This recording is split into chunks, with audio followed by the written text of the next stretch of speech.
And that touchdown was a nice throw from Gomez where he connected with Jamarcus Forbes. And what I mentioned, all week to you was I like the poise in the pocket. He stepped up, pump faked one way, stepped up again, and then just delivered a beautiful pass right down the middle of the field. All Forbes had to do, like you said, was run underneath of it, extend the arms, and he ran in for a score. Yeah, it was a good pass, a good route. He ran a skinny post. He kind of bent it a little more up the middle because he saw where the safety was, so it was a little bit of a choice there. He made the right choice. What I really liked, of course, the quarterbacks, receivers, these guys play some 7-on-7 in the summer, and they're around each other, so that's good. But you could tell they were on the same page, and early in the season, that is something I liked. The receivers and Conrad Gomez were on the same page. Scholar Brown had some really nice catches last week. Xavier Caldwell. We saw some guys, and then in the backfield too, we even had a couple passes to some backs. And that was just in one half of football that Conrad had 110 yards in his first game as a starter.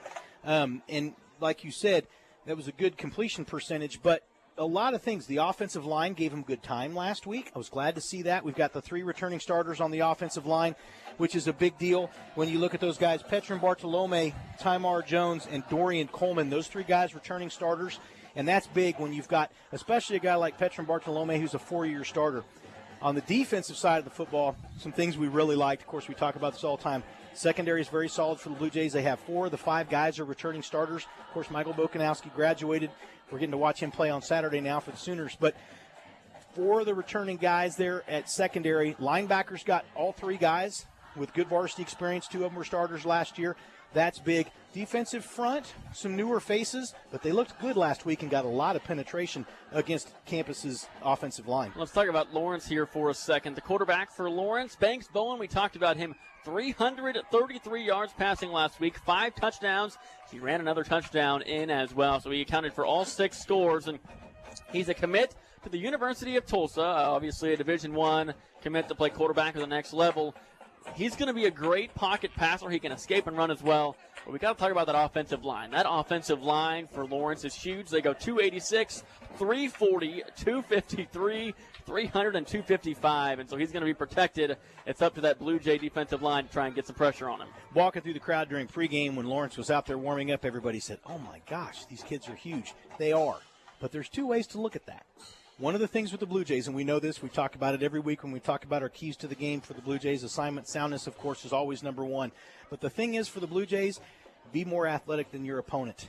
And a lot of times that's the way it happens. Blue Jay speed, Blue Jay athleticism. That's what Junction City High School football has been known about from clear back in the 70s. And when I was playing in the 80s, we were always a smaller team, but we were fast and we were athletic and you were quicker than the other team. And so Lawrence is big, Lawrence is strong, but if the Blue Jays can be assignment sound tonight and use their athleticism and their speed, they could come out on top. So last year, Lawrence went 7-3. This is kind of interesting. For the last 4 years, they've been knocked out by Derby. So Derby has kind of just been that team in Class 6A that has just held up Lawrence from making it farther in the postseason. The series history, kind of interesting. These 2 teams haven't played a lot. The last time they played was back in 2021 in a playoff matchup. Other than that, only played a handful of times. Lawrence owns the series 4-2-1. They tied back in 1942. And of those 7 meetings, I know you had a chance to play in one of them. I did. My sophomore year, we played them at State, at Lawrence, at KU, on the turf. It was a state championship game. We had a good team that year under Coach Ron Hill. Had some really good seniors on that team. Rob Smith, Mitch Whaley, and Souls, a good football team that we played. They had Lance Mullen, linebacker, and Flash Barth, I think was the name of their quarterback. So we were ahead 7-0, and then unfortunately we allowed Lawrence to score 20 unanswered points, and we lost that game 20-7. In fact, Coach Buck Gibson right here that's walking up the stairs was our offensive line, defensive line coach on that team, or one of the defensive line coaches, but he was a big part of that year too. And so, yeah, that was unfortunate, but Lawrence won 9 out of 10 state championships in the 80s and then in the early 90s. In fact, them and Manhattan played each other, I think, 4 times, 3 years in a row and then a couple years later. And so Manhattan was the only team. There's Coach Gibson right now waving at us. We were just talking, Coach, about the 86 team. Anyway, he's smiling. But anyway, those were exciting times. And then, of course, 3 years ago, it would have been the fall of 21 season. Lawrence came in here and beat us to knock us out of the playoffs in the second round. And so, I think you said we're 2-4-1 I believe, against Lawrence. 2-4-1. So Lawrence owns the record. That's kind of interesting. They tied back in 1942. The only 2 wins for Junction City, 1939 and 1941. So I'd say it's about due for a victory over Lawrence. It's going to be a tough task tonight. They're coached by Clint Bowen. Like you said, he's a former defensive coordinator at KU. Was an assistant head coach for a season. Also took over when Charlie Weiss got fired and was the interim head coach there for the whole season. So interesting. Obviously, he's a Division I coach. His son's going to be a Division I quarterback. So a lot of talent right there. But, hey, we've got a guy on our own sideline that's been here for 31 years, and it's going to be a good coaching battle and a good battle on the field. It will. Coach Zimmerman never count his teams out. A lot of people talk about this is not – everybody here knows this – and not an easy school to coach at because of the transiency, because of Fort Riley. We have kids in and out all the time.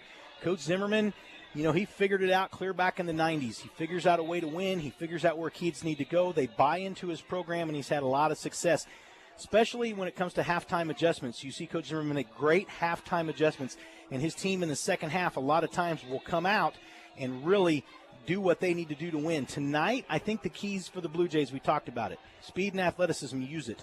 They're going to have to be disciplined and assignment sound, especially the secondary tonight, because we talked about it. Bowen's going to throw the ball deep. Banks Bowen, he has got a great arm.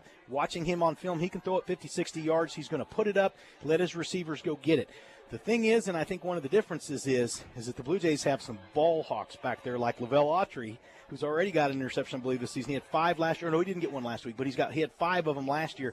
There's a guy that you're going to need to make sure he's back there. You got Kingston Timms. You've got some experience. Jalen Morgan, you got some experience in that secondary tonight who I think can challenge. Plus, if the Blue Jays can get some penetration like they have, I look for them to put some pressure tonight on Banks Bowen. We're going to step aside. When we come back, we will have our pregame interview with head coach Randall Zimmerman. That's coming up here in just a second. First, let's go ahead and thank some more sponsors here. Jim Clark Chevrolet, Eagle Railcar Services, Mathis Physical Therapy, Orthopedic and Sports Medicine Center in Key Office. Back with more on the Cardinal Insurance pregame show coming up next. Picture this, Junction City, Kansas, 1884. A businessman organizes the Central Kansas Bank. It has a fireproof vault, a burglar-proof safe, and a time lock to secure deposits. My name is Lindsay Snyder, and I am honored to say 140 years later that Central National Bank is still one of the strongest banks in Kansas. It's money for your life and the generations who'll come after you. Central National Bank, money for life.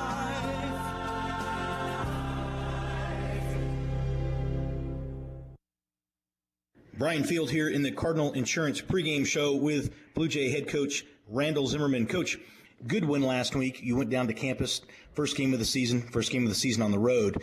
Your team played really well in all phases of the game. You were clicking on all cylinders in all phases. Well, I'm very, very proud of the kids and what they, just knowing what they've gone through. It's been a major challenge. But we just kept plugging away. We had enough kids that just stepped up and said, hey, it's going to be different. We're doing this the right way. And I think, they came together pretty well this first 3 weeks of our fall camp. And then, defensively, we just kind of overwhelmed Hayesville. Offensively, after that first drive, and our first drive was pretty good, but we tried to do a couple of things there. That if we'd have been a little more conservative, probably could have picked up first down and kept it going, but try to get a cheap score real early. Didn't quite get that, turned it over to them on downs, but after that, we just kind of suffocated them with our special teams, with our defense, and our offense scored, and it was a lot of fun watching our kids come together and have the fun that they had.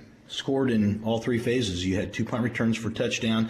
Offense, of course, scored several touchdowns, and you scored a defensive touchdown. Yeah, that was a lot of fun to see. And, kids are just playing their assignment and playing together, and, that's what it has to be. It has to be that way every single night. It's the beauty of this game.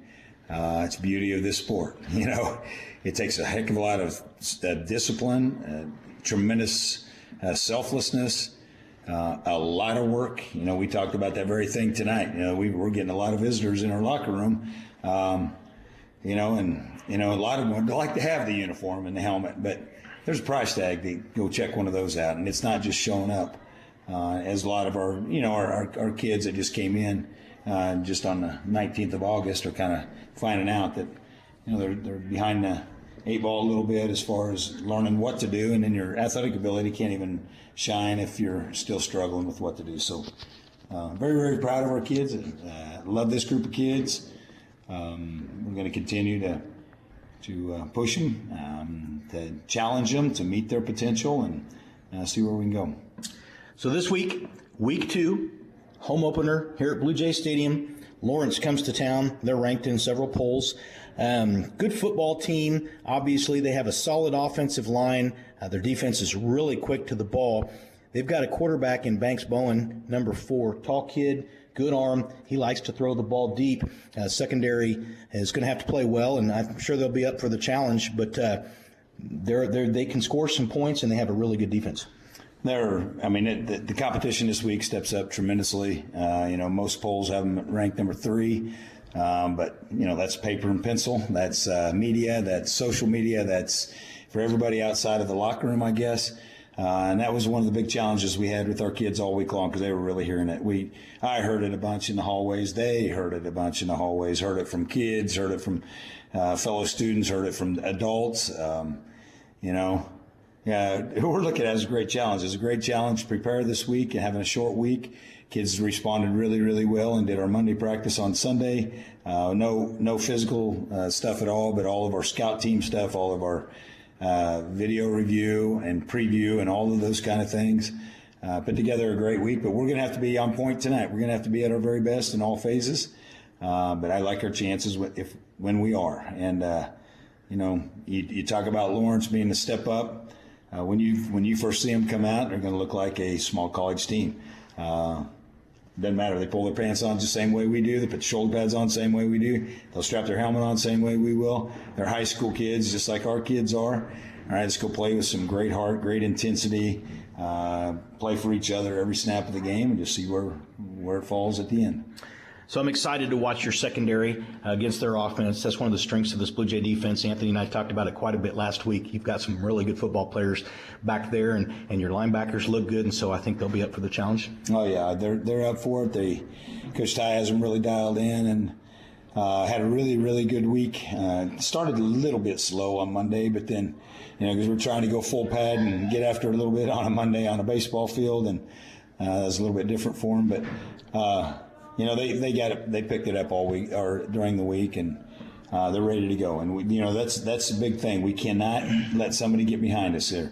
Their best 3 athletes are probably their 2 wideouts and their running back, and then their quarterback's a Tulsa commit. He'll throw the ball 60 yards down the field, and their offensive line is so massive. They give him so much time that we've got to get some pressure on him. We got to stop the run game first.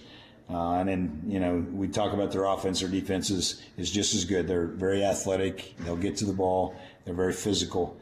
So we're going to have to be at our best on the offensive side. We know that we got to get the ball out a little bit quicker. Our reads are going to have to happen very, very fast and get it done.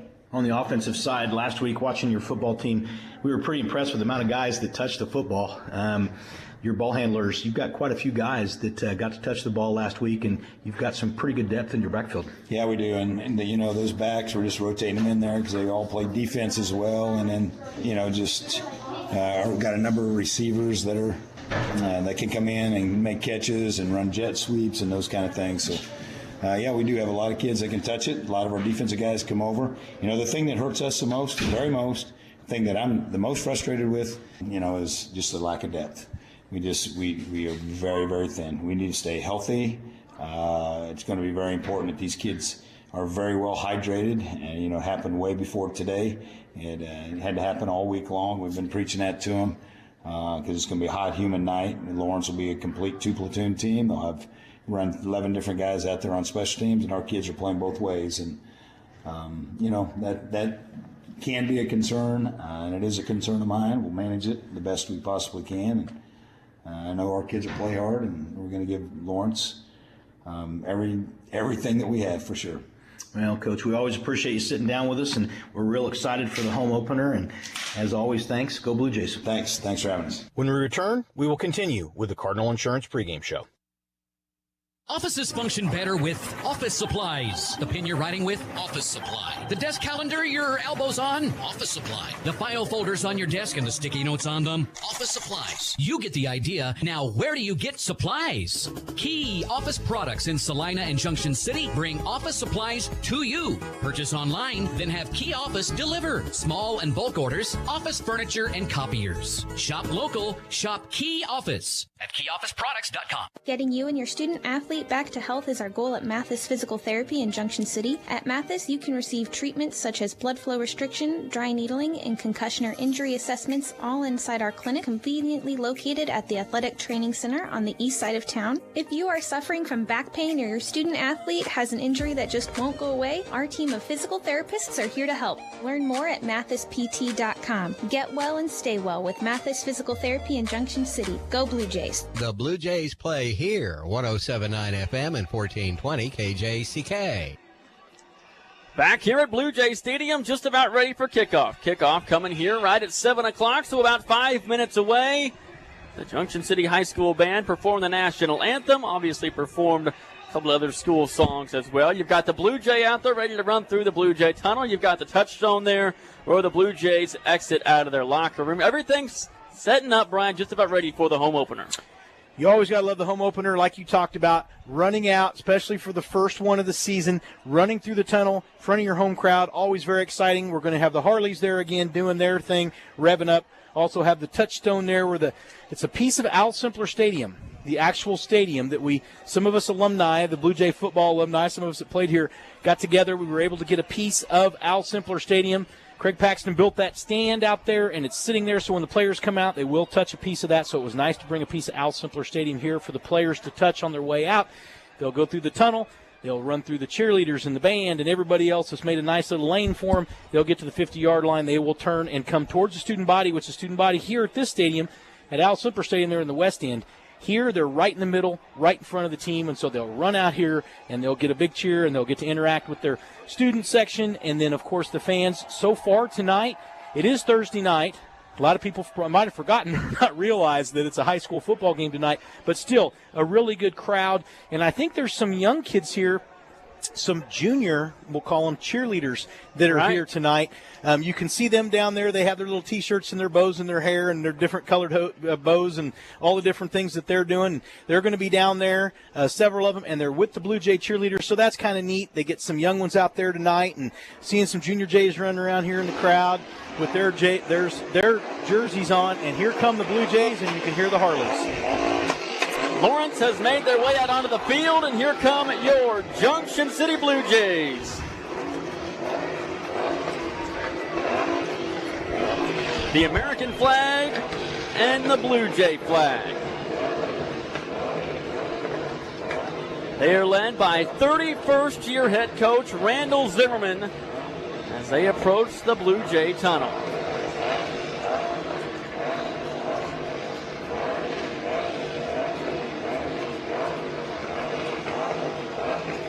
Lawrence dressed in all white. Junction City has the blue top, the black pants.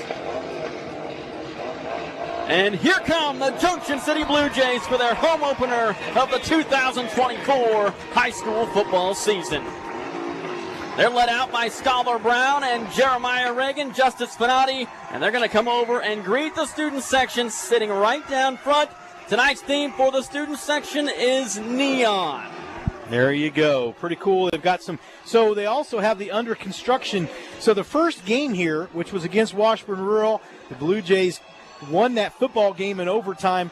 The stadium, it was because it was new construction. They wore those neon, the shining, and they called it new under construction. Tonight, neon, you see a bunch of the kids wearing those, and that's kind of what that reminds me of, is the first game that they had here back in 2021. Both teams have taken the field. It's time for the coin toss. We're going to step aside for our final break. This concludes the Cardinal Insurance pregame show. Kickoff is coming up next. Keep our nation's supply chain moving. Join the team at Eagle Railcar in Junction City, where we take pride in servicing rail cars. From welding, painting, cleaning, to entry-level positions, we've got a job for you. Eagle Railcar Services is a full-service railcar repair and maintenance facility, and they're looking for hard-working team members. Enjoy top-tier benefits, including 401k, tuition reimbursement, scholarships, paid training, holidays, PTO, and comprehensive insurance. Apply today at eaglerailcar.com/careers. Eagle Railcar Services, proud sponsors of Blue Jay Athletics. Junction City Abstract and Title Company is your local title insurance and real estate closing agency. JC Abstract and Title has been serving Junction City for over 60 years, handling both title insurance and closing needs all under one roof. At 807 North Washington Street in Junction City, JC Abstract and Title is always proud to sponsor our hometown Blue Jay athletics and athletes. Have a great year, both on and off the field. Go Blue Jays from Junction City Abstract and Title. Just about set for kickoff. Welcome back here to Blue Jay Stadium. I'm Anthony Georges alongside Brian Field. As mentioned, Lawrence in their road white jerseys to the black helmets for Junction City. Their home blue jerseys, the white pants, the white helmets with the JC on the side. As we are getting ready for kickoff, Junction City will receive the ball first. And the Blue Jays, who put up 55 points last week, will receive the ball first against number 3 Lawrence. Going to be a tough test tonight for the Blue Jays. Both teams 1-0, and this is a great measuring stick for both sides. Yes, it is. In fact, both teams played some teams that have been a little down the last few years, maybe rebuilding a little bit, and so Blue Jays got a good warm-up last week. Lawrence, the same thing. They played Shawnee Mission South, which is a team I think that also only won one game last year. But tonight, both of them get their big test, their first big test of the season. The Blue Jays, of course, get the opportunity to have that at home. Lawrence on the road. And we've talked about this. This is a good Lawrence football team. They're big. Coach Zimmerman talked about it in pregame interview when he and I were talking about how they look like a small college football team. They do. And when I was walking through the crowd before the game, went down to take my little pregame break, people were talking about how big they are. And you watch them come out here. They have a quarterback that can really sling the football. He can throw it 50, 60 yards downfield. He's going to throw it up and let his receivers run underneath it. Blue Jays secondary, really good. One of the strengths of this team. I think they're going to be up for the task tonight. So the Blue Jays are going to have to be assignment sound, very disciplined on defense tonight to contain Bowen and this Lion offense. Noah Richardson going to kick it away for Lawrence. They won 43-0 last week as the Harleys take off out of the stadium. Obviously a great entrance. And we look forward to getting this one underway. Conrad Gomez warming up his arm right in front of us. The Blue Jays got a couple of guys back deep. Scholar Brown and Jamarcus Fornes. Both of those two guys had a punt return for a touchdown last week. Scholar Brown's 59 yards. Jamarcus Fornes on a 30-yarder. The ball's on the tee, and now it falls off the tee. And now they're going to have someone get down and hold it. Second time it's fallen off the tee. And Kicker like you didn't said, know it, yeah. A great crowd on hand tonight. Obviously, great weather as well, not too hot. And we are just about set for kickoff. The home opener for the Junction City Blue Jays. It's the Lawrence against the Junction City Blue Jays. And here we go with week number 2 of the high school football season. The ball's going to sail through the back of the end zone. It's a touchback. Our game time temp, 83 degrees. Sun is still shining through. As for the wind, 10 mile an hour, so not a whole lot of wind right now as well. What's unusual, though, especially for this time of year, is it's out of the southeast instead of the southwest. So Lawrence's kicker takes advantage of the wind right there, gets the touchback, so the Blue Jays are going to start at their own 20-yard line. And here comes the Junction City offense. The Blue Jays put up 55 points last week. Conrad Gomez will start out of the shotgun. They're going to put 3 receivers near side, trips near side. One of those receivers is the tight end, Chris Coy. 2 go to the left, and it looks like Lawrence is going to jump off sides on the first play of the game. Conrad Gomez hadn't even got sent to take the snap, and jumping into the neutral zone is Wyatt Hendricks. What's interesting about that is I don't even know that Conrad had started his cadence yet, so I don't know what prompted that kid to jump. But you're right, it was the right end right there for Lawrence High. He crosses the line. Blue Jays get 5 yards. 1st and 5 for Junction City. Same formation. 2 receivers go to the left, 3 near side. They got twins right there with Vorns and Scholar Brown. Chris Coy out wide. Alone with the shotgun is Conrad Gomez. Looks, throws over the middle, and the pass is going to sail over the head of Jamarcus Vorns. Right on that JC logo at the 50-yard line. Pass is incomplete. Well, deciding to take a shot right there. Coach Zimmerman deciding to maybe give Lawrence a little taste of their own medicine. maybe that was one of those where we kind of talk about it, the dart versus the paper airplane. Conrad Gomez's arm's gotten so much stronger this year, but triple coverage right there on Vorns. Xander Caldwell checks into the game. Vorns comes out. Same formation. 2 left, 1 near side, and Lawrence jumps off again. So a free 10 yards to start the game. 1 on the first play of the game, now 1 on the second.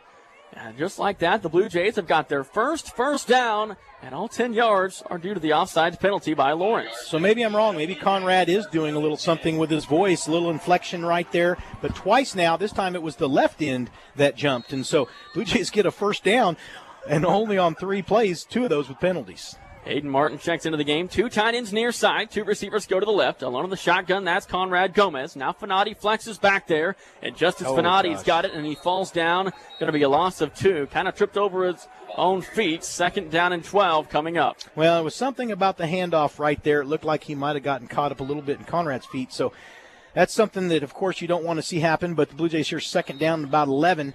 And last week looks like we got an injured player on the field. Is it for Blue Jay or is it a Lawrence High player? It looks like a Lawrence High player that's down, and maybe just a cramp. It's maybe a little early for a cramp, but it looks like the way they're looking at his leg. And it looks like it's going to be number 11, Wyatt Hendricks. He's listed on the 2 deep. And yeah, he's going to pop right up, so hopefully you're right, it is just a cramp. That's what we'll hope for. Coach Zimmerman goes over there to show some concern. Coach Zimmerman talked about it this week. We heard him at practice a couple different times. He told the players, he said, look, hopefully you're not just, this was last night, you're not just hopefully not just starting to hydrate tonight. Hopefully you've been hydrating all week. Last week the weather was perfect. It was in the high 60s, low 70s during the game. Tonight a little warmer. It's in the 80s here to start the game, maybe high 70s, but a little bit of humidity, but we've been really lucky because usually by now one of these first 2 games it's still 90, 85 during the pregame and 80s, still high 80s or mid 80s at the start of the football game. You can hear the cheers right now. Got a bunch of junior cheerleaders down there on the track cheering with the high school cheer squad. Conrad Gomez out of the shotgun. 3 receivers go to the left, 2 near side. The ball's right in the middle of the field at the 28-yard line. Gomez parks out the signal. 11:39, no score yet in the first quarter. Fanati goes in motion. They're going to fake it to him. Gomez wants to throw over the middle of the field for Vorns. Vorns has got it at the 43-yard line. And a big connection right there between 2 juniors. Good for a Blue Jay first down. So they faked a little sweep right there to Fanati. They actually had 5 receivers on the line. Trips left, Twins right. Faked a little bit of a sweep right there, and he dropped back, and Vorns got right past coverage, was wide open. Great pass right there by Conrad. They want to go quick here. Conrad takes the snap. It goes off his kneecap, and it looks like Lawrence is going to jump on top of it. It was a quick snap off Conrad Gomez's kneecap, and the Blue Jays give up the ball for the first time this year. So after a big offensive play, there's miscommunication, and Lawrence going to take over at their own 43-yard line with 11:16 to go in the first quarter. Yeah, and it might be something. So if Lawrence was jumping earlier and the center was wrong, the Blue Jays might be doing a little something with the quarterback voice, the inflection right there. Makes you kind of wonder because the center, and that's unusual because I've watched for snap for a while, especially in JV, but unusual for him to do that early. Now the Blue Jays, let's find out. Let's see what Lawrence does with Banks Bowen, their senior quarterback. He's a good one. He's got a great arm. Going to go to the University of Tulsa next week. Division I commit, 6'3", 204-pound senior. He is the son of head coach Clint Bowen. Same formation as the Blue Jays had. 2 receivers right, 1 left. Taj Edwards, the running back, has it on that far side. Short gain, and on the stop for Junction City is Noah Agon. Blue Jays with a little different look right there. They had a guy deep, almost looked like a punt returner, but that's something the Blue Jays might be doing to counteract this just a little bit, so that maybe they don't want to go deep. I think the Blue Jays tonight are going to put some pressure on them. They're probably going to force them to try to run the football and maybe play some deeper coverage, maybe some deeper zone. 2nd and 6. Here comes the pitch play to the near side. It's blocked well by Lawrence. Going to be a first down and more. On the carry right there is Ethan Curry, and he's up past the 40-yard line down to the 39. Yeah, nice run right there. Their line is big. They did a really nice job, good job opening a hole. Little counter action right there for Lawrence. Good run. Banks Bowen likes to throw the ball. 29 pass attempts last week, 330 yards through the air, 5 touchdowns through the air, and 1 on the ground. 1st and 10 from the Junction City 39. Here's another pitch play to that far side. Curry's got it. He's going to be dropped for no gain. And then he's actually going to dive forward at the end. They might give him a yard after all. But the Blue Jays read it well, and it's going to be 2nd down and 9. Yeah, initially right there for the Blue Jays on the play. Jackson Hawley turning that inside. He got some good penetration right there and forced them back into the meat of the Blue Jay defense. Hawley, 6'6", 195 junior. Didn't get a whole lot of playing time last year. 2nd down, and we'll call it 9. 10:02 to go, first quarter, no score. And Bowen wants to throw wide open over the middle of the field. Pass is caught. And that catch right there is by Gabe Wingard. And all day to throw. You saw it right there, Brian. He had all day in the pocket. Well, what they did, the Blue Jays safety's playing a little deeper, trying to take away that deep route. So he just sat right in front of the safeties. A little choice situation right there. Nice pass for the first down. 1st and 10 from the Junction City 24-yard line. Lawrence on the move after the turnover. Fakes the snap, wants to throw. To that far side, pass is caught. Down inside the 15-yard line. Wingard drags the defender down to the 6. And quickly, Bowen has got this offense moving in the right direction. It's going to be 1st and goal from the 8. A lot of cushion by those corners right there, and that's what they're doing. They're just going 3 or 4 yards and making a move and dropping right in front of the corners and safeties. Here comes the running play. Edwards up Flag and down. into the end zone for a touchdown. There is a flag here on the near side. As of right now, it's a touchdown for the Chesty Lions. And they look like they don't even see the flag here on the near side. We'll see if the Blue Jays are lined up in the neutral zone. That's what I'm wondering. Or was there some kind of a hold maybe? And Lawrence has got their place kicker at the Blue on. Jays. Yeah, they pointed at the Blue Jays there. We'll see if they're pick up his flag. Yeah, I think he's going to pick up the flag. You're right. Huh. Well, here comes the call after all. Illegal substitution on Junction City. So it is a touchdown run. Yeah, Bowen chooses to decline it, so the touchdown is good. A touchdown run by Taj Edwards right there. Lawrence on the board first at 6-0. And now we'll see if Richardson can bang it through. There's the snap. Bowen with the hold. The kick on the way, and it is right down the middle. It's good. Lawrence leads at 7-0. 9:25 to go in the first quarter. That time and score update brought to you by Victory Clinic. We'll step aside. We're back with more in 30 seconds. For athletes with injuries, Orthopedic and Sports Medicine Center's physical therapy has one goal: returning you to your sport quickly, safely, and in your best possible shape. Instead of being sidelined indefinitely, work with physical therapists for individualized sport-specific activities and injury-specific interval drills. The greatest comebacks start here at Orthopedic and Sports Medicine Center, proud official orthopedic surgeons for K-State Athletics. For more information, visit kansasortho.com. Welcome back to Blue Jay Stadium. It's 7-0. Lawrence High leads it, and Lawrence, the number 3 team in Class 6A, got the ball courtesy of a Junction City turnover. The ball went off the knee of Conrad Gomez, the quarterback, after an early snap. And quickly, Lawrence moves right down the field. It's an 8-yard touchdown run by Taj Edwards. And now the Blue Jays are going to get the ball back with 9:25 to go in the first quarter. And Richardson will kick it away for the second time. Scholar Brown, Jamarcus Fornes, both back deep. Most of the turf here at Blue Jay Stadium is now shaded as the sun begins to go down. Brown, is he going to let it go over his head? Yes, it's going to be a touchback. He tried to catch it in the end zone, but it's a touchback nonetheless. The Blue Jays will have 1st and 10 at the 20-yard line. I do like the play, though, that the Blue Jays got the big gain on right before they lost the snap to a fumble. But it was a very well-run play action. Blue Jays executed it very well. Vorns ran a really good route down the middle, got past the safeties. The safeties were more towards the far side of the field, and he kind of cut it in just a little bit and got in front of the safeties and kind of at an angle, and it was a really nice pass on the run by Conrad Gomez. Let's see if the Blue Jays can move the football here again. 1st and 10, Blue Jays. Receivers split out wide to each side. Justice Fanati in the backfield. Chris Coy on the right side at tight end. Here comes the running play to Fanati. He'll dive forward and picks up 3 yards, 2nd and 7. Fanati played a lot of nose guard last year. Comes on and plays a lot of running back this year. He also played some offensive line. Played guard last year in a couple of games and ran the ball a little bit. Also played a little bit of linebacker too. So he's done quite a few things for the Blue Jays in his time here.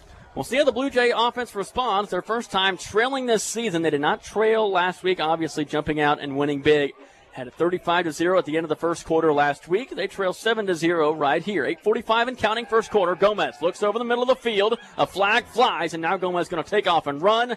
He's going to go out of bounds at the 27-yard line, but I fear this one might be holding on the Blue Jay offensive line. Thrown by the referee back there, and a lot of times when you see that, it is going to be holding. It'd be 3rd down and 4 if it's not on the Blue Jays, but it is. Holding on the offense. They'll replay 2nd down. And now make it 2nd and 18. That's going to back them up 10 yards right there. And so, but again, Blue Jays not lining up with a back in the backfield. They've got 5 receivers. They're running some motion, some different things, handing off the ball, trying to use some team speed. They know that's something they're going to want to do. This is a fast team. They've got some good athleticism and some good talent here on this Blue Jay football team. Maybe not the size that they've had at times the last few years, but the Blue Jays, with some athleticism, that's what they're trying to do here. Lance Norris checks into the game for the first time. 3 receivers go to the far side of the field. Ball's right in the middle of the field. Xander Caldwell lines up near side. Shotgun formation for Conrad Gomez. He takes the snap, low snap, and a running play. Finati tries to bounce it outside, but there's nowhere to go. It's going to be dropped for a loss. That's the linebacker, Ben Marker, in on the stop. Yeah, he's a good one. Had a lot of tackles last week for Lawrence, and you know, a lot of times when you look at this for the Blue Jays, too, is that, again, last week, one of the things you're seeing is their defensive front doing a nice job holding their gaps. And so the Blue Jays trying to move some stuff outside so far. They had a little bit of luck moving the ball up the middle, but not the last couple of plays. Conrad Gomez going to roll the pocket to that far side. Wants to throw. Throws it far side. Pass is going to be caught, but shy of the first down. Nice throw and a nice catch on that far side. Lavelle Autry makes the catch, but it's short of the line to gain. They get it out to the 27-yard line, 3 yards short. So they pick up 18 yards on 3rd and 21. Nice throw and catch, but it's going to be 4th and 3. What I like about that play, though, Lavelle mostly played defense. We heard that he was going to play some offense this year right there. He lined up as a slot. Very well-run route right on the sideline. And Gomez rolling to his left made a great pass. So the Blue Jays doing some good things here early on, but they need to get to the Lawrence side of the field. Going back to return the punts, Ethan Curry. Kingston Timms will punt it away. It's a high snap, but Timms gets this one away. It's a nice, kind of a low punt, though. And it's going to take a wrong bounce. It's going to bounce about the 40-yard line and going to be down at the 41. So Lawrence just scored on a drive from about the same exact field position just a drive ago. The Chesty Lions lead it 7-0, 7:54 to go in the first quarter. So the Blue Jays' first drive, Brian, moved down past midfield. Very next play had a turnover on a fumble, and then they go 3 and out right there.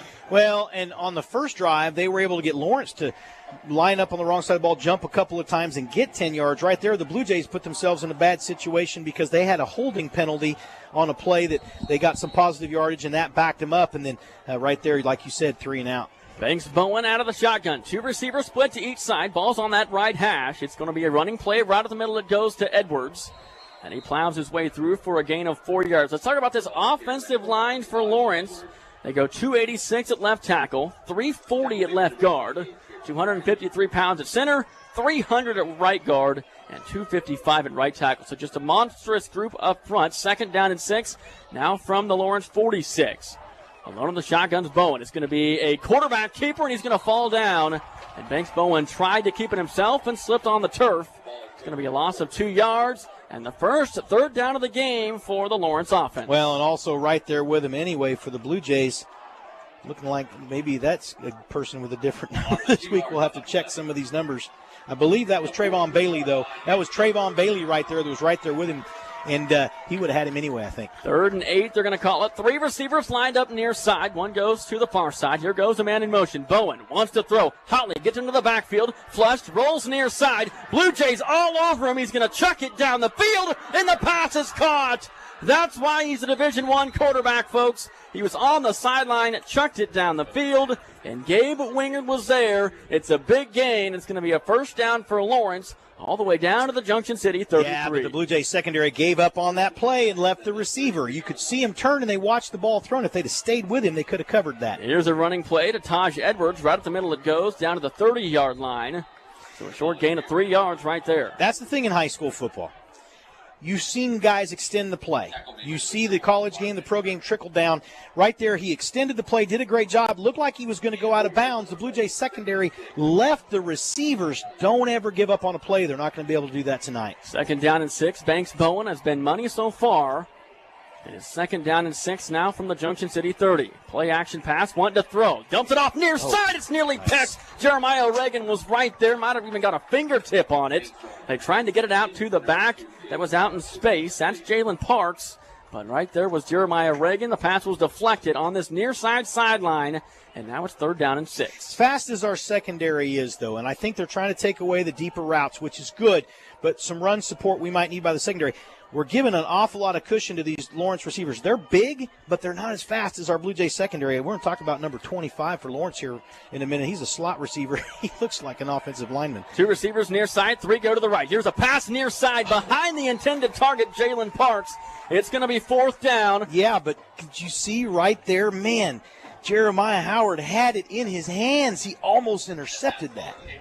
2nd play in a row, the Blue Jays have been right there. No doubt they're going to go for it. 4th down and 6 from the Junction City 29.5-yard line, we'll say. Receiver on that far side, split out way wide is Kaven Price.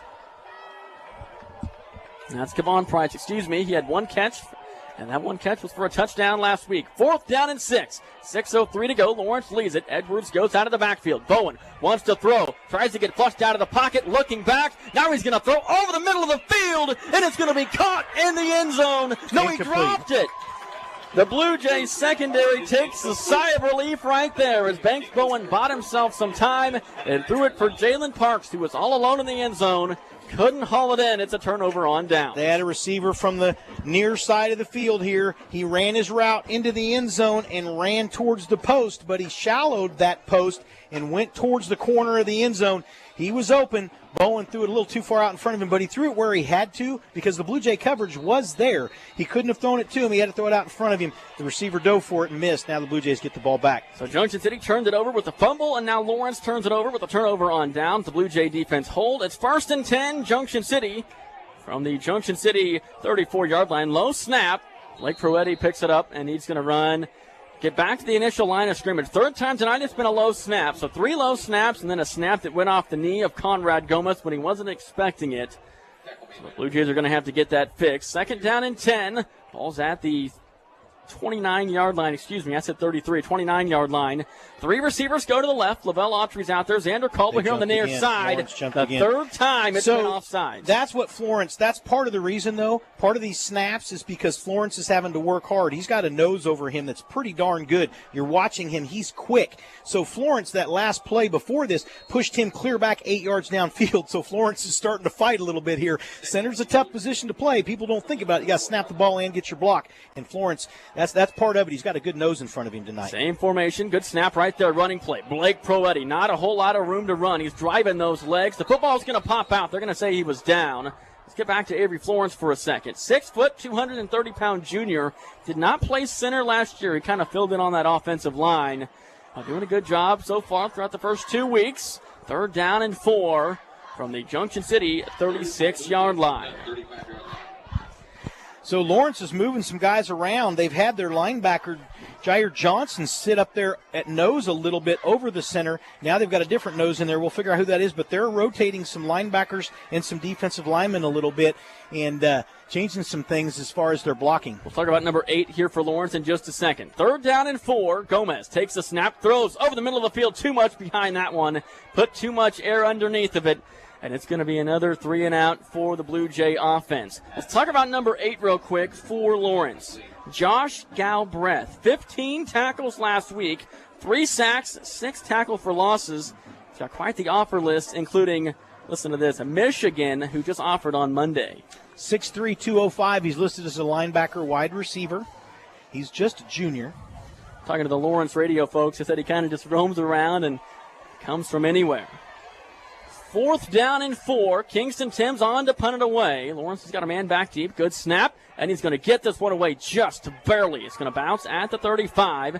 Take a Junction City roll all the way down to the Junction City 26-yard line. So Kingston Timms, it's a good snap, good catch. Nearly had it blocked, but gets it away.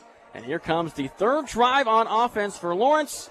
And we'll see what the Blue Jay defense can do once again. Something I really liked about that last series, Blue Jays secondary starting to tighten up a little bit. They're staying with those receivers. They did a good job in trying to get a little pressure that front, and those linebackers started blitzing a little bit, putting some pressure on Bowen, but the secondary stood up to the challenge.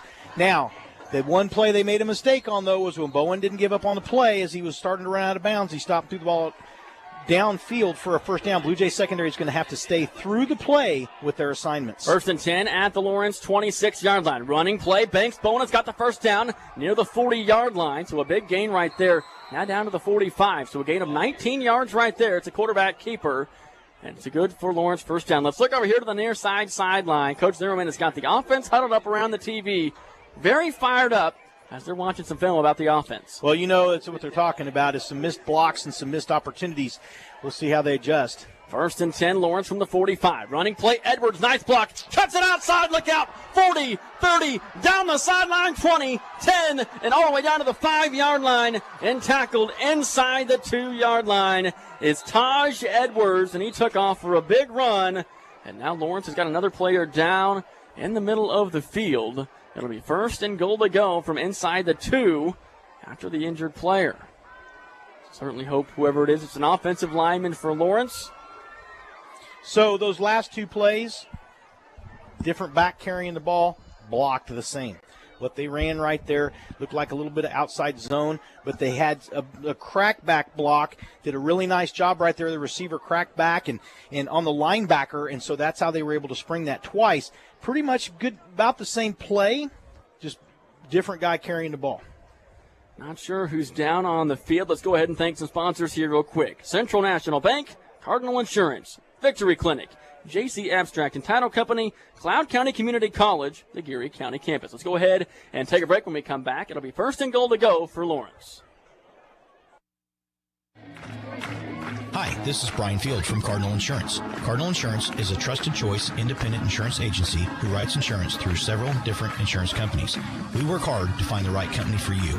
And as a proud Junction City High School alum and former Blue Jay athlete, I know how hard our Blue Jays work to proudly represent Junction City High School and our community. That's why we are a proud sponsor of Blue Jay Broadcasts. For more information, go to cardinalinsuranceservices.com and go Blue Jays. Welcome back to Blue Jay Stadium. The injured Lawrence player was Bailey Johnson, the left guard, 6'3", 340 pounds. And now here comes the Lawrence High offense. 1st and goal to go from the 2-yard line. Out of the shotgun, this is Banks Bowen, a receiver near side. A couple of tight ends. Coach Zimmerman trying to call a timeout. And he gets one. He was running down this sideline, this Blue Jay sideline, down to about the 20-yard line. He gets the timeout.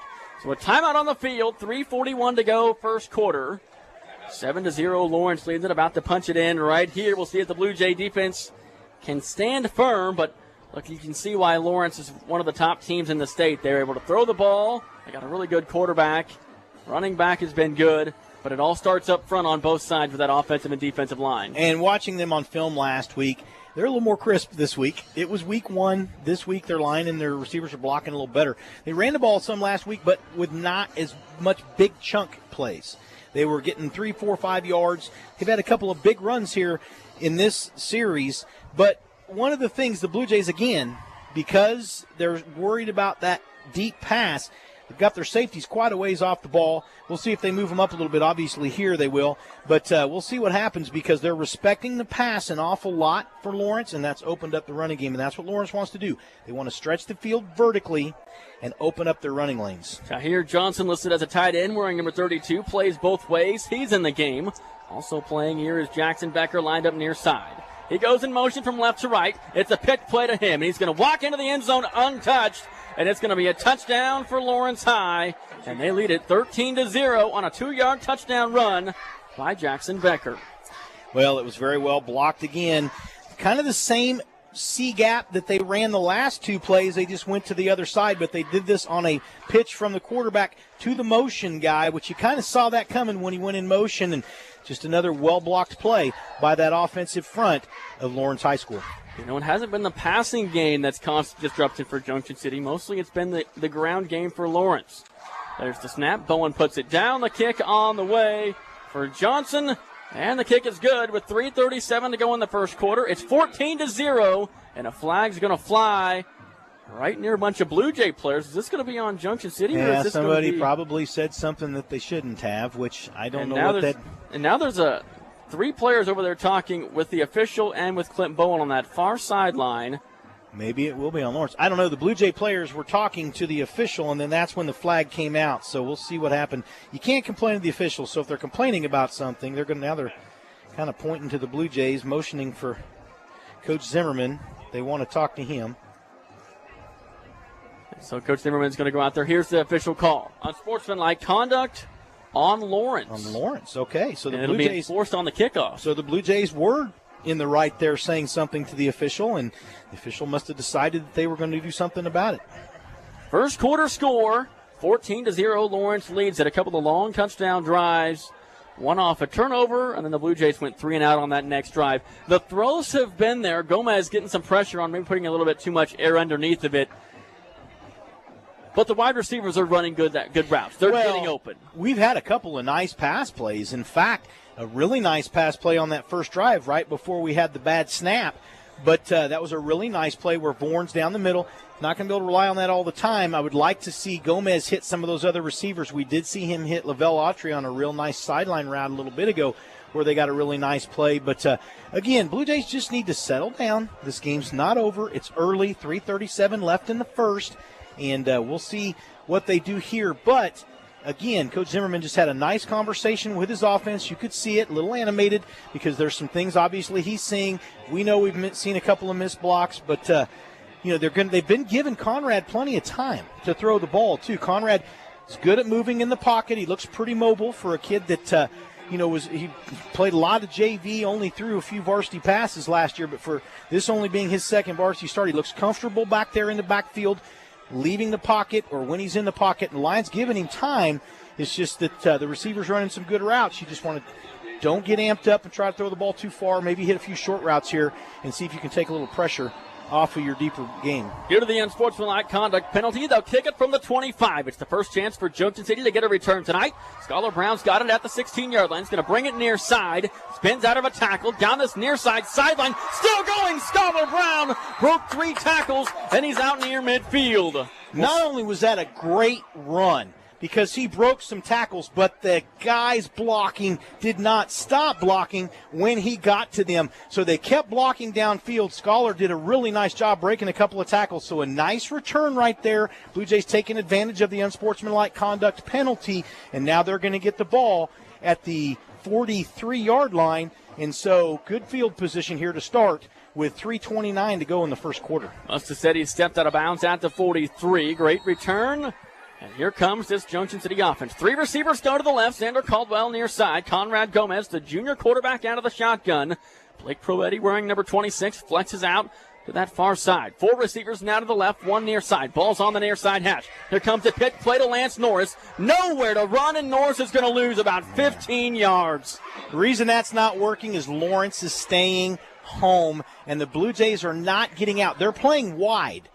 Lawrence is widening out. They've got that. They play a 3-3-5 just like the Blue Jays, but they're pulling those safeties up. They've got their 2 outside guys playing close to the line. The Blue Jays are not getting outside to make that block. If they're going to play that wider, that Blue Jay offensive line, if they're going to pull, and those receivers, they're going to have to get out on that and get that block on the outside. Big loss on the play. Gomez takes the snap, rolls far side, throws far side, got a man open, it's Bourne.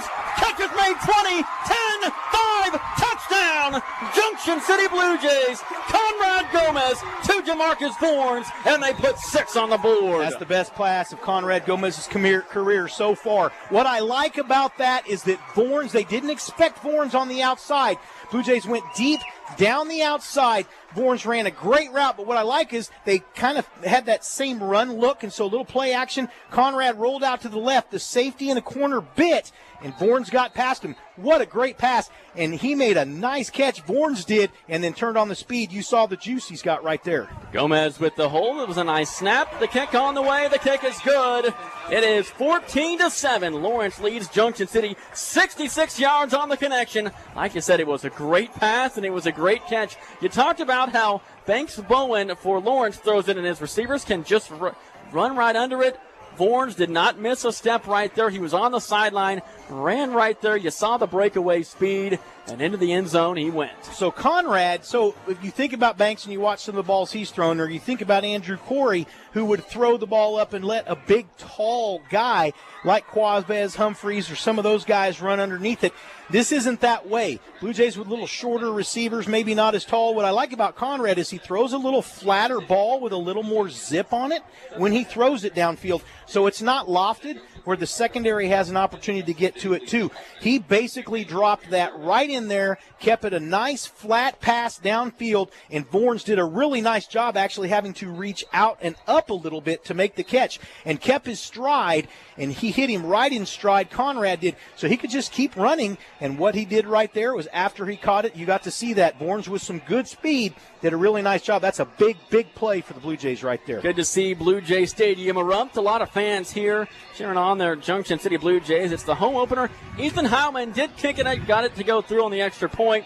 It's a busy day for Heilman, Brian. Yeah, he played soccer. Then he just came, got a kick.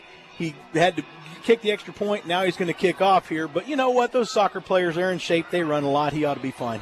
So he got the extra point, and we'll see if he can It's do nice it away that here. he had an early game. They had a 4 o'clock varsity game, so That's he the was line able of to South. make it here tonight at South. So he left the soccer game, and they rushed him over here for this game. Heilman will boot it away. 2:44 to go. Short kick near side.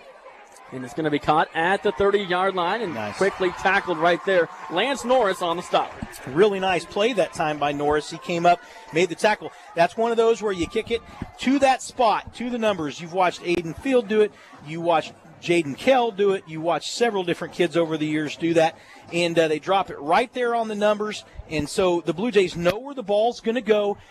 Most of them will have a play made deep. You would think after watching the Blue Jays, they usually have their deep backs and they'd have a right or a left or center return, whatever it's going to be. That kind of takes them out of their game when you do that, and the Blue Jay coverage is able to get down there on a nice high kick like that. We'll see what kind of juice the defense has after a quick score by the offense. 3 receivers go to the right. One comes near side and smacked in the backfield. I think they're going to get him for a face mask. Jackson Hawley and Jamarcus Tyson leveled the quarterback, and Banks Bowen gets up. It would have been a loss of Well, the way 8 yards. there's 3 flags there, one from the umpire, one from the referee, and one from a line judge. So I'll be curious.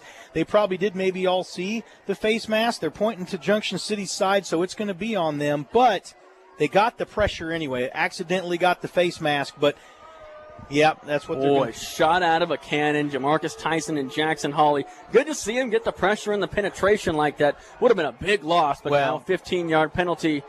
And it's going to be a first down for Lawrence. We saw him get a lot of pressure last week, too. But I talked to Coach Ty Zimmerman, the defensive coordinator for the game. Of course, everybody knows he was a really good safety at K-State, and Coach Snyder always talked about how he was a quarterback on the defense. Now we have him coaching our defense. We have for the last several years. Of course, he's the son of Coach Randall Zimmerman, but he talked about putting some pressure on Lawrence tonight and how his secondary was going to be up for the challenge. So far they have been. 2:35 to go in the first quarter. Here's a running play. Edwards spins out of a tackle, breaks it across midfield, now down to the 40-yard line, and tackled down to the 38. So I would have been a huge sack. A face mask wipes it away. 15-yard penalty, then a 12-yard run. And now Lawrence already back up on the ball. Banks Bowen is going to go out of the shotgun, and here comes this Lawrence offense. You look at the legs on these kids. My goodness, Lawrence spends a lot of time in the weight room, you can tell. First Big and legs. 10 from the 38. Bowen takes the snap, wants to throw. Looking down this near sideline for Becker. He's got his man beat. Perfectly thrown ball, and it's a touchdown for Lawrence High. What a perfect throw and a great catch by Jackson Becker. And Lawrence strikes in just 49 seconds. Good defense by Lavelle Autry there. They ran a sideline route off of some play action again. He did get past Autry, but Autry with his speed got up to, that was Howard, I'm sorry, caught up with him. But the difference was right there is that the kid was taller. The receiver was taller and was able to reach up and snag it. But it was good coverage that time by the Blue Jay secondary. Howard did a nice job. On for the PAT is Richardson. There's the snap, the kick on the way. And the kick is right down the middle. It's 21-7, so a couple of quick scores by both sides. Junction City responds in 53 seconds. Lawrence says, I'll do you one better, and they go for a deep pass of their own. in just 49 seconds. We'll go ahead and keep it right here. Let's go ahead and thank some sponsors real quick. Jim Clark Chevrolet, Eagle Rail Car Services, Mathis Physical Therapy, Orthopedic and Sports Medicine Center, and Key Office. One of the things, though, that was a great contested catch because the coverage was good. Howard did a nice job on the coverage there. Like I said, that receiver was just a little taller, and you could see them both with a little bit of contact going downfield, and as soon as he turned, you saw Howard turn. He actually made a play for the ball, but the Lawrence receiver just reached up and grabbed it and was able to get a hold of it and pull it down. And so that was a nice play by both the secondary player, the safety for the Blue Jays, and the receiver. So Richardson going to kick it away. We'll see if the Blue Jays get a chance to return this one. The reason they returned the last one was due to the unsportsmanlike conduct penalty. So a couple of good scores from both sides. Back deep, Scholar Brown and Jamarcus Fornes. Both already have a kickoff or a punt return or a touchdown this season. And Richardson is going to boot this one deep, and it is going to go into the end zone for another touchback. So, interestingly enough, too, I want to point out that Conrad threw those last couple of long passes that they completed against the wind, too. So, he's able to put those in there. Lawrence has had the win here in the first quarter. Blue Jays will get the win in the second quarter, but 21-7. Again, one of the differences you're seeing right there, they did go to the deep pass. You knew they were going to do it sooner or later, and they did, and they executed it very well. Lawrence did. But, again, Blue Jays secondary, a little tighter coverage maybe like to see because they're giving them some cushion on these shorter routes. And so you saw them start to pull up a little bit because Lawrence, and this is some good play calling, threw some shorter passes, so the Blue Jays secondary started to tighten up, and then they went for the deep one. And so that's what they're looking for. Lawrence is going to look for that deep pass. They're a big play team. They like the big play. That's how they like to score get their yardage in big lumps to score their touchdown. 1st and 10, Junction City from their own 20-yard line. First time we've seen 23 in blue, Aaron Woods. Gomez takes the snap, and it's going to be delay of game on Conrad Gomez and the Blue Jay offense. So got to quit getting behind the sticks. And it is a dead ball delay of game foul. So 1st and 15 for Junction City. But let's talk about this offensive line for the Blue Jays. Tymar Jones, left tackle, 6'1", 260. Jordan Scott, 6'1", 230. Avery Florence at center, 6', 230. Petrin Bartolome, 6', 290-pound senior. And the right tackle, Dorian Coleman, doing a good job so far against this great Lawrence front. Out of the shotgun they go. Here comes Woods. He's a big play waiting to happen. He's going to run forward for a short play. He ran really hard last week. We saw him with some really nice runs. More of a power back. He's kind of the power back for the Blue Jays, he and Fenati, and then you'll see some speed from a couple of the other Blue Jay runners, but he seems to be more of the power guy. Just a gain of 2 right there from Woods. And now looks like Fornes is going to go in the backfield. Don't see that's a whole lot. He's going to go to the right of Conrad Gomez. Trips to the left. One receiver near side. The ball's right in the middle of the field. Gomez takes the snap, looking for Fornes on the wheel route. He still wants to throw. Throws over the middle. Passes caught. Xander Caldwell at the 30-yard line. And it's going to be a first down for the Blue Jays. And what was impressive right there, Gomez stepped up in the pocket. Xander Caldwell's waving his arm in the air. He makes the catch, and it's 1st and 10. So as a receiver, you come back to your quarterback when you see they're in trouble. That's what he did, Caldwell. What he did is he sat in front of the safety and came back to his quarterback. Nice hook up there. Quick snap. Here comes a running play to Aaron Woods. Breaks a couple of tackles. Kind of just says, get out of my way. And picks up a nice gain right there. Gains 4 yards out to about the 36. Nice run right there, getting a few yards. Blue Jay offensive line kind of starting to settle in. You're starting to see those holes get a little bit bigger up there.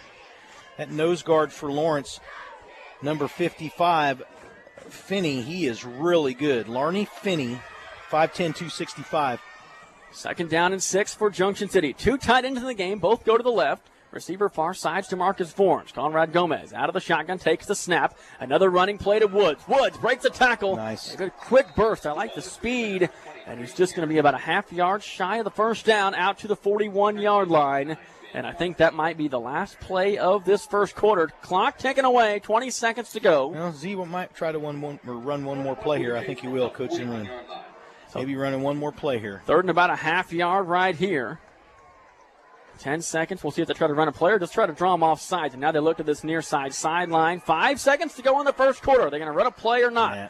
Gomez just trying to draw them off sides. And that's the end of the first quarter. A lot of fireworks on both sides. Lawrence leads it 21-7. When we come back, it's second quarter action. The Blue Jays have the ball, and they're driving.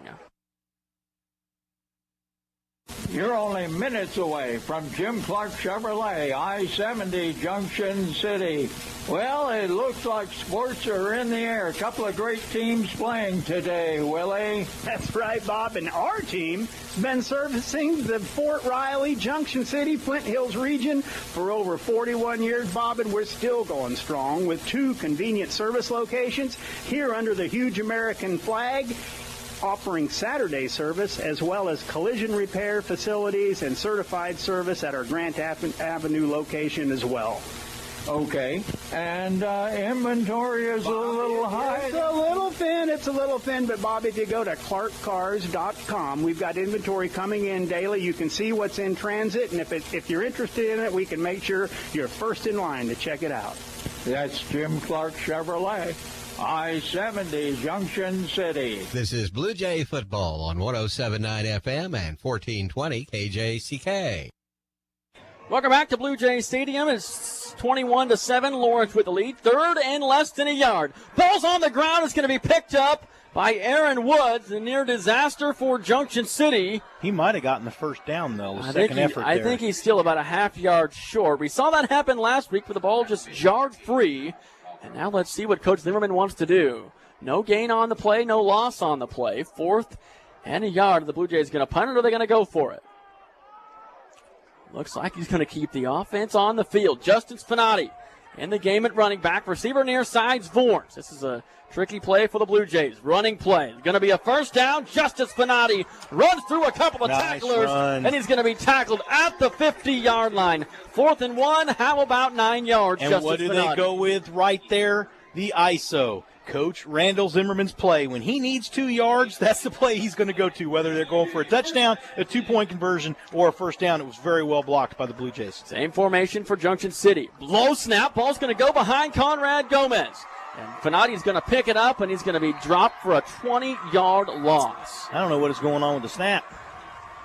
Ball all the way back at the 30-yard line, so it feels like Junction City gets a couple of good plays, and they get a penalty, or in this case, a snap that's going to go between the legs of the quarterback. 1 for Conrad Gomez, hit him right in the kneecap and resulted in the ball going to Lawrence. This one, Fanati recovers it, but it's going to be 2nd down and a mile. They're actually going to mark him down at the 33. When this kid's in there at nose guard, that's when those bad snaps are happening. I want to get this kid's number here and give him some credit for Lawrence. Fanati goes from right to left, and now Gomez takes the snap. He looks to throw, looking to that far side. Wants to throw deep down that far sideline. Wide open with Scholar Brown on that far side, but Gomez put a little bit too much behind it, and it's going to end up a few yards out of bounds. Scholar Brown was wide open. But he's got the wind now. See, he didn't have the wind in the first quarter. That's his first pass deep with the wind. The wind caught that one, pushed it out of bounds. Scholar Brown obviously had a couple of great catches last week. Between Brown and Vorns, you've got some really good receivers on this team. Looks like Lavelle Autry's going to check into the game. 3rd down and 26, 21-7. Lawrence leads it with 10:21 to go in the second quarter. Here's going to be an end around. Great play. Here comes Lance Norris past the 50. Down the sideline, Lance Norris. He's going to step out of bounds, shy of the first down. Coach Zimmerman talking about it. He's got some. We talked about how many guys can touch the football and how many guys touched the football last week. I don't like the name skill because if you don't think it's a skill to have to snap the ball and block or whatever it is. So I like the term ball handlers, your ball handlers. For the Blue Jays, a lot of guys that can handle the football. Right there he talked about end arounds and some things you can do with these guys, and that was a perfect example. 4th down and 7 from the Junction City, or from the Lawrence 47-yard line. Out of the shotgun, Conrad Gomez. Really need a first down here. Already converted 1 4th down here on this drive. 3 receivers go to the right.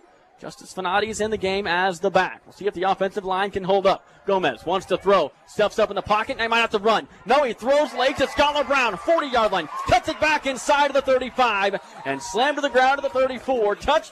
First down at Junction City, and a great job by Scholar Brown finding some open space and getting upfield. Again, not giving up on the play. Scholar Brown did a good job seeing his quarterback was going to take off. What I like is that Conrad had the presence of mind to see Scholar Brown stop, set his feet, and zip the ball in there. That was a great play by Conrad Gomez. 1st and 10 from the 34. Here comes a running play. Fanati runs into his own man. Now he's going to break it out wide. Cuts it upfield 25-20. And he's going to be tackled right there Okay. Justice Finati, maybe a little bit slow to get up. Coach Zimmerman, you know this is his game plan when he's playing big kids. We got a lot of big guys out there for Lawrence, big, strong kids. Blue Jays, use their athleticism, see if you can wear somebody down. A lot of hands on hips right now with the Lawrence players, and you're seeing the Blue Jays use their speed and athleticism on this drive to get downfield. But you can see it, a lot of guys with their hands on their hips for Lawrence right now. Talking about cramps, Justice Finati was able to make it off the field and instantly went down. Hopefully that's all it is. Here comes a running play to Blake Proetti. Right up the middle they go.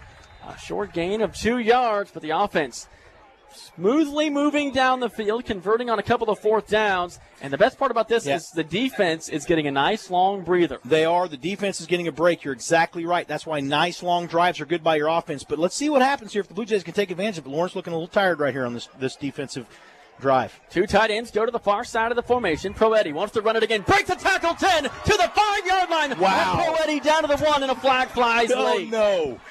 That was an excellent run. That might be on Lawrence, though, because the way they were dragging. I wonder if they got his face mask.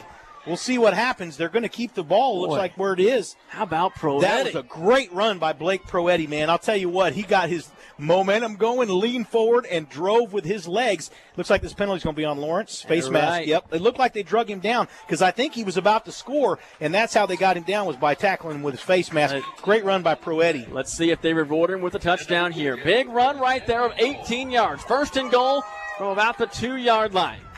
2 tight ends go to the far side. There's the snap. Running play. Proetti deep in the end zone. Touchdown. Junction City Blue Jays. The Blake Proetti drive. Yeah, that's exciting. How about that, Blake Proetti? I'm waiting to see his dad look up here because we were talking to Dennis, his dad, before the game. Had a chance to talk to his mom and his grandma, too. And I told him, I said, maybe a couple touchdowns tonight for him. And they said, well, we just like to see some good, hard runs. Well, they got 2 of them right there, and one of them was for a score. And give credit to that offensive line, too.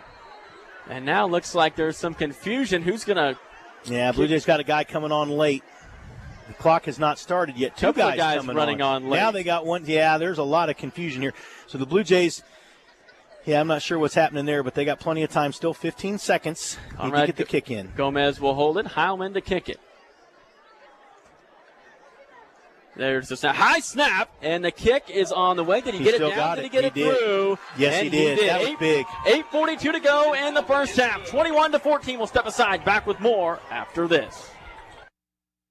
There's hope for depression, even treatment-resistant depression. I'm Dr. Christy Clark from Victory Clinic. TRD is a common condition when antidepressants don't work. Does this sound like you? If so, you are not alone. TRD is treatable. Victory Clinic in Junction City and Manhattan offers TMS and Spravato, both effective, safe, and approved treatments for TRD. Blue Cross and TRICARE accepted. Visit victoryclinics.com. Call or text us today because you are worthy of wellness. Welcome back to Blue Jay Stadium. How about this? The Junction City Blue Jays got down 14-0 early. They have battled back. It's 21-14. Lawrence with the lead. Call out the Blake Proetti drive. But first of all, shout out to Conrad Gomez. Shout out to the offensive line. Gomez converted on a couple of fourth downs. Justice Finati with the big run as well.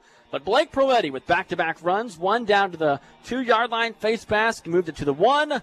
And then into the end zone he goes, and Junction City just trails by a touchdown here. 21-14, 8:42 to go here in the first half. Back here at Blue Jay Stadium, Ethan Heilman going to kick it away.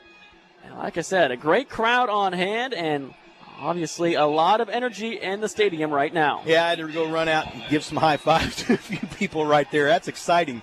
You got to love the Blue Jay fight right there. That right there is the blue-collar football that we talk about a lot that you see with the Blue Jays. And a nice, long, deep kick right there. Talk about the wind pushing that one through, and Heilman pumped up as he kicked it away. And now the Blue Jay offense has responded twice. Blue Jay defense has had a lot of time to take a breather on the side, gather themselves, meet with Coach Ty Zimmerman, and we'll see if they can get a stop and get the ball right back to this hot offense. 21-14 the score. That time and score update brought to you by Victory Clinic. The Lawrence offense has been on that sideline for a little while now. And we'll see. I do not see Bailey Johnson back in there. He obviously had an injury and left, so we wish the best to him. But here comes 1st and 10 for Lawrence at their own 20-yard line. Quarterback keeper, Banks Bowen has got it up to the 30. Breaks it outside. Bowen still on his feet. and he's going to be pushed out at the 39. So just like that, a gain of 19 yards. He's running a lot harder than he did last week, and last week I don't think they were quite as worried about it, but you can see right there he's a strong kid, tall kid, Bowen is. He's 6'3", 204.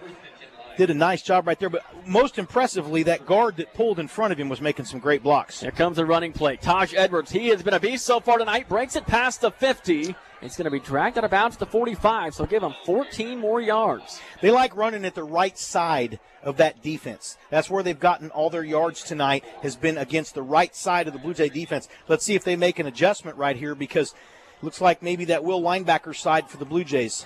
Same formation, 2 receivers near side. Curry has it on the handoff. Again. Same exact like ball's on the ground. He lost the football, and the ball's going to be recovered by Bailey Johnson. So good news first. The big man is back in after he looked like he had some kind of serious injury. The ball got poked out and then kicked by a Blue Jay player, and then Johnson jumped on it right there.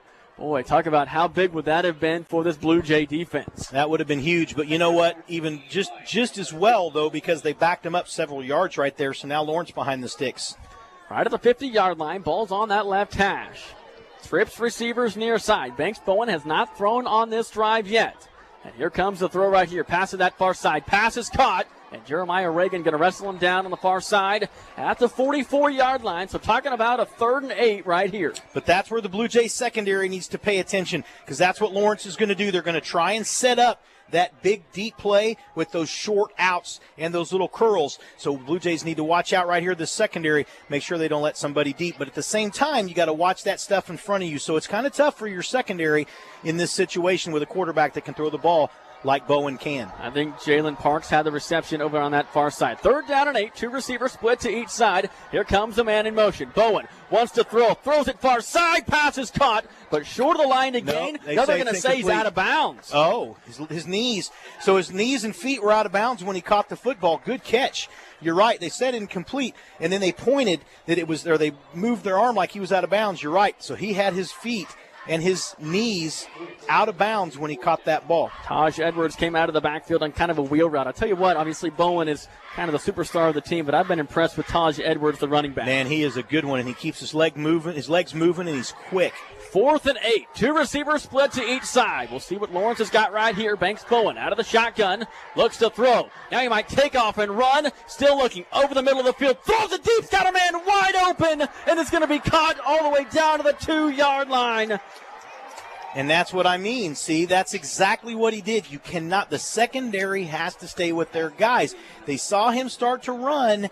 They didn't stay with him. That's the second time tonight the Blue Jay secondary did not stay with a receiver when Bowen started to scramble, and that left a guy open deep downfield. Another mistake by the Blue Jay secondary. And when Banks Bowen gets out of the pocket, his go-to man is Jackson Becker. It's happened a couple of times. Give Becker credit for finding a seam. He's a good receiver. And now it's 1st and goal to go. They're going to say from the 3-yard line. 2 receivers near side. Back in the backfield. Here comes the running play. QB keeper Bowen into the end zone. And it's a touchdown for Lawrence on a 3-yard touchdown run. A QB keeper from Banks Bowen. Yeah, they ran a little ISO action. It looked like right there to themselves. He gets in. And again, they keep attacking the right side of the Blue Jay defense. And that's where all their runs have gone tonight pretty much, is to the right side of that. They obviously like to go that way. Like to see maybe the Blue Jays make some kind of an adjustment, maybe go to a 4-man front or something, but it's kind of hard to do that when you got your secondary being so dedicated to the deep pass. And for the PAT, Bowen holds it. The snap is down, kick on the way, and it split the uprights. The kick is good. 28-14. We'll go ahead and keep it right here. So the Blue Jay offense has been hot. The defense had a couple of chances to get off the field. They forced the fumble, recovered by Lawrence, had a 4th and 9.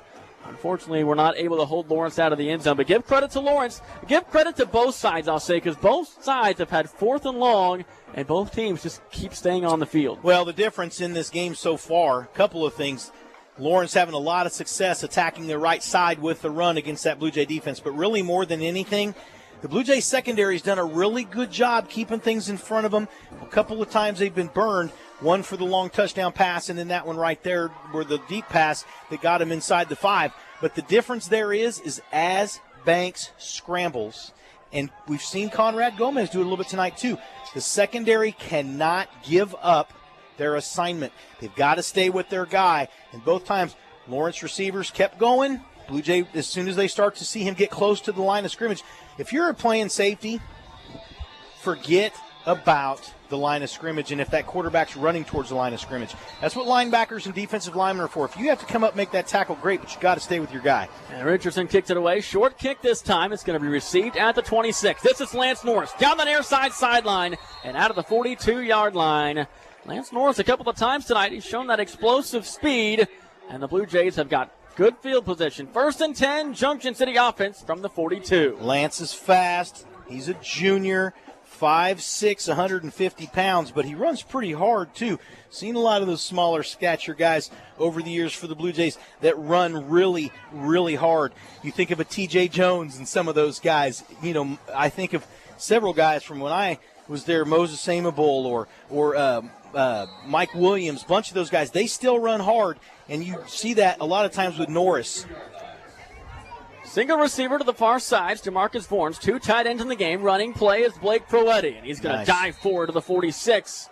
And they're going to say it's a gain of 4 yards. And, hey, how about Blake Proetti running hard? Blake is running really, really hard. Not the biggest guy either. 5'7", a 200-pound junior. Yeah, you think of Victor Williams, Virgil Williams, some of these smaller guys for the Blue Jays that run so hard. And Here comes another running play into Lawrence territory down to the 49-yard line. 3rd and 2. They're running right behind Petrin Bartolome right there, the right guard.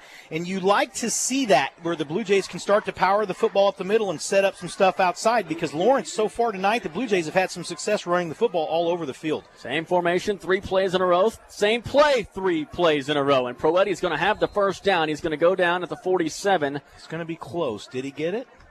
That far side official ran in right at the line to gain. They might do a measurement. And they're going to give the Blue Jays a first down. Nice. Dorian Coleman and Petrin Bartolome on the right side of that line, 3 plays in a row, did a really nice job right there. Again, you're starting to see this defensive front of Lawrence, some hands on some hips. Blue Jay offensive line doing a really nice job. They need to keep going, but I like it because the Blue Jays have been able to run the ball outside the last couple of drives and up the middle. And you like to see Coach Zimmerman. He'll do that. He'll take advantage of the run game and not throw it unless he has to. They shift the formation from right to left. They're going to throw it near side to Vorns. Vorns makes a back shoulder catch, 20, 10, and he's going to be dragged down to the 6-yard line. Jamarcus Vorns with a great turn and back shoulder catch. What I like about that is Conrad threw it. He kind of threw it behind him on purpose, it looked like, because the secondary player for Lawrence was there. He did have to turn and kind of catch it and go, but what I liked about that was that Vorns didn't give up on it. He actually stopped and turned and caught it, and then in stride was still able to go. In the red zone, 1st and goal to go. Proetti driving his way into the end zone. Touchdown, Junction City Blue Jays.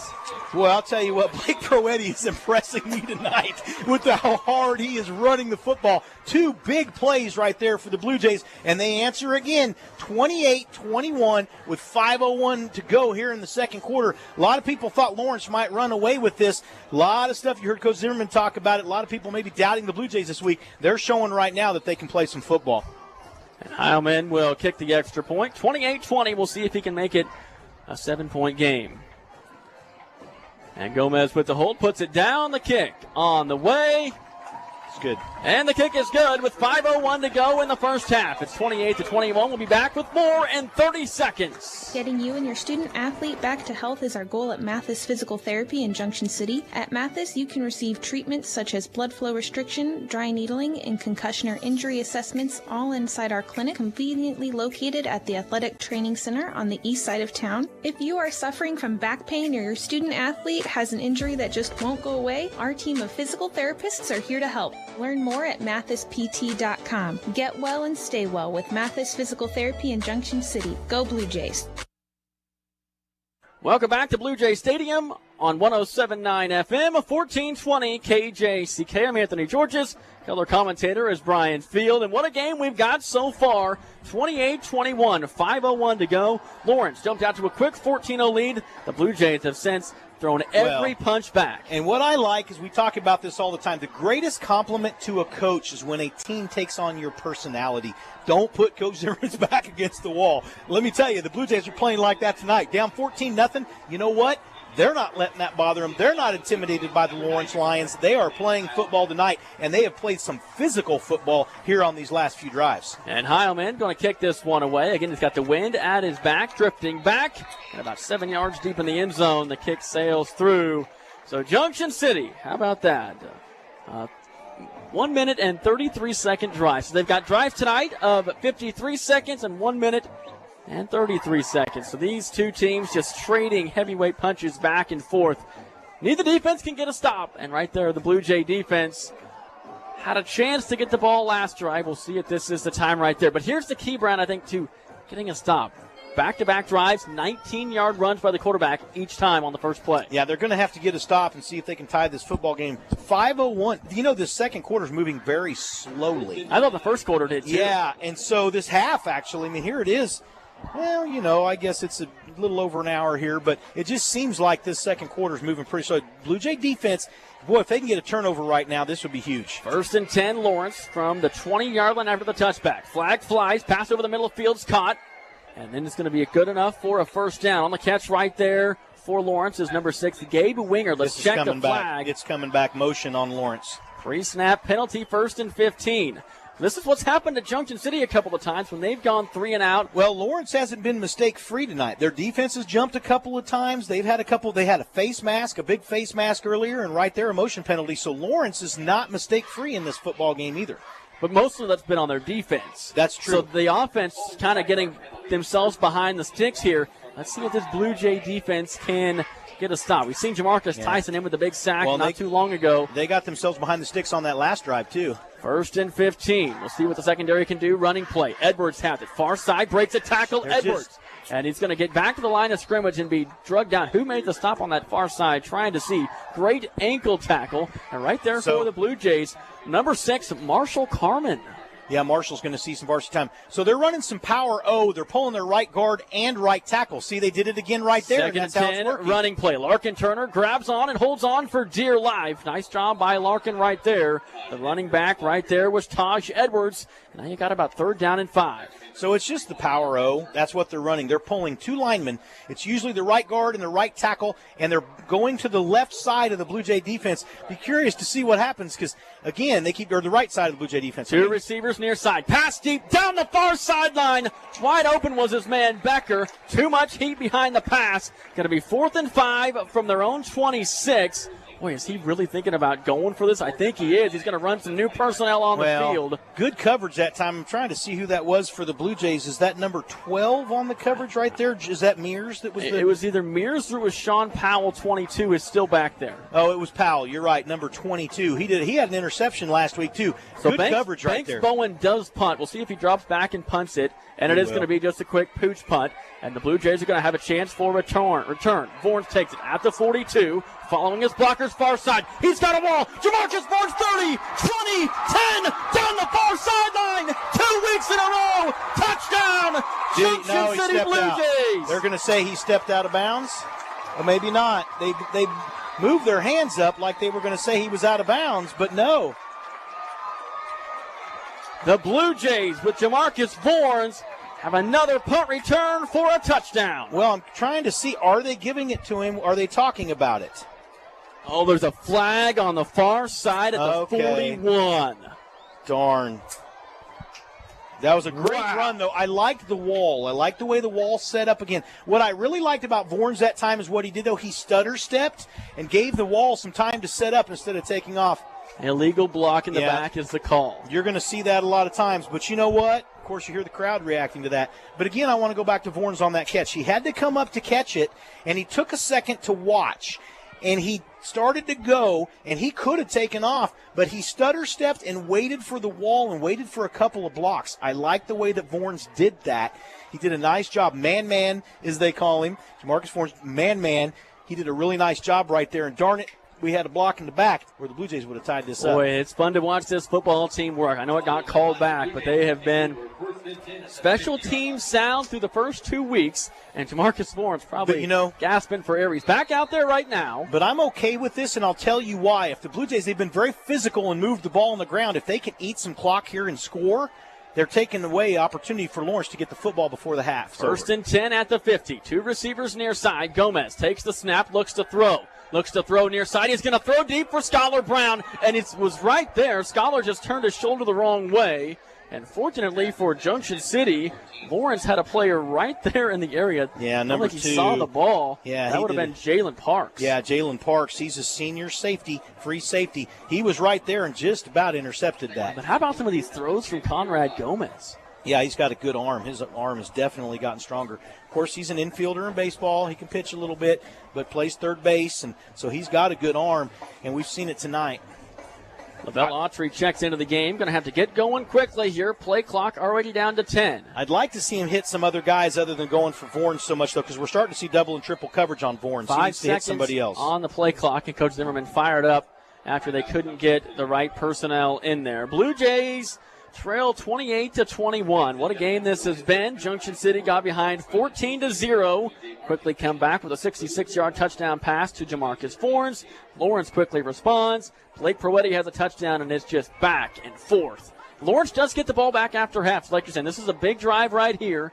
Yeah, the Blue Jays, on the board. Yeah, if they could get a nice sustained drive, I know they took a shot right there, but if they could get a couple of those nice runs, eat some time off the clock, and maybe punch this in with maybe 30 seconds left or even eat up pretty much the whole thing, even if they get down there and get a field goal, that would be acceptable at this point, get some points on this drive because Lawrence gets the ball in the second half. But, again, you can see Coach Zimmerman a little frustrated with some – it's early still, and they're running some different sets than they ran last week. And so we'll see what happens. But the Blue Jays with an opportunity right here at their 50-yard line, 3:44 to go, and they got one timeout left here in the second quarter. I like the idea of Lavelle Autry being on offense. 2 receivers go to the right, 1 near side, and Norris is going to take it on an end around. He's got some blockers out in front. Can he get the edge? To the 45-yard line, Norris, and he's going to get the first down and hit late out of bounds. That's going to be – that right there should be a penalty.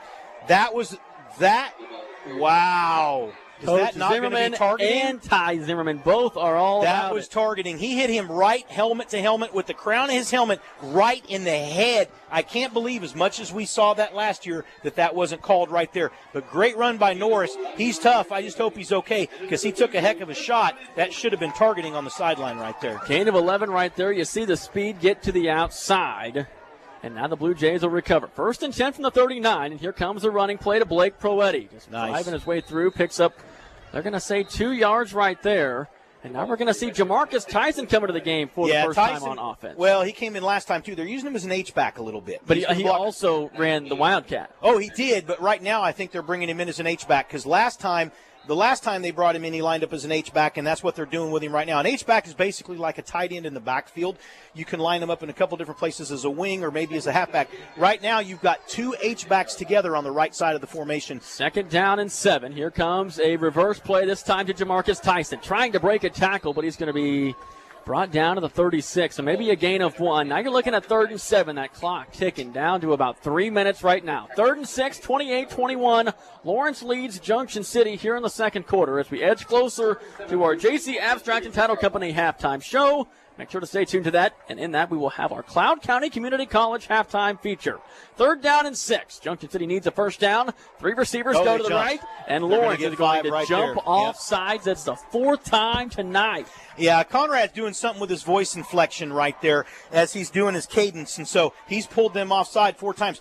But right there, what they did with those 2 backs, those 2 H-backs, usually when you see somebody cross formation, Blue Jays, a lot of times when they do that, they're using that guy as a blocker. That time they had 2 H-backs there. They handed one off to the second H-back, which happened to be Tyson, and that was a nice play. And they're lined up like that again. Let's see what they do this time. 3rd and 2 running play. Proetti's got it. Sidesteps a tackle. Still going. Blake Proetti down to the 25-yard line. 1st and 10 at Junction City. The clock's going to stop. They lined up their tight end off the ball. It was Coy and another tight end. So they had 2 tight ends together on the right side of the formation about 2 yards off of the football. They're doing the same thing to the left here, and they just ran power right behind him with Proetti. And Woods is in the game right now. Woods run into his own man, and he's going to be slammed down. Like you said, that clock ticking, which is good news for the Blue Jays. 2 minutes, 15 seconds to go in the first half. That nose guard for Lawrence is tough, number 55. He pushed Avery Florence back. Yeah, that was Florence that Woods ran into because Florence got pushed back. Florence doing a nice job, though, with this kid. I don't want to make it sound like he's not. He really is, but that just goes to show you how good this Lawrence nose guard is in Finney. He's good. Conrad Gomez has the ball on the near side hash. 3 receivers go to the right. They're faking it, trying to throw over the middle of the field. Steps up in the pocket, got a man open deep, and it's going to be thrown in behind Jamarcus Fornes. Boy, I thought he had the safety going to come underneath and pick it. It made it through his arms. I thought Vorns had a chance for it. But there was double coverage again on Vorns, and I know that Conrad wants to throw the ball to Jamarcus, but let me tell you, Coy was wide open on the right side of the formation at the 20-yard line, and he could have gotten the first down, and then Caldwell was also open. So we got to start hitting some other guys because there was double coverage again on Vorns that time, and they're starting to pick up on that. That means somebody else has to be open, and Conrad's going to have to look for somebody else. 3rd and 11 from the Lawrence 27-yard line, trying to draw them off sides. Play clock at 5 seconds. Blue Jays are going to have to go quick. That's okay. They got one timeout left, so they'll call the timeout. And that's their final timeout. You go back to that play real quick, though. Vorns was wide open. He threw his hand up, but due to the pressure on the backside, he had to step up. And like you said, when he looked up, there was a couple of guys there. But nonetheless, the Blue Jays driving again, 3rd down and 11 from the Lawrence 27, 28-21's the score. Yeah, I just got to spread the ball. Last week we did a good job spreading the ball. Brown caught the ball. Xander caught the ball. We had some different guys catch the ball. I know Vorns is your primary receiver on a lot of those plays, but let's not try and get it all at once. Got to hit some of these underneath patterns because they're starting to double team downfield. We even saw some triple team on Vorns a couple times here lately when he takes off down the middle of the field. So hopefully we can start hitting some other guys. Maybe hit a bubble. Maybe hit what they call, K-State likes to call a halfback wide, where you have your running back run 5 yards deep into the backfield and you throw it to him on a little swing pass. Let's just try and maybe take a little pressure there. We've got Lavelle Autry. We've got some different guys we can throw the ball to. Chris Corey going to spread out wide to the right. Jamarcus Vorns and Lavelle Autry out there as well to the far side. Looks like 24, that's Jason Neal, going to be here near side. Ball's on this near side hash to the 27. Marcus Tyson in the game at running back. Conrad Gomez takes the snap. It's a low snap. Fakes the pitch. Looking over the middle. Pass is going to be off the hands of Lavelle Autry. He had the first down inside the 10. It looks like a rifling pass right there. And now I think the Blue Jays, you've got to go for it on 4th down. You do here, but that's okay because they've eaten a lot of time. 2 minutes off the clock. But, again, that was nice. I like that. It was a little slant across the middle underneath the safeties, between the safeties and the linebackers. It was thrown maybe a little hard, but that's okay. Autry maybe should have caught that, but hadn't had a whole lot of opportunities to catch football. But that was a really nice play by the Blue Jays. Too bad they couldn't capitalize right there. So no Jamarcus Vorns. Well, he is in the game. He's in the game as going to be right next to Conrad Gomez at the running back position. Trips near side. Xander Caldwell goes to the right. 4th down and 11 from the Lawrence 27. There's swing the it snap, to him right now. And they're going to throw it to Vorns on the far side. Makes the catch, and then he's going to be hit, and the ball's going to jar free. And it's going to be a turnover on downs. The second time we've seen that tonight. 1:37 to go in the half. Nonetheless, a really good drive by the Blue Jays. The offense moved down the field. The defense got off the field, and now we'll see what Lawrence does. Maybe keep running the ball a little bit more there. But what they tried to do is exactly what we just talked about. They've gone deep to Vorns. That time they tried to send Vorns out on a tailback wide, kind of a little bubble. Hit him in the stride on the side to see if he could run past, get it in the hands of an athletic guy maybe who can make a move. But if the Blue Jay defense right here can stop him, it's going to be really a good opportunity for the Blue Jays, even though Lawrence gets the ball here at the beginning of the second half. Lawrence does have 2 timeouts. The clock will stop on a first down. Bowen takes the snap, going to be a running play. Great job by Khalil Walker, who just came into the game and makes the stop. Yeah, Khalil Walker. He's a good linebacker. Saw him play some JV last year, got a couple of reps on varsity, but he does a really nice job. He's a sophomore, 5'10", 170 pounds, also a baseball player for the Blue Jays. So 2nd down and 9, they're going to say. Took 6 seconds right there. This is where these dual threats are so dangerous because, obviously everybody knows about Avery Johnson at K-State, but when they get in this 2-minute offense, they know they got to get down the field. This is where that dual threat comes in and they take off and run. And the Blue Jays haven't been able to contain him very well tonight. Oh, they definitely can. But, again, watch for that power O. It would be nice to see those defensive ends. A lot of times when you see that right guard and that right tackle start to go, it's power O.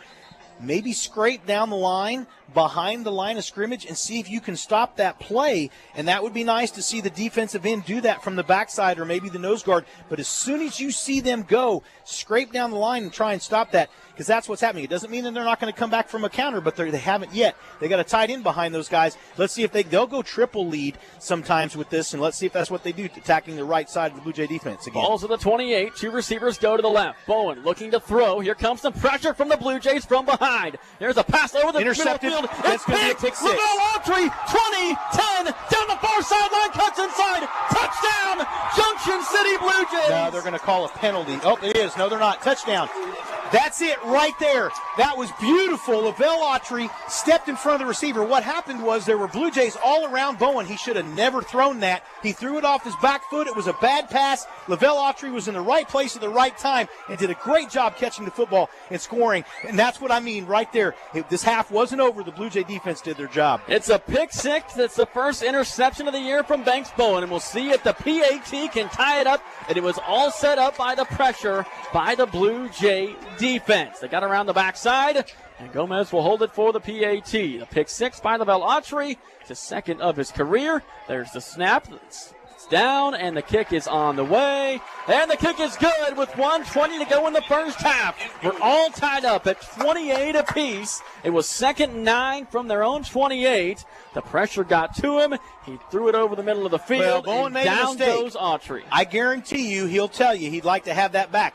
That sometimes happens when you're as good a quarterback as Bowen is and some of these guys. You force things. Right there, he was on his back foot. The Blue Jay defense was right in his face. He forced the pass. Lavelle Autry held his ground because he was coming in to maybe help make the tackle because there was nobody in his zone. But he stayed in his zone and did a great job and was able to just wait for the ball, catch it, and then after that he's like a punt return guy, and he was able to take off, get the sideline. And he made a couple of nice cuts inside the 10-yard line to get into the end zone for the touchdown.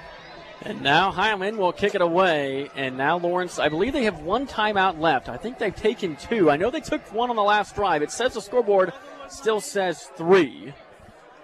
And Hyman will kick it away from the 40-yard line. 8:18 is the time. So like I said, kind of a long half. It has been exciting. 28-28 we're tied. Coming up at halftime is our JC Abstract and Title Company halftime show. We'll also have our Cloud County Community College halftime feature interview with the band teacher, Jared Morris. Heilman kicks it away. This one a shorter kick. Going to be taken back inside the 5 thanks to the wind at the 3-yard line. Right Curry there. has it coming near side. Good blocking down the sideline. And he's going to go out of bounds at the 35-yard line. Well, that was a nice tackle right there. An important tackle for the Blue Jays by Kingston Timms. They're on special teams. Of course, he's a starting jack safety for the Blue Jays, and he did a really nice job right there coming up. But Lawrence still with 1:11 to go, and all 3 of their timeouts and what they can do. They've taken at least one. They took one that last You're drive. right. So there's 2. I think we might have missed a timeout. I think they might have taken one in the first quarter as well. But nonetheless, they still have at least one timeout. And we'll see if the senior quarterback, Tulsa commit, can respond. 1st and 10 from the 36. Throws it out to the far side. He has a blocker out in front, and they're going to try to tackle him inbounds. Darn. He's going to go out of bounds. They tried to tackle him inbounds, but he rolled out. Yeah, that was a nice Autry job. on the tackle. It was a nice job by the receiver for Lawrence that time, dragging the defender out of bounds. That's a big kid right there, too. Jackson Becker. Jackson Becker, number 16. Boy, he has been good for them tonight. He's a very good receiver. Also in the game is Kayvon Price lining up on the near side. You know they're going to eat up the sideline until they take a deep shot here. 2nd down and 4. Bowen rolls the pocket near side. Here comes the pressure for the Blue Jays. This is going to be a ball thrown way out of bounds. That pressure's coming after him. Jamarcus Tyson and Jalen Morgan. But that was a very heads-up play by an experienced senior quarterback. Throw that where nobody's going to get it. Just sail it out of bounds right there. Make sure that you're not going to get any grounding penalty. Just get it way out of bounds when you're under pressure like that, and not much is going to happen. And now we'll see if this is where we see the legs of Banks Bowen. Andy forced it last time, and I'm sure he got a chewing by his coach. So, who is also his dad. Here's a running play. Edwards breaks a tackle. He's got the first down. The clock will stop due to the first down. He's got it at the 49-yard line of Junction City. Clock's at 52 seconds. It stops till they reset the chains, and they are up on it quickly. You know this is a well-coached football team. Clint Bowen, a very good coach, and you're right, his son is the quarterback. 1st and 10. Here comes the pass play to the far side. Pass is overthrown. How about Marshall Carman in there tonight? Yeah, Marshall Carman doing a nice job. And so Marshall, they talked about him getting more playing time. Like to see who he's been in there for. Look to see who's in there on the secondary for the Blue Jays. They're also mixing some guys up because of the deep play, but Marshall's a junior. Says he's 6'5", 145. I don't know if he's 6'5", but he might be close. I went to school with his dad, Lance. We played a lot of ball together, and so proud to see Marshall out there. 2nd down and 10 for Lawrence from the Junction City 49-yard line. 2 receivers go to the left, 1 near side. Banks Bowen has some pressure coming, throws far side. It's going to go through the hand of the intended target, Jackson Becker. And now the pressure from Junction City is causing a little bit of frustration for Lawrence. It's the pressure and it's the clock because he's got 2 pressures on him now. The Blue Jay defense is pressuring him, which you know Coach Zimmerman, Ty Zimmerman, is wanting to do that. And he's got the clock. He's trying to get rid of it quickly. They're in their 2-minute drill right now, and he's just trying to hit some guys, but you're right. He's got the double pressure. The Blue Jay defense pressuring him and the clock. 3rd and 10. There are 2 timeouts left for Lawrence. He'll take a shot here. He'll take a deep shot. Drops back in the pocket. Here comes the pressure for Junction City, and they're going to sack him back at the 47-yard line. He was looking deep. He was looking deep on a post route, but he started to step up in the pocket because it was collapsing, and the Blue Jay defense did a great job right there. Several players in there for the Blue Jays. Let's see if we can get some numbers. Jeremiah Reagan, Noah Agon in there. Larkin Turner was in there. 3 or 4 Blue Jays were in there that time and got a hand on him, and that was huge. That was a big sack, so now it's 4th, and you know they're going to want to take a deep shot here. Well, there's only 10 seconds left in the half. They're going to wind the clock all the way down, and I'm sure they're going to throw a Hail Mary with no time left. Or they may not take a chance because they could down it here or they could go ahead and try to punt it, but I don't know that they're going to try and get a Blue Jay. Took a timeout with 1 second left. There you go. So the Blue Jays are starting to run off the field. Clint Bowen takes a timeout with 1 second left, and you know the quarterback's got the arm. Yeah, you know he's going to try it here. The only reason I'm a little surprised at that is I think if it was me, the momentum has definitely been the Blue Jays in the second quarter. The Blue Jays down 14-0. And then they come back. They didn't quite tie it here until they get the pick 6 from Autry. They were down by a touchdown. We talked about how the defense needed to flip some things and stop Lawrence and then let their offense score. Instead, the defense for the second week in a row has scored. So the Blue Jays, 2 defensive scores in 2 weeks, and that's big when your defense and your special teams can score. And you've got to remember, too, they got a special teams touchdown taken off the board tonight due to a penalty. So actually, they put maybe 2 seconds. That's true. They put 2 seconds back on the clock. So what do you do here? You dropping everybody back? Yeah, the Blue Jays will go to a prevent defense here. In fact, they've got 5 guys in the secondary because they're going to drop their middle linebacker or one of their linebackers anyway and Tyson back. In fact, they're going to drop a bunch of guys back. Now they're going to switch some guys out. So the Blue Jays, Lawrence switched guys. Blue Jays are going to have to hustle here as they take some guys off the field. So here we go. 4th down and 12. 2 seconds to go on the half. Here comes the pressure for Junction City. It's a pass underneath. All kinds of Blue Jay defenders there. Kind of just padding the stats. The clock's going to run out. We go to halftime. It's 28-28. The number 3 team in the state is getting all they want from the Junction City Blue Jays. Make sure to stay tuned. Coming up, it is our JC Abstract and Title Company halftime show. That's coming up next right here on 107.9 FM, 1420 KJCK. Junction City Abstract and Title Company is your local title insurance and real estate closing agency. JC Abstract and Title has been serving Junction City for over 60 years, handling both title insurance and closing needs all under one roof at 807 North Washington Street in Junction City. JC Abstract and Title is always proud to sponsor our hometown Blue Jay athletics and athletes. Have a great year, both on and off the field. Go Blue Jays from Junction City Abstract and Title. Keep our nation's supply chain moving. Join the team at Eagle Railcar in Junction City, where we take pride in servicing railcars. From welding, painting, cleaning, to entry-level positions, we've got a job for you. Eagle Railcar Services is a full-service railcar repair and maintenance facility, and they're looking for hard-working team members. Enjoy top-tier benefits, including 401k, tuition reimbursement, scholarships, paid training, holidays, PTO, and comprehensive insurance. Apply today at eaglerailcar.com/careers. Eagle Railcar Services, proud sponsors of Blue Jay Athletics. Welcome into the JC Abstract and Title Company halftime show on 107.9 FM, 1420 KJCK. It's tied 28-28. I'm Anthony Georges alongside Brian Field. What a first half it was. Brian, I'll bring you in here. 28-28. Junction City receiving votes in the top 10. No doubt about it, Lawrence is ranked at number 3, and I think a lot of the state expected Lawrence to kind of run over Junction City.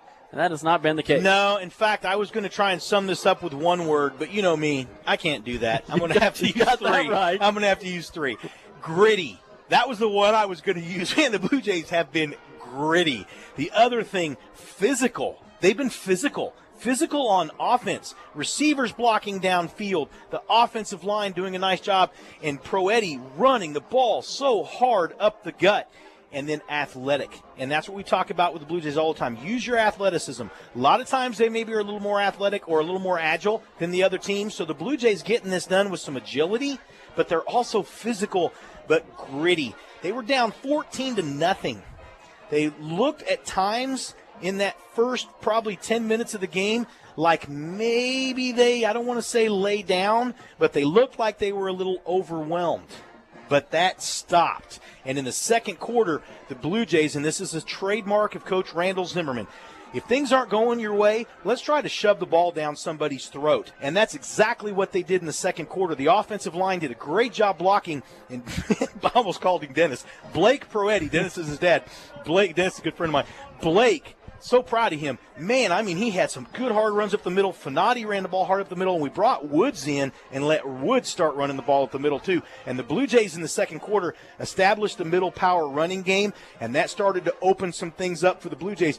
But again, let's not take anything away from the rest of the team because the defense started to tighten up. The secondary started to hit those Lawrence receivers, and the Blue Jays got a lot of pressure on the quarterback.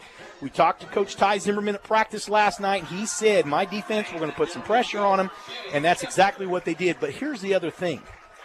When you can score in all facets of your game, all phases of your game, Blue Jays get another defensive score on the pick 6 by Lavelle Autry. But that pick 6, yes, Lavelle Autry did a great job running the ball. It was thrown right at him pretty much. He was in his zone. But the reason that happened is because the Blue Jay linebackers and defensive front got good penetration when they blitzed. And they got pressure on Bowen. And Bowen made a mistake and threw the football off his back foot. And when he threw it, you knew it wasn't a good pass. He didn't have much on it. Lavelle Autry caught it and did the best, or did the rest. But here's the other thing. Blue Jays just about scored with their special teams again, except for a block in the back. So Blue Jays able to score from anywhere on the field from their offense, their defense, and their special teams so far in the first 2 games of the season this year. Well, it's not going to get any easier after tonight. Let's talk about, just what this game means for tonight and moving forward, because Lawrence is the number 3 team in the state, and then you've got maybe the toughest 3-game stretch. Lawrence tonight, Wichita Northwest next week, and Manhattan the week following. So you talk about needing to play your best football late in the season. The Blue Jays really need to play their best football in the beginning of the season, and last week was a good start. And like you said, this has been great tonight from all 3 sides. And, like you said, you got to give credit to all sides. You also got to give credit to some of the kids that are not starters that are stepping up. Let's talk about some of those. Marshall Carmen coming in, doing a great job. Blake Proetti, he's on the 2-deep, but he's not one of the top 2 running backs, at least not as it was given to us. No, Khalil Walker coming in and doing the same thing. Here's something I want to point out, though, too, because I think this is very important. Coach Zimmerman, we got to talk about coaching. Coach Zimmerman kept telling them all week, and he talked about it in pregame. Yeah, Lawrence is number 3, number 4 in some polls. K-Preps has him at 4. Some other polls have him at 3. What did he say? On paper. That's on paper. He said that in the pregame interview, and he told his kids that all week. That's on paper. That means nothing. What's the other thing? You see how big these kids are. Everybody in the crowd was talking about before the game, man, these Lawrence kids are big. And what did Coach Zimmerman say in the pregame? And we heard him tell his team this last night. They put their pants on the same way we do. It doesn't matter how big they are. It doesn't matter who they are. They put their pants on the same way we do. Coaches had really good mental approach to this game this week, and I like the way that they've counteracted everything that's been said in the media, to the kids at school, to whoever else has been talking to them all week about, oh, this is Lawrence, oh, this is Lawrence. The coaches did a great job of combating that with a good mental approach to this football game. We're going to send it to our Cloud County Community College halftime feature in just a second. I want to run through the scoring here to tell you how things played out in that first half. Right away, less than 3 minutes into the game, it was an 8-yard touchdown run by Taj Edwards. Following that, Junction City gave the ball right back on a 3-and-out. It was a 2-yard touchdown jet sweep run by Becker. And then following that, right away, the Blue Jays 66-yard touchdown connection from Conrad Gomez to Vorns. 49 seconds later, it's a 38-yard touchdown pass from Banks Bowen to Becker. At the end of the first quarter, it was 21-7. Lawrence had the lead. Junction City gets the ball to start the second quarter. Proetti takes it in for a 1-yard touchdown run. Following that, Lawrence responds in less than 2 minutes. 3-yard touchdown run by Banks Bowen. But then what happened? 14 unanswered points by Junction City, capped off by an 8-yard touchdown run by Blake Proetti. And then, with 1:20 to go in the first half, it was a pick six by Lavelle Autry. The Blue Jay defense held firm following that, and it is 28-28 at halftime. Brian, I'll get your final thoughts here before we send it to our Cloud County Community College. What's the message at halftime from Coach Zimmerman? Well, I think he just tells them, hey, just like he told him in the first half what he said before the game, he told him, he said, look, I just said this a minute ago. You're playing with these guys. Who cares if they're ranked number 3? That means nothing. This is week 2. You never know what's going to happen. That could be us ranked up there, but rankings mean nothing to Coach Zimmerman. What means to him is his team executing, playing well, assignment sound football together as a team. And that's what he talked about all week long. Play together as a team. No individuality. He's talking about drip. What he means by drip, we heard it last night. No drip. Don't wear all the stupid wristbands and the stupid stuff on your helmet and all the stickers and all that. You come out here wearing the same uniform, the same way. Everybody do their job and play the same way together as a football team, and that's how you beat a team like Lawrence, and that's what they're doing tonight in all phases of the game. But he's going to tell them the same thing. Guys, we told you can do this. They put their pants on the same way we do. Paper means nothing. They could be ranked number 1 in the country. It doesn't matter. If we come out and do what we can do as a football team, because this is a talented Blue Jay football team, if we come out and do what we can do, we can prevail. And so far the Blue Jays are playing tough. And the other thing I want to say is you got 2 really good coaches here. And I'm curious to see what the halftime adjustments are, because the Blue Jays were starting to take away that power O. We talked about it. They were just pounding the right side of that Blue Jay defense with that power O, pulling that guard, pulling that tackle, pulling a tight end. Blue Jays started to settle that down. Both coaches are going to make adjustments. I think the team, again, is going to make the least mistakes, because we saw Lawrence make some mistakes. Blue Jays make some mistakes. The team with the least amount of mistakes and does what they're coached to do at halftime is who's going to win this football game. And I think coaching is going to be big here in the second half. This is the JC Abstract and Title Company halftime show. When we come back, it's time for our Cloud County Community College halftime feature. That is coming up next.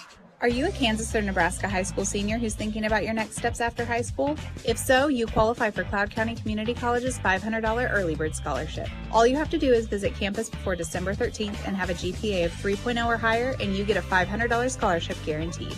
So come visit Cloud and see why our students are Cloud proud. On your visit, you'll see our campus, meet with an academic advisor, and get a chance to have all your questions answered. Set up your campus visit today by giving us a call at 800-729-5101 extension 212 or visiting us online at cloud.edu/admissions. You're only minutes away from Jim Clark Chevrolet, I-70, Junction City.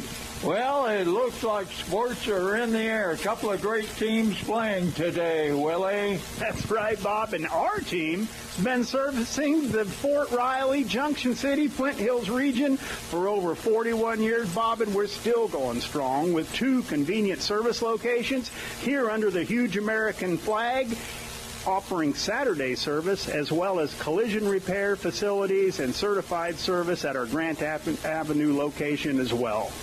Okay, and inventory is a little high. It's a little thin, but Bob, if you go to clarkcars.com, we've got inventory coming in daily. You can see what's in transit, and if you're interested in it, we can make sure you're first in line to check it out.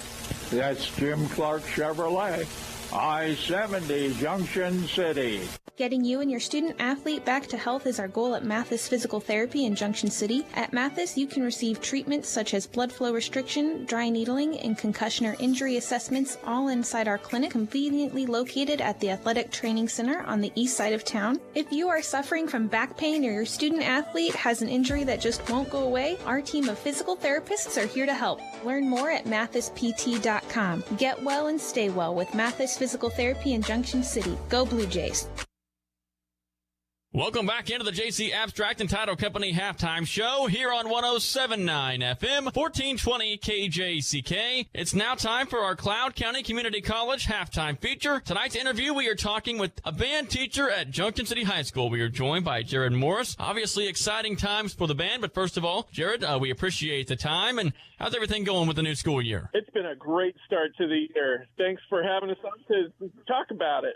Well, fantastic. We're happy to hear that. And it's been a fantastic week for you guys, too. And this is one of the reasons I wanted to reach out and talk to you, because you guys made a trip down to the Kansas State Fair, and the band, let's just say, had a very good showing. You've got a 1+ rating. I'll have you get into that in a second. Before we get into the rating and everything like that, just how was the experience taking some of the kids down to the State Fair? It was so much fun. It is a big event. They had 67 bands that performed Monday, Tuesday, and Wednesday. We were on the first day, and the performance involves a couple of different aspects. First, we march in a parade. So for that part, we played the service medley, the same music that we play for our parade here in Junction City for the 4th of July. And we used that music to play through the fairgrounds. It's really fun. We go past all of the food stands and the animals and the rides. And there's a set of judges that evaluate us on how we do in the parade. And that set of judges gave us a 1+ on that. And then we go about halfway through, we turn off of the parade route. We go into an arena where there's a big audience and a different panel of judges. And in the arena, we performed some of the music that we'll take to our competitions in October. And so for this performance, we played a medley of Jackson 5 songs, and we played Papa Was a Rolling Stone. So this is music from our theme of Motown music. And that panel of judges gave us a 1+ rating as well. So it was a great, great day. And then after we gave our performances, which took about half an hour, then we let the kids go play at the fair, eat the yummy food, see the animals ride the rides, and they had some time to bond together as friends and played for about 5 hours before we came home. So it was overall a very enjoyable day. And it sounds like a fantastic day, and a 1+ rating is the best you can get. And just sort of some basic background on that, what all goes into that 1+ rating? They're going to evaluate each band based on a set of criteria, including marching technique and precision, uniformity across the group. They're going to evaluate our music performance, if we're playing our notes and rhythms accurately, and if we're playing them matching with each other well. And they're looking for alignment, and they're looking for musical excitement and dynamic contrast and playing the style correctly. And so this is a great preparation for not only to have done well at the State Fair, but also we have a couple more festivals coming up, and we'll be evaluated on those same things again. But also we will be adding, in the next festivals, we'll be adding formations on the field. So there's an added level of challenge for us there. Well, once again, congratulations on a great showing down at the Kansas State Fair. Let's shift gears to tonight. The last thing I have for you is obviously high school football back in action right now. And the Blue Jays, they love obviously getting the support and bringing the energy. And with that energy comes the band. I say the band is kind of the heartbeat. They bring the energy to every home football and basketball and sporting event. And with that, what do you enjoy about having sports back and just having the band all out and about showing the school spirit? Yeah, we do love the energy. And in fact, today, we're going to share some of that energy throughout the school. We're going to have what we call a hall rally at 2:30 near the end of the school day, and we'll play some exciting music down the halls as students are getting ready to head home, get them all pumped up for the game tonight. Well, that's fantastic. Last thing I have, how many kids do you have in band? We have about 110 in the band this year. It's a little bit bigger than we were last year. Well, fantastic. It sounds like you got a great program going. We appreciate you joining us here, and congratulations on the 1+ rating, and best of luck moving forward with this year's Junction City High School Band. Thank you so much.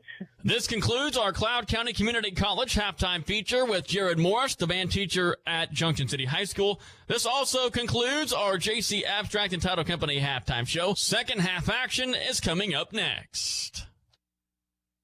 Are you a Kansas or Nebraska high school senior who's thinking about your next steps after high school? If so, you qualify for Cloud County Community College's $500 early bird scholarship. All you have to do is visit campus before December 13th and have a GPA of 3.0 or higher, and you get a $500 scholarship guaranteed.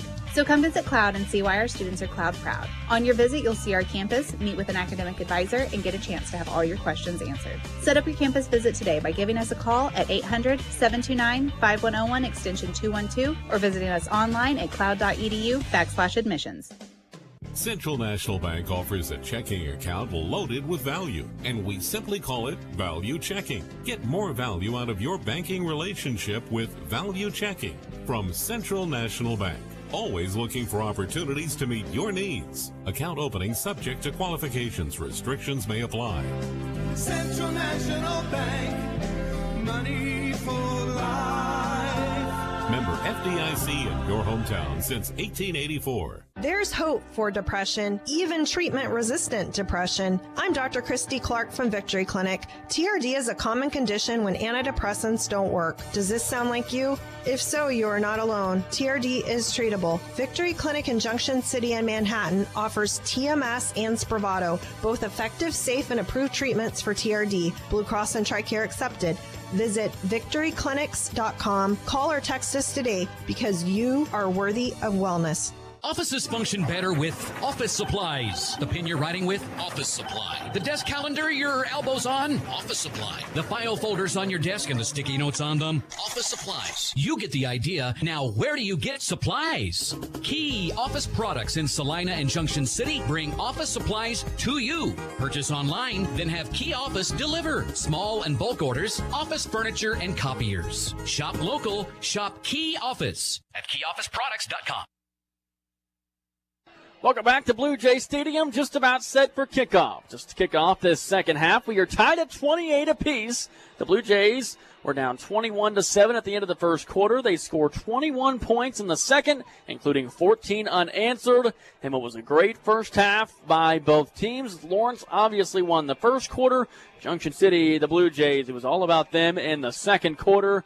And the clock winding down, the Blue Jays are huddled up right on their far sideline down near the end zone. Lawrence is all spread across on their sideline. Great crowd tonight. It's neon night. As well as we mentioned that a bunch of junior cheerleaders have been here cheering on the Blue Jays as well. So great to see the community out and about supporting the Blue Jays, and we thank you for listening as well right here on the radio on 107.9 FM and 1420 KJCK. Let's go ahead and thank some of our sponsors here: Central National Bank, Cardinal Insurance, Victory Clinic, JC Abstract and Title, and Cloud County Community College, the Geary County campus.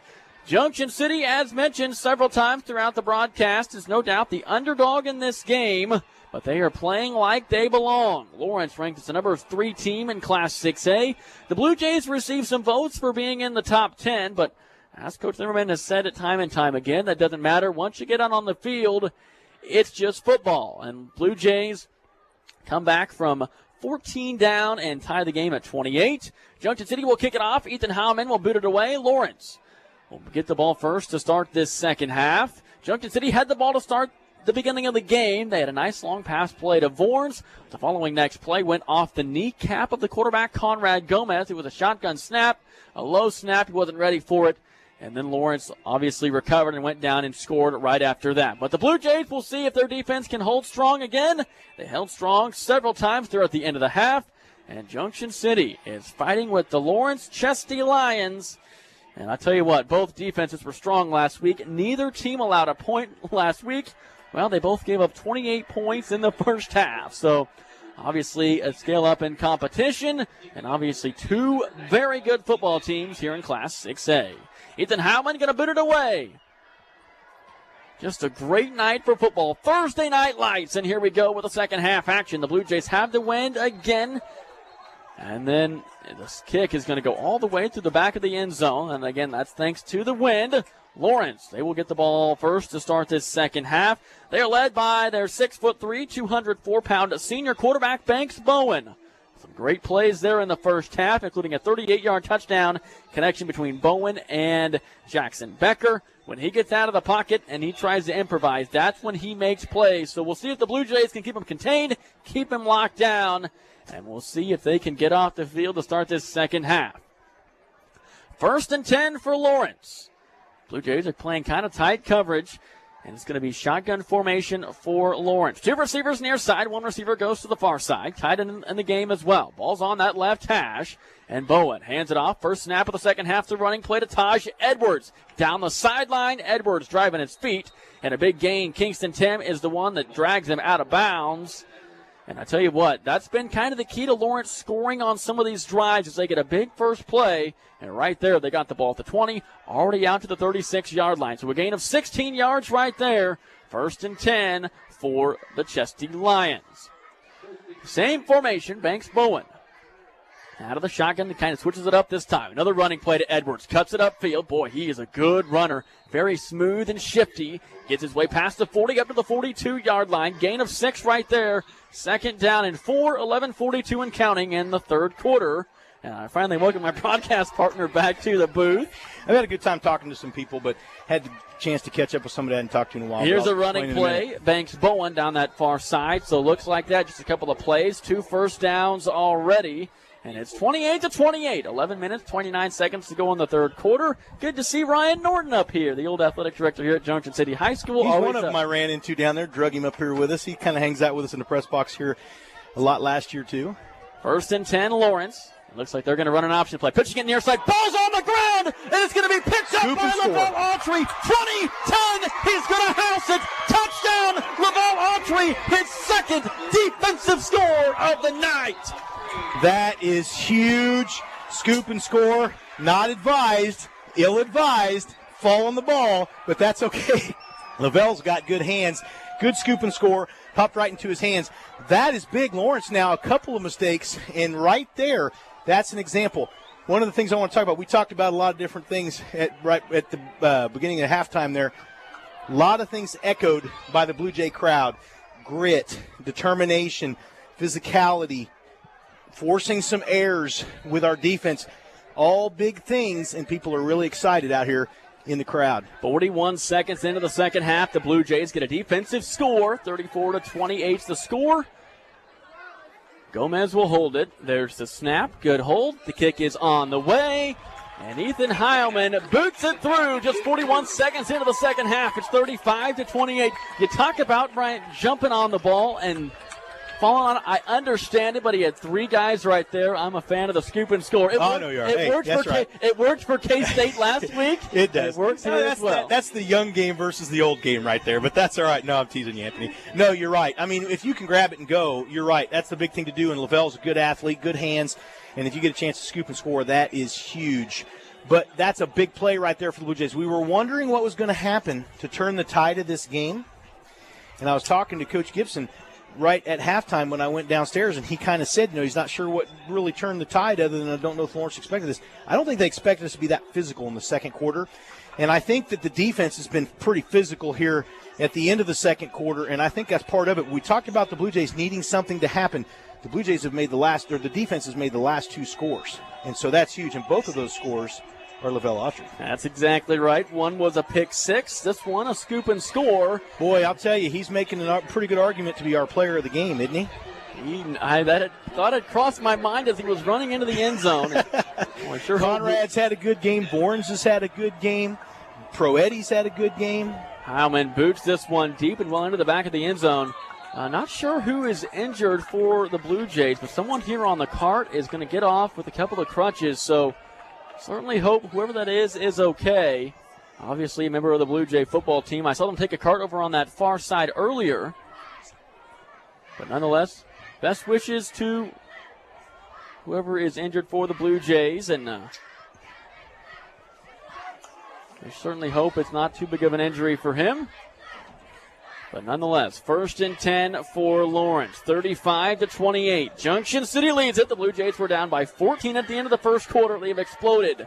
21 unanswered points by Junction City. 14 of those are on the defensive side. 2 receivers split to each side. Bowen out of the shotgun, looking to throw. Here comes the pressure. Walker is going to bring him down. And then ultimately, wow, Khalil Walker had his arms around him, falling to the ground. Banks Bowen that strong senior quarterback is able to throw it up and get it past the line of scrimmage. We're seeing some young guys step up. I like that because last week it was Toby Johnson. Saw him do a really nice job when he got to come in a reserve role. Khalil Walker, Marshall Carman, both doing the same thing tonight on defense for the Blue Jays. 2nd down and 10.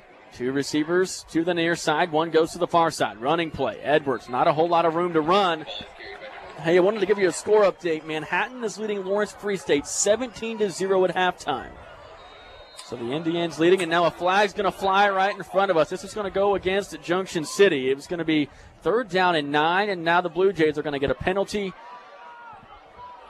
And we'll see what the official call is. Looking to see the Blue Jays. Jays. Dead ball foul, unsportsmanlike conduct on Junction City. Are the Blue Jays going with 6 defensive backs? I'm not sure who they got it on as I was looking down at my score sheet here. But as soon as something happened, Coach Craig on the sideline just threw his hands on his head like he knew what the call was going to be.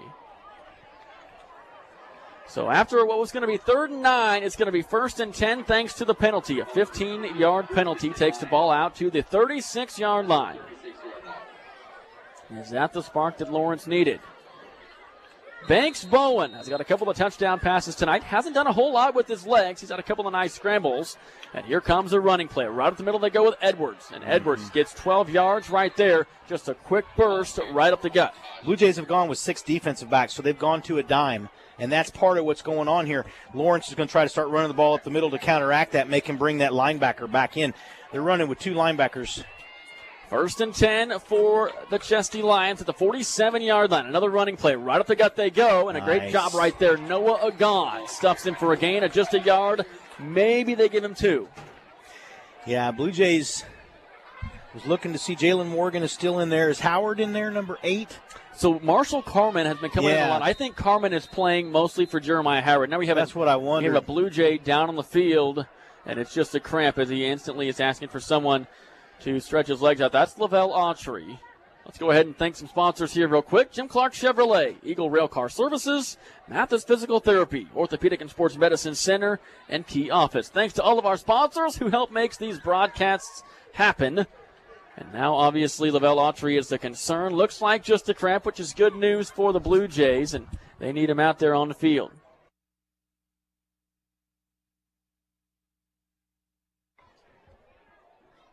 So both teams huddled up on their respective sidelines due to the injury. Coach Zimmerman out there, the athletic trainers out there as well. Junction City in the white top, or the blue tops, white numbers, white helmet, and black pants. And Petra and Bartolome Bryan is one of the leaders on this team. We were at practice last night, and they were asking what jerseys and stuff they wanted to wear, and Coach instantly asked Petrin. So you can tell that Petrin Bartolome is obviously one of the anchors of the offensive line, but he's a leader for the whole Blue Jay football team. Yeah, absolutely. 4-year starter, works hard, strong in the weight room, good kid off the field. He's a good role model for these younger players. And so, yes, absolutely, he's one of the leaders on this football team. So Autry's able to walk off under his own power. A couple of kids have cramped up tonight, as Coach Zimmerman said was going to be an issue. On both sides of the ball, both teams.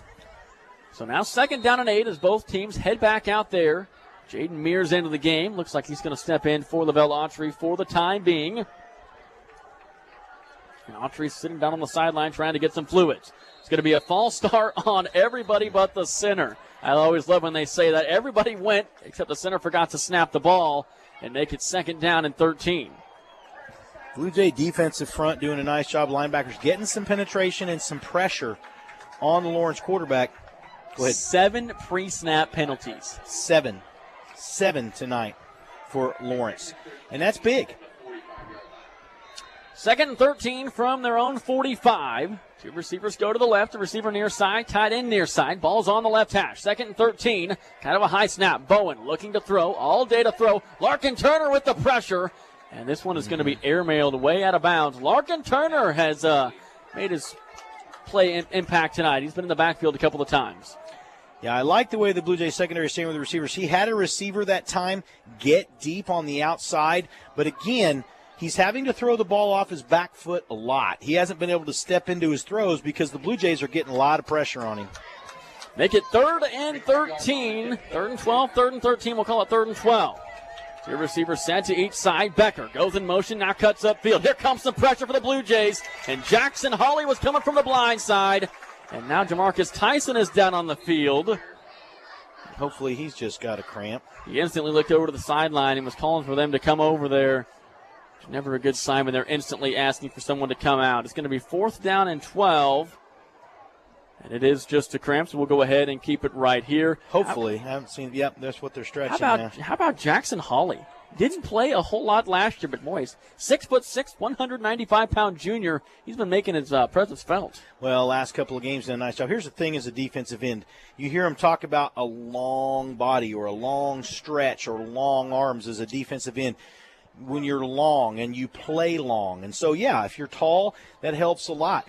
You know, you don't have to be tall or have long arms to play long because, you know, you get some different guys that play that way. But when you have that type of body, that does help because you can reach and force a play further outside or deeper than what you want them to go. Or a lot of times if you got longer arms and you can kind of push that offensive lineman or whoever back a little further. So if you play long, when they talk about that, they're not necessarily talking about how long you are as far as your stature, but that you stretch the play or you push it long so you force them a little deeper. So if you can play long or you've got a body where you can get some leverage, especially if you're 6'6", that's going to help. But he's played long. He's done a nice job doing that. Boy, how about this game being long? We've been in action 2 hours and just started the third quarter. You know, I know. It just seems like we've had a few. It's just a shootout. Well, it is, but we've also had some passing, a lot of incomplete passing, which is going to stop the clock. We've had some cramps. We've had the officials. We've had a lot of penalties, too, and that stopped the clock because, like you said, 7 pre-snap penalties for Lawrence tonight. That's big. And I just don't know. I think Lawrence maybe came in here. I don't want to say this for sure, but I think Lawrence came in here pretty confident, which is good. But I wonder if they came in here maybe looking past Junction City a little bit and knowing that we were young on the offensive side of the ball, you know, and knowing that maybe we didn't play anybody that tough last week in their mind, which isn't true because every high school football game, you never know how it's going to go. But I think the Blue Jays' physicality in the second quarter, both offensively and defensively, is something that Lawrence was kind of surprised about, and I think it says a lot about this football team.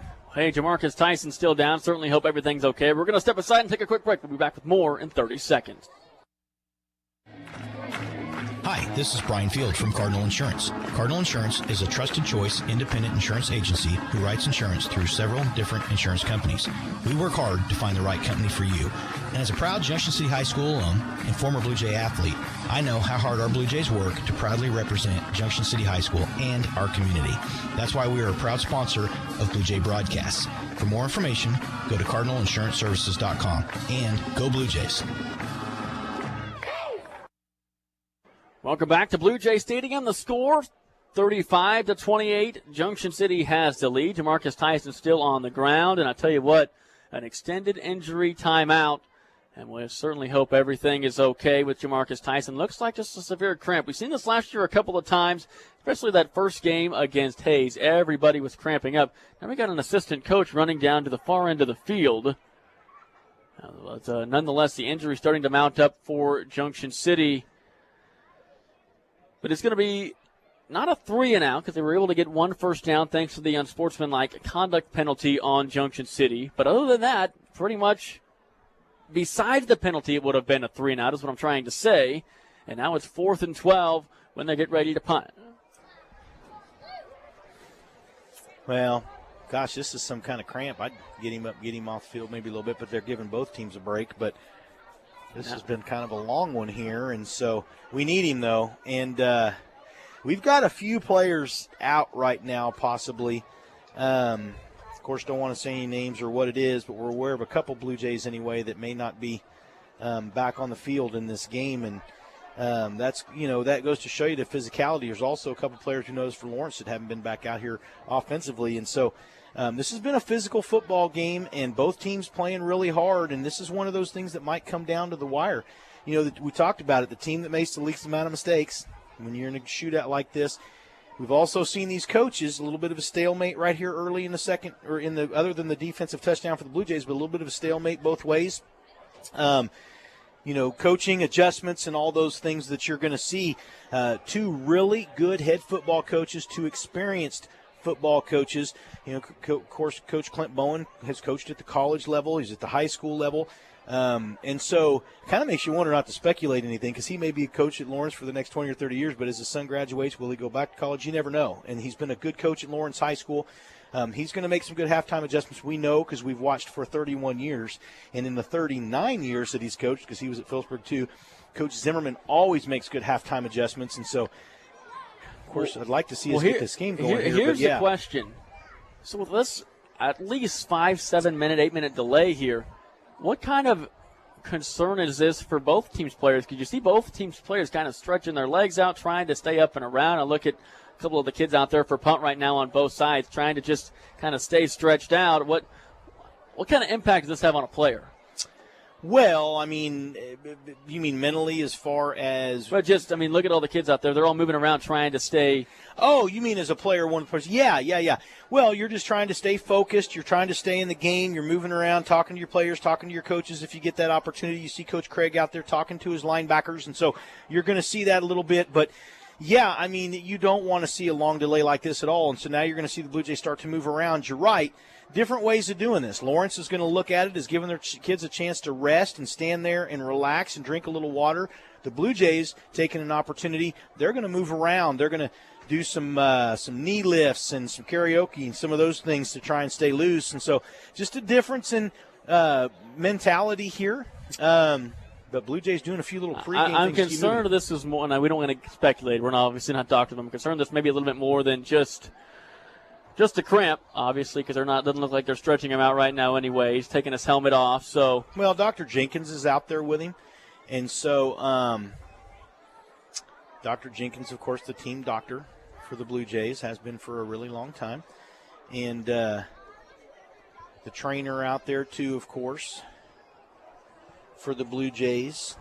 See if we can get an update on the Manhattan-Lawrence Free State score. At halftime, it was 17-7. Got a couple of other college games going on. I'll tell you about those games here in just a second. At the NFL game, Buffalo leads Miami 24-10. The Bills over the Dolphins.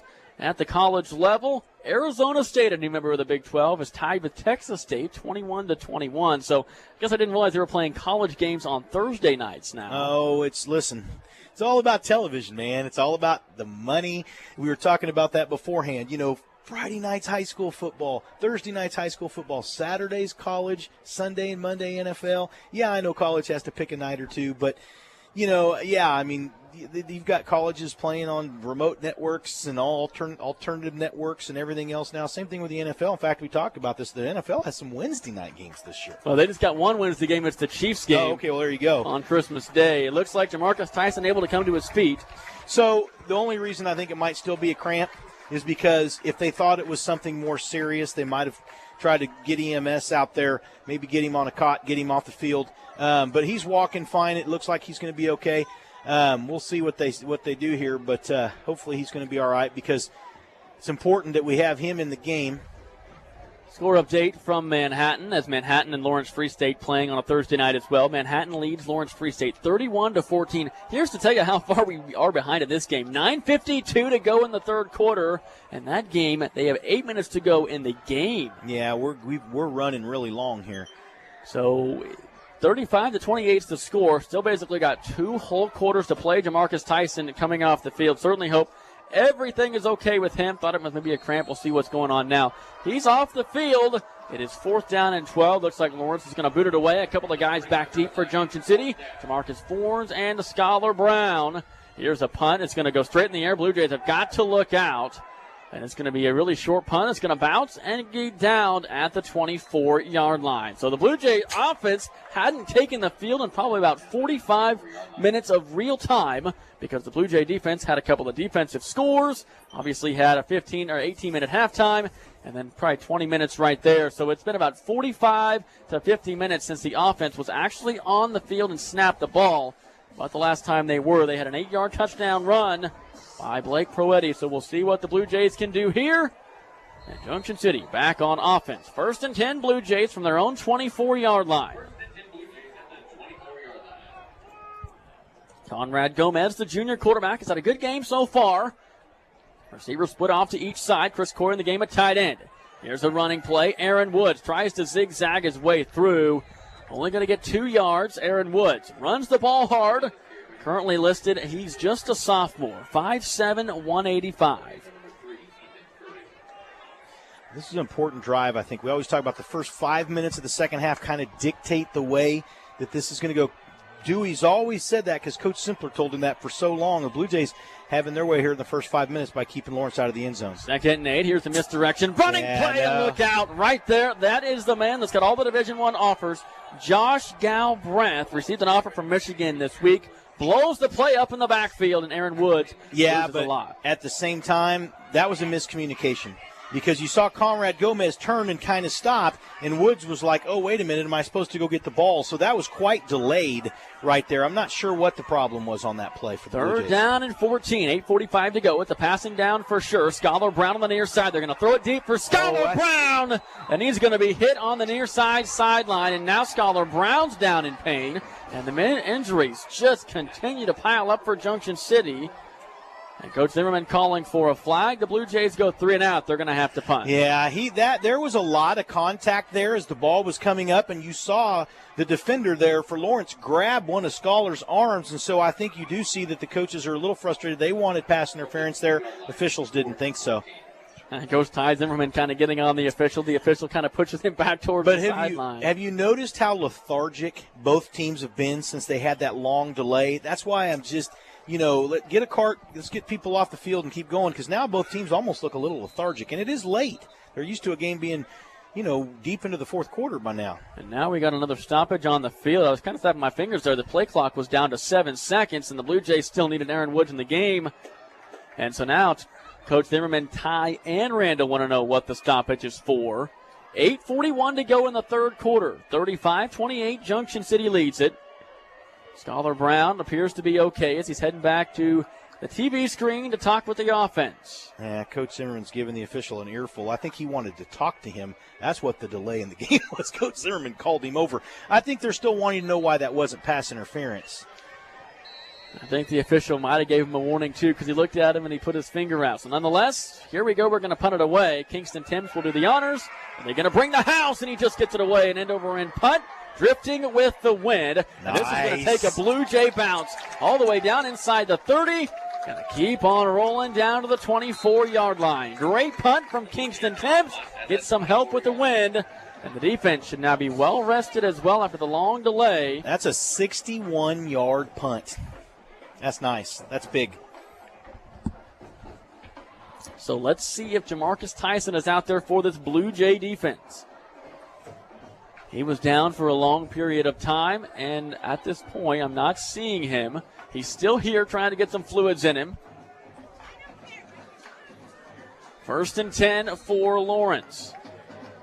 From their own 24-yard line. Trips near side. 2 receivers go to the far side. Empty backfield for the quarterback, Banks Bowen. And here comes a jet sweep near side to Taj Edwards. Nice. Edwards is tackled. The Blue Jays are just flocking to the ball.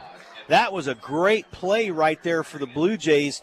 Number 4, Jeremiah Reagan. He's done a great job for the Blue Jays so far this year. He's probably, at least right now, the leading linebacker, and he did a really nice job last week too. Several tackles. 2nd down and 7. 2 receivers go to the left. Ball's on the near side. Here comes another man in motion. Running play. Taj Edwards. He's a patient runner, but the Blue Jays are right there, and it's Jeremiah Reagan, or make it Kingston Timms with Khalil Walker. And it's going to be 3rd and long, and here comes another cramp for the Blue Jays. This is what Coach Zimmerman was talking about last night at practice. Obviously some frustration being sown by the Blue Jay players here on the near side. Yeah, Jeremiah Reagan led the team with 6 tackles last week. Got a couple of kids over here rolling out. Jamarcus Foreign, Scholar Brown. Jamarcus Tyson still on the near side by the bench. Can't tell who's down for Junction City. Make it 3rd down and 4. I think it's Carmen getting stretched out there. And Jamarcus Tyson, you just watch him here just pumping the fluids. Both hands drinking water and just trying to get hydrated once again so we can go back in this game. Well, on the NFL level, that's where they'd get you an IV, but we don't do that in high school. So 7:53 to go in the third quarter. But this is the thing, is that, Coach told them all week, guys, you got to hydrate. They used to tell us, and it doesn't seem like much, but I can remember early in the season, every time you pass a water fountain, take a drink. That was kind of the rule back when I was in high school. Coach Hill used to tell us that all the time. Every time you pass a water fountain, take a drink. But not just a drink, take a long drink. Count 20, 30 seconds, whatever it is what the other coaches tell us. But, if you see a water fountain, take a drink. On a day like today, take a drink. Make sure you're getting water in you, but don't just do it on game day. Do it all week. It was Jeremiah Reagan. How frustrating is this for Lawrence, though? There's been a couple of delays, first and now second half. They just kind of crowded up on their sideline. I saw some fire from the coaches clapping his hands, trying to get his team riled up.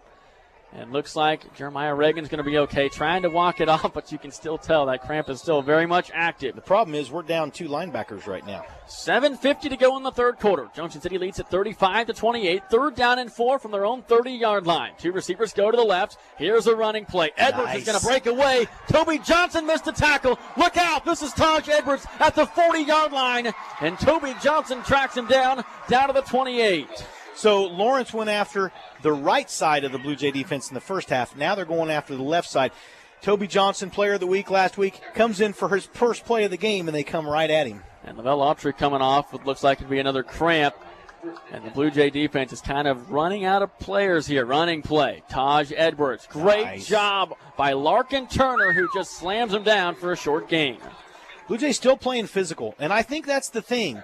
You look at Lawrence, I don't know that they expected this physicality out of Junction City, and I don't know why not, because they're always a physical football team. Second down and 7. Lawrence moving right down the field. Ball's at the 25-yard line of Junction City. 2 receivers set to the left, 1 receiver near side.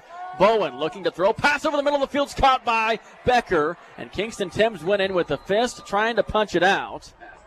And make it naked number 6, Gabe Wingard. That's not Jackson Becker. That's 6, not 16, so my apologies right there. And Lawrence wants to go quick. Down inside the 15-yard line, down to the 13. They switch the formation, now 2 to the right. Running play. Edwards has it. I think this is going to be a pre-snap penalty on Lawrence. It should push him behind the sticks. Yeah, dead ball foul. Motion, Lawrence. So 1st and 15. Maybe this will help Junction City out here for a second. Marcus Tyson still trying to stretch out with cramps. We got Scholar Brown trying to stretch out with cramps. Jeremiah Reagan with cramps. Lavelle Autry down with cramps. All kinds of Blue Jay players dealing with the cramps. And we'll see if we can get some of those players back shortly. 1st and 15 from the Junction City 18-yard line. Quarterback keeper Banks Bowen.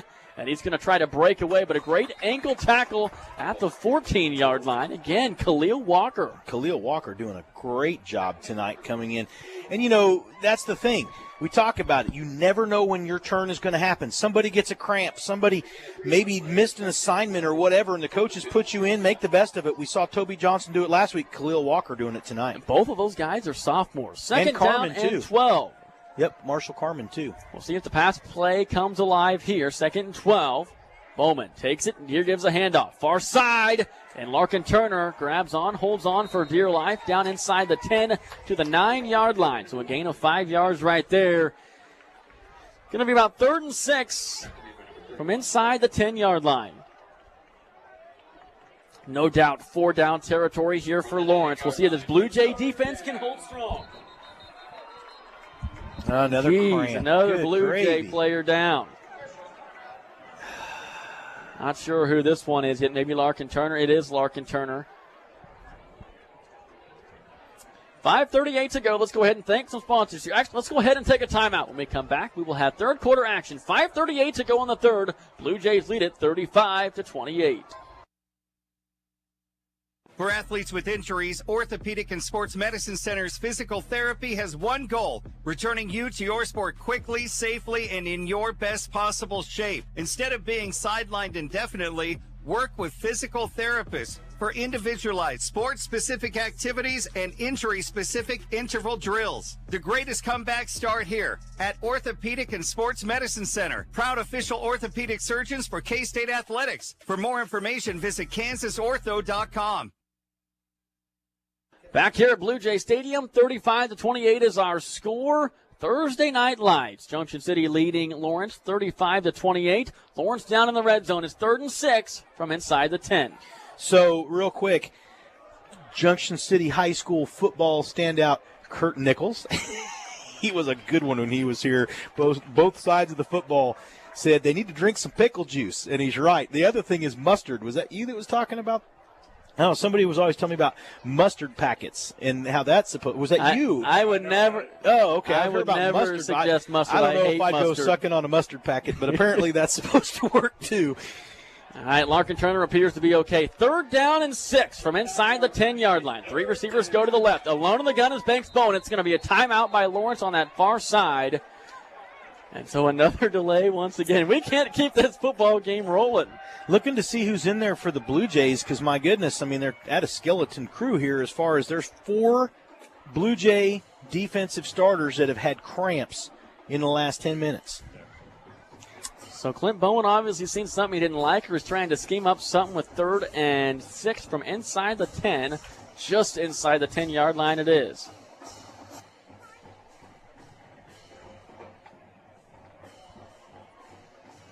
$35-28's our score. 5:29 to go in the 3rd.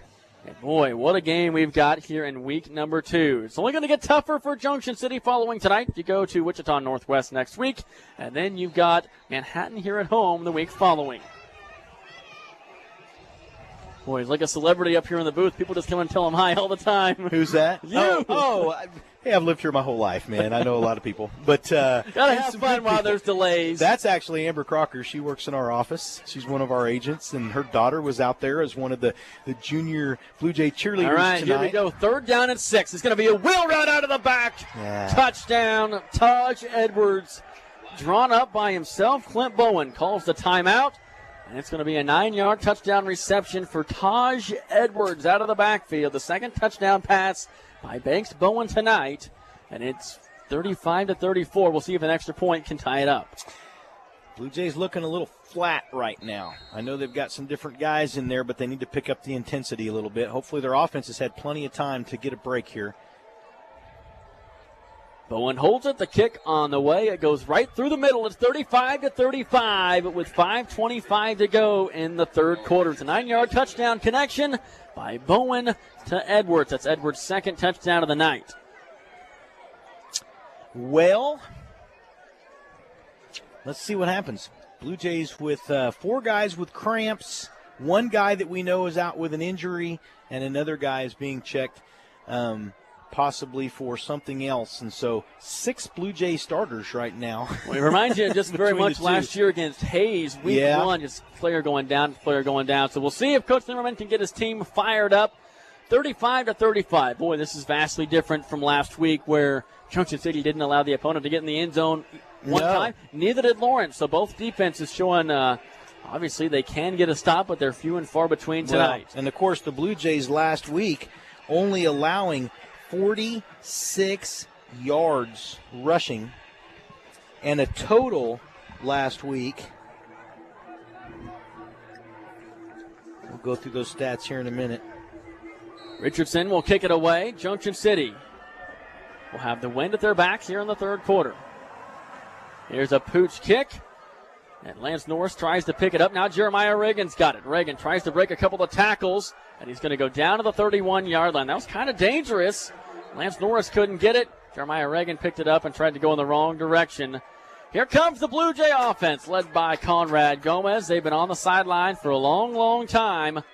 They went 3 and out the last time. We'll see if they can get something moving this time. Spot that at about the 26.5-yard line there. Xander Caldwell lines up near side. 3 receivers go to the right. We'll see what the Blue Jays can do right here with 1st and 10 from their own 26-yard line. And it's going to be another pre-snap penalty on Lawrence. Jumping into the neutral zone right there was 55, Larney Finney. Make it 5 offsides penalties tonight and 3 pre-snap penalties on the offense for Lawrence. So lots and lots of free yards. We'll see if Junction City can capitalize. 1st and 5.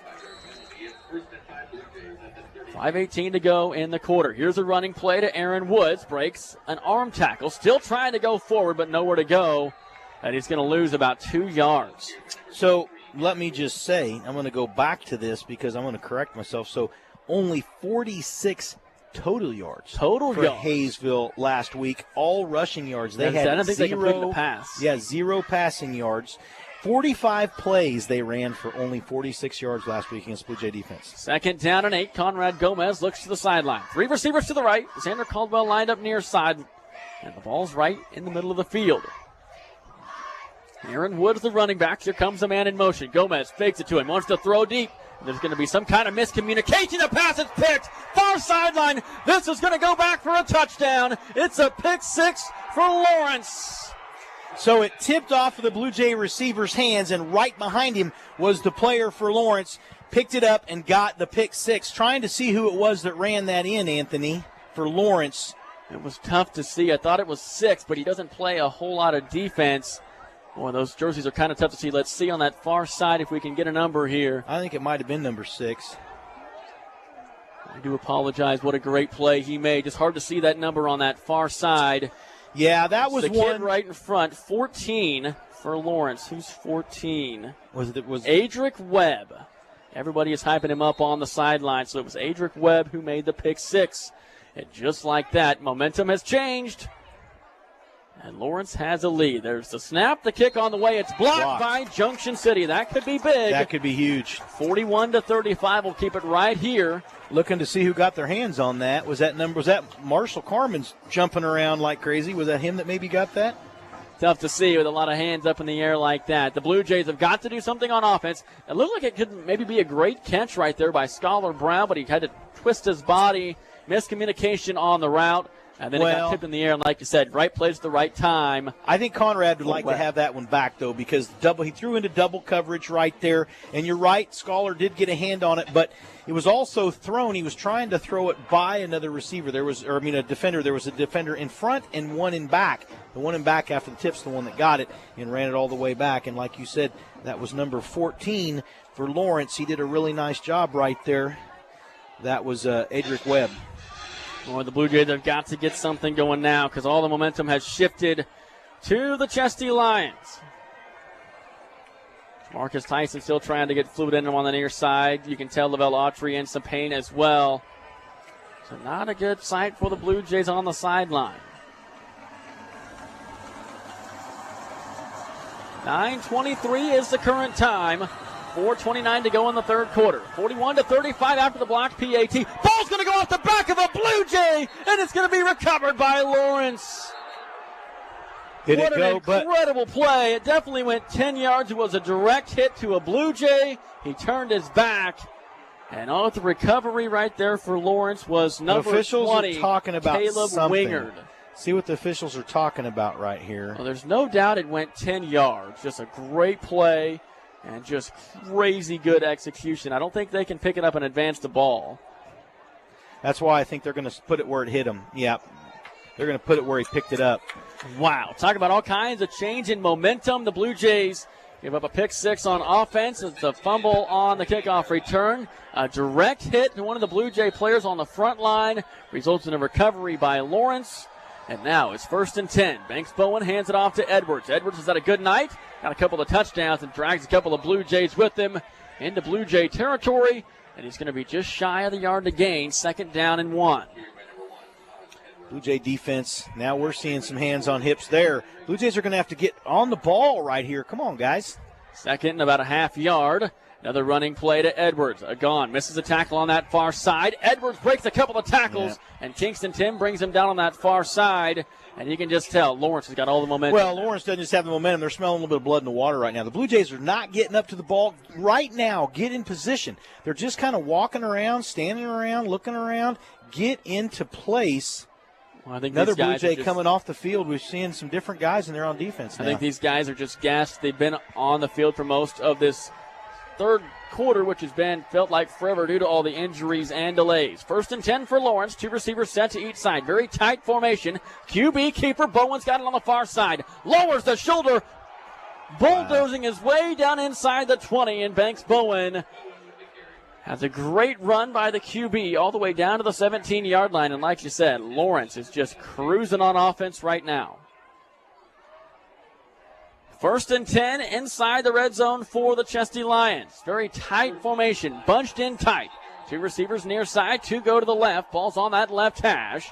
Bowen out of the shotgun, takes the snap. It's a pitch play to Curry. On the far side, the Blue Jays flooded with a couple of broken tackles, and Curry down inside the 5-yard line. Very well blocked. They pulled their right guard again and their right tackle right there, and that's just their power. They're just running it with some different guys.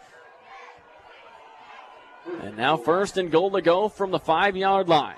Another running play. Edwards looking for a hat trick. He's into the end zone. Touchdown. That's his 3rd touchdown of the night. 2 on the ground and 1 through the air. A 5-yard touchdown run by Taj Edwards. And they're just going to run play after play after play. You see how quickly they're getting up to the ball. Blue Jays kind of walking around right now. That's unusual for them, but they need a spark right here. Wonder if they go for 2 here. Now they're going to kick the PAT after the last one was blocked. 47-35 is the score. Boy, what a high-scoring game this has been. Bowen will hold it. Richardson will kick it. The last one was blocked. Low snap, and it's going to be a fake, and they're going to try to throw it far side, and somehow the pass is going to be caught.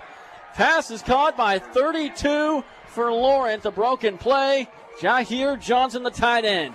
So that's the old fire. You call fire or whatever it is. We used to call fire. If it's a bad snap and the ball's on the ground, you yell something, and it means that those ends try to go to the corners of the end zone and see if maybe you can step up and throw the ball. That's exactly what they did, so they make up for the missed extra point, and they get the 2-point conversion. So now they're up by 14, 49-35 with 3:11 to go, and still just the 3rd quarter.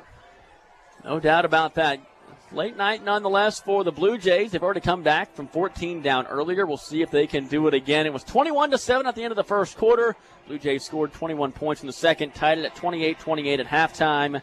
And then 21 points have been scored here in the 3rd quarter. 3:11 to go. Again, lots and lots of injuries, cramps and stuff like that. And Junction City will get the football back. This feels like a must-score drive for the Blue Jays. Scholar Brown, Jamarcus Vaughn's back deep. Not a whole lot has happened on offense. I think the pick 6, and I think even a 3-and-out by the Blue Jay offense. So most of the defense has been out there. Got to have a long drive at least. And LaMel Autry still trying to roll out his right calf on the bench. 49-35 is the score. Richardson boots it away. Lawrence leads. Scholar Brown takes it at the 13-yard line. Needs a good return. Going to that far side. Puts his hand on a blocker. Trying to go down that far sideline. Scholar Brown, very elusive, but a flag flies on the far side. And I imagine this one's going to come back. And now there's a scuffle on the field between the two teams. Blue Jays able to get back, and good leadership being shown by a couple of the older guys right there, pulling Scholar Brown back. 49-35. Junction City needs a spark, needs a big play. We'll see if they got it on this drive. 3:02 to go in the 3rd. They've done this before. Now, we have not seen Blake Proetti get in there. We've seen a couple of guys out for the Blue Jays, so hopefully there's nothing wrong with Blake. Haven't seen Fanati yet here in the 2nd half, and so he's another guy that maybe I don't see his number down there on the sideline, and so the Blue Jays with a couple of guys out. And was holding on the Blue Jays, so they'll march it back even farther. The ground game was successful there at the end of the 2nd quarter, and now it feels like you're in must-pass territory. The Blue Jays have got some good receivers. I don't know. You got 3:02 left here in the 3rd quarter. Still plenty of football left. You're down by 14. Your defense has scored twice tonight. You scored with your special teams last week, and you scored with your special teams tonight, and it got called back. But, the Blue Jays could still have a nice drive here, finish out the 3rd quarter with a score, and then only be down by 7. 1st and 10, Junction City from their own 19-yard line. 3 receivers near side. Conrad Gomez looks to the near side sideline, takes the signal from Coach Zimmerman. 14 seconds still on the play clock, so they're okay. Woods in the backfield to the left of the quarterback, Gomez. Rolls the pocket near side looking to throw. Conrad might take off and run. He does, and he slides down to 29. Oh, my goodness. He slid and then got hit. Now, in college, that'd be a penalty. That's twice tonight. These officials are letting them play, but we had what could have been a targeting earlier on Scholar Brown when he got hit, and now right there, he started his slide, and they still hit him, so they must have said that the player couldn't have avoided him. Don't see Conrad run very much. Running play to Woods, just dives his way in, and nowhere to run for Aaron Woods. Kind of been the story of the night. Blake Proetti was running hard.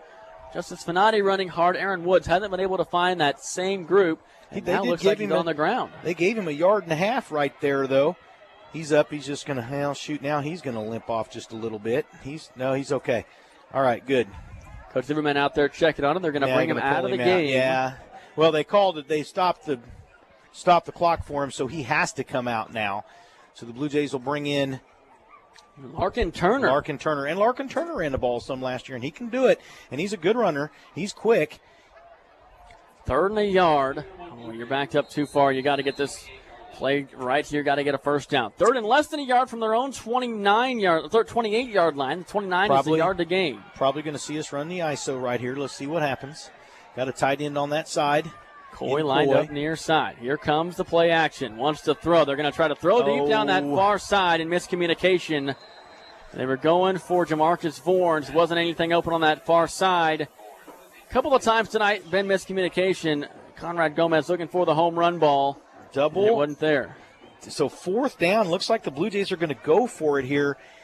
I don't know. They threw him off sides 5 times. They try to do that here. Yeah, probably. They'll probably try to do it for them in the play. I would have run the ball right up the gut right there and taken my chances. I'm not a fan of that play call right Larkin Turner, the 4th-string running back. 3 receivers bunched near side. There's the snap. They're going to pitch it to Lance Norris on that far side. Trying to cut upfield. Going to lose 5 yards. The Blue Jays turn it over at their own 25-yard line. So Lawrence, with all the momentum, gets a big stop, and now they've got 1st and 10 from the Junction City 25. And everything that Junction City had after the scoop and score by Lavelle Autry has since changed. 21 unanswered for Lawrence here in the 3rd quarter. Still in the 3rd quarter, mind you, 49-35 with 1:52 to go in the 3rd. And the Blue Jay defense has already got 2 takeaways tonight, 2 touchdowns. Well, they need to stand Blue right Jays here. need to do something right here because with 1:52 in the 3rd quarter, you cannot get down by another touchdown here. 14's probably manageable against this team. I don't know if you can come back from a 21-point deficit in the 4th quarter. They're going to run the ball a lot, I would assume, between Edwards and Bowen. Here comes the quarterback keeper on that far side. Blockers out in front. Bowen inside the 15 and down to the 10-yard line. And there's that QB power. We've seen it run all the time. They pull that right guard. He gets in right behind him right there, and the right guard didn't even have to block anybody because the left side of the line did such a nice job. And now it's 1st and goal to go from the 7. Running play. Edwards looking for his 4th touchdown of the night. Nice. Cut down inside the 5 at the 4. So a gain of 3. 2nd and goal from the 4. Clock ticking inside 90 seconds here in the 3rd quarter. Blue Jays just need to get set. I mean, there's just a lot of guys moving around. They need to get ready right here. Boy, what a long 3rd quarter this has been for the Blue Jay defense. Been on the field the whole time. 2nd and goal from the 4. Receiver goes to the left, tight end near side. Here comes a man in motion. That's Becker. They're going to fake it to him. Bowen going to run it himself. It's going to be brought down at the 2. Nice tackle right there. Trayvon Briley in on the stop. Yeah, Briley's another one of those linemen. Does a really nice job for the Blue Jays. Haven't mentioned his name much. He's the nose. He's done some really good things. Just a lot of times, he's one of those guys that makes the play but may not make the tackle. He makes the play happen, but may not make the tackle. A lot of times, he's able to take on a lineman where a linebacker might shoot a gap and make a tackle, but he does a really good job. Saw somebody pull earlier, and that's what he did right there. They tried to pull the guard, and he stepped in.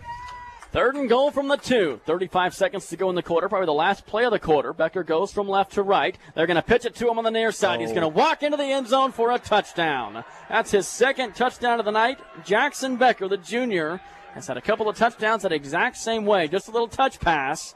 And that'll go down as a touchdown pass. It is 55-35. Not long ago, it was 35-28 Junction City. Boy, all kinds of points happening for the Lawrence offense. Yeah, he's a good football player. And you saw right there Jackson Becker, several catches tonight, a couple of touchdowns for Lawrence. Good football player. And Bowen with the hold. The kick, high kick on the way. Looks like from our vantage point it's good. It is. 56-35. Lawrence Lethal will go ahead and keep it right here with 29 seconds to go in the 3rd. Well, thanks to more sponsors: Central National Bank, Cardinal Insurance, Victory Clinic, JC Abstract and Title, and Cloud County Community College, the Geary County campus. So, excuse me. Again, is it tough to come back from a 21-point deficit here with 29 seconds in the 3rd quarter left? Yes. Is it insurmountable? Is it impossible? Absolutely not. The Blue Jays scored 21 unanswered at the end of the first half. They can do it here.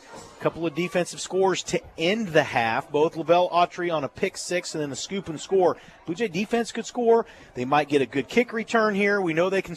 Two very dynamic guys back there in their return game, and that's in Scholar Brown and Jamarcus Vorns, and both of those guys had punt return touchdowns last week, so they could still score with their special teams, score with their defense, and we know the offense can score. So this game isn't over. Jamarcus had one, ran back tonight. They called back due to a block in the back. Blue Jays need a spark right here. 29 seconds to go in the third quarter. 56-35. It's a pooch kick, and Lance Norris is going to receive it at the 29-yard line, taking it up that far side, and then tackled out of bounds at the 35-yard line. So call it what you want. I call it bad luck on that last kickoff. Just a line drive kick, hits off a Blue Jay as he's going back to block, and it's instantly recovered. Was it intentional? Very possible. I didn't get a good look at it, but nonetheless, bad luck for Junction City that resulted in a touchdown. Previous to that was a pick six, so just like that, it was a 14-point swing, and now it's 56-35. Junction City needs some offense, and they are short-staffed right now. A lot of players out due to injuries. And we'll see what the Blue Jays can do, led by Conrad Gomez. Larkin Turner in there at running back to the left of Conrad Gomez. 1st and 10, and now a pre-snap penalty. Offsides on Lawrence again.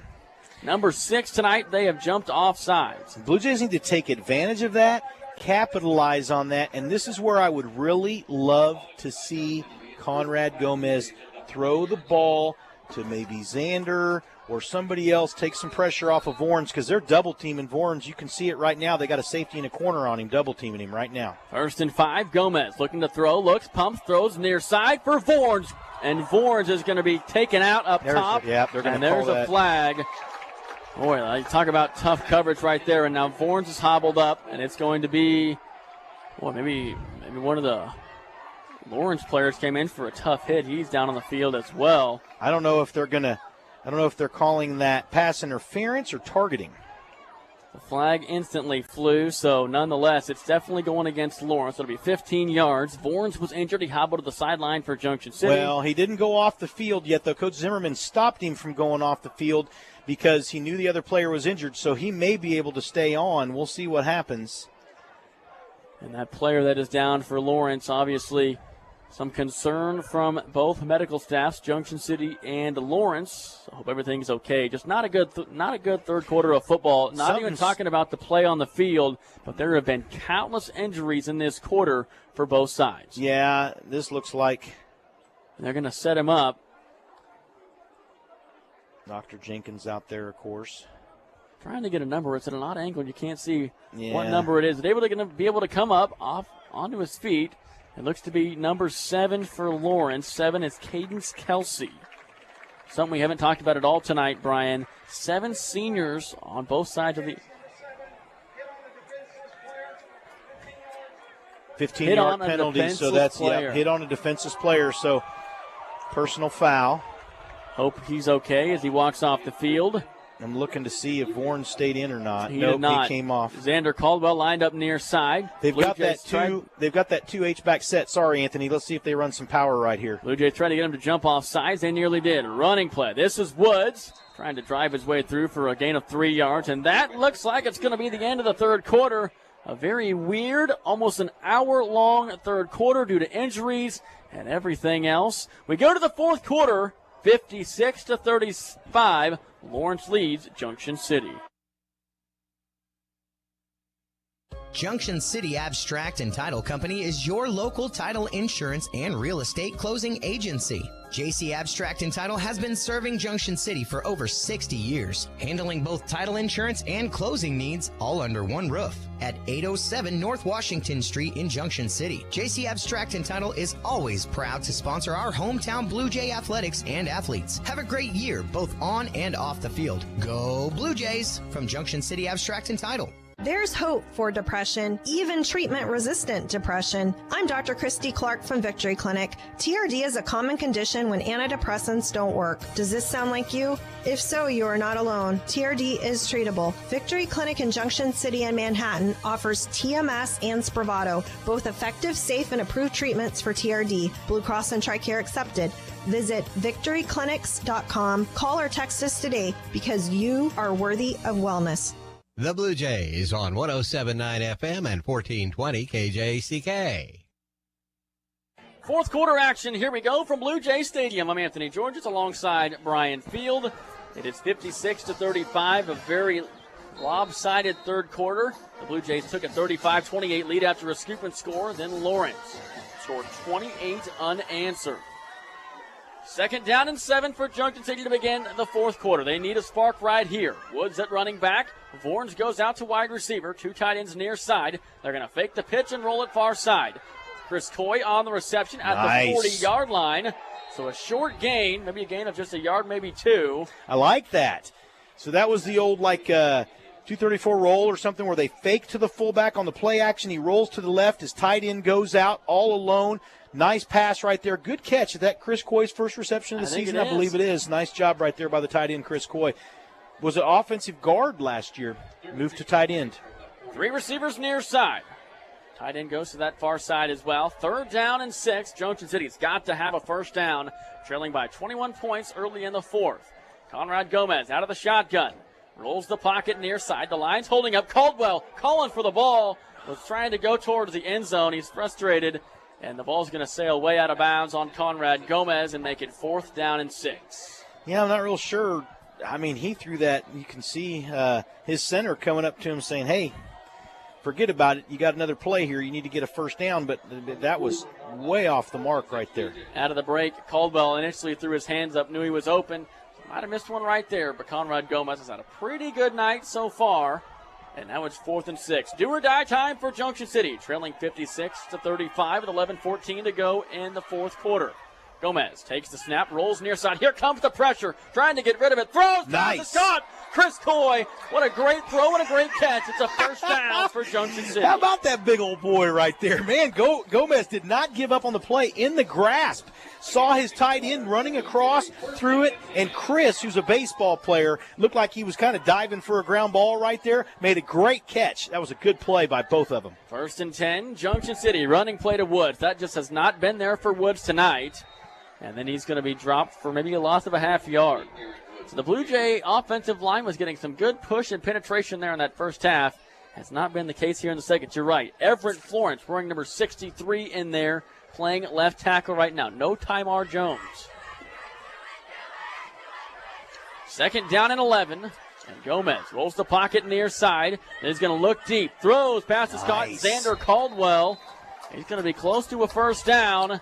Now you're seeing him spread the ball around like you were asking for in the first half. Well, what I like right there was the way that Xander ran his route, but most importantly, he caught that with his hands and he used his body to shield the defender away from the football. Good mechanics right there by Caldwell. 1st and 10, Junction City on the move, trailing by 21. Gomez takes the snap, misdirection running play.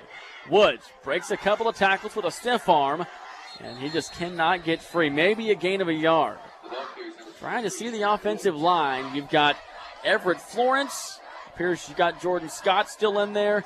Avery Florence is the center. Petron Bartolome and Dorian Coleman. So you're just missing Tymar Jones. Have not seen him.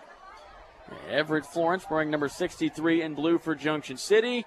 He's listed at 5'10", 250, just a sophomore. Gomez rolls the pocket, flag flies. Pass is dropped at the 10-yard line. Great throw, though. And looks like Lance Norris couldn't haul it in. We'll check the flag. So Tymar earlier, I did see this. Tymar was coming off the field earlier and was upset about something because it was on that one of those plays where they had a little bit of a scrum there. And so I'm curious. We'll have to look and see where he's at on the sideline here.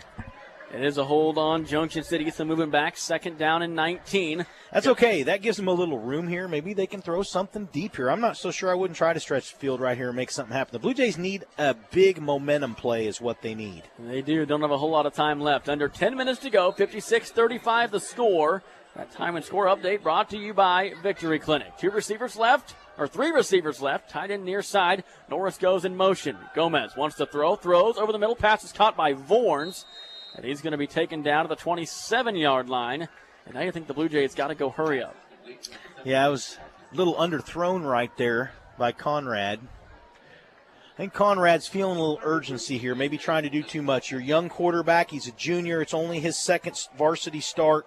Needs to understand calm, poised. Take your time, especially under pressure. Make sure you don't make a mistake here. Get the first down. Move the sticks. 3rd and 13. Ball's at the Lawrence 27. 3 receivers near side. Larkin Turner now the running back. We'll see if the line can hold up. Gomez flush, breaks a tackle, flag flies. And he's going to heave it downfield. A man wide open, but it's underthrown. And I think we're probably going to have another holding penalty anyways, but Lance Norris was wide open. I tell you what, I'm impressed by how Conrad Gomez can quickly slide up in the pocket when there is pressure from the side. And there is going to be another holding penalty on the Blue Jays. So now we're seeing this defensive line for Lawrence that was so good beginning to cause trouble for this offensive front for the Blue Jays. So are they going to decline the penalty or are they going to accept it? If they decline it, it's 4th down and 13. They are going to decline it. Vorns at receiver, Caldwell and Norris all lined up near side. Chris Coy, the tight end, to the left of the formation. The ball's on that far left hash. Larkin Turner still the running back. It's do or die. 4th and 13 for the Blue Jays. Gomez looking to throw, steps up in the pocket, pulls it back. Still looking to throw, heaves it underneath. Pass was deflected at the line of scrimmage and falls short of Chris Coy. And the Blue Jays turn it over on downs with 9:02 to go in the game. 56-35, Lawrence leads. Really good defense right there, too. Knocking the ball away was Colton Curry. He's a sophomore safety for Lawrence. Did a really nice job right there knocking that away, defending the pass. So Lawrence going to bring their offense back on the field, and you think they're probably going to try to eat some clock here. That'd be the smart thing to do. Banks Bowen, the Tulsa commit at quarterback. 2 receivers near side. Ball's on that right hash still at the 27-yard line on the Lawrence side of the field. Edwards has been a force tonight. Breaks a couple of tackles. Breaks it near side. Edwards to the 35-yard line. And Jaden Mears finally brings him down. And you can see this Blue Jay defense just about gassed.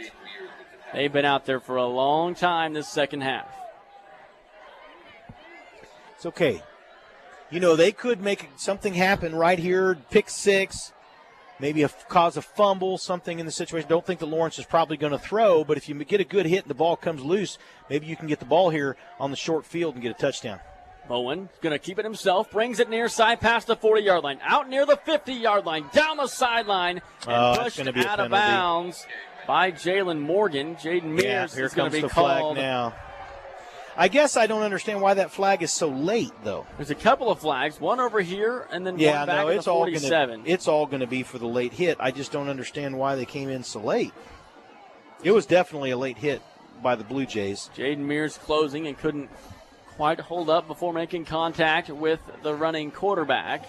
It is going to be a personal foul, unnecessary roughness, late hit call on the Blue Jays. And now, look at this, a big running play by Lawrence.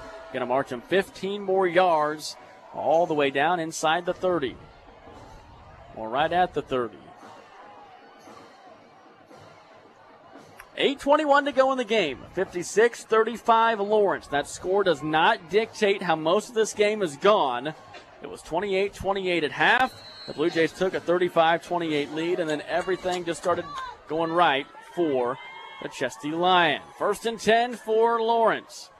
At the Junction City 31-yard line, they are going to throw it. Bowen looks over the middle. Pass is going to be deflected. Was that Kingston Timms or Khalil Walker that got a hand on it? It looks like Walker. 15, Walker. This sophomore is going to be fun to watch develop under Coach Zimmerman's defense. Well, isn't a linebacker to recognize that as you do and to go knock that away? That's a good play by he's just a sophomore, I believe, isn't he? That's right. Khalil Walker wearing number 15 in blue, 5'10", 170 sophomore. 56-35 is our score. 2nd down and 10, Lawrence at their Junction City 31, runs it with Edwards, and Edwards is going to just keep driving his feet, but the Blue Jays drive him down to the 28-yard line. 24, Jason Neal with the stop.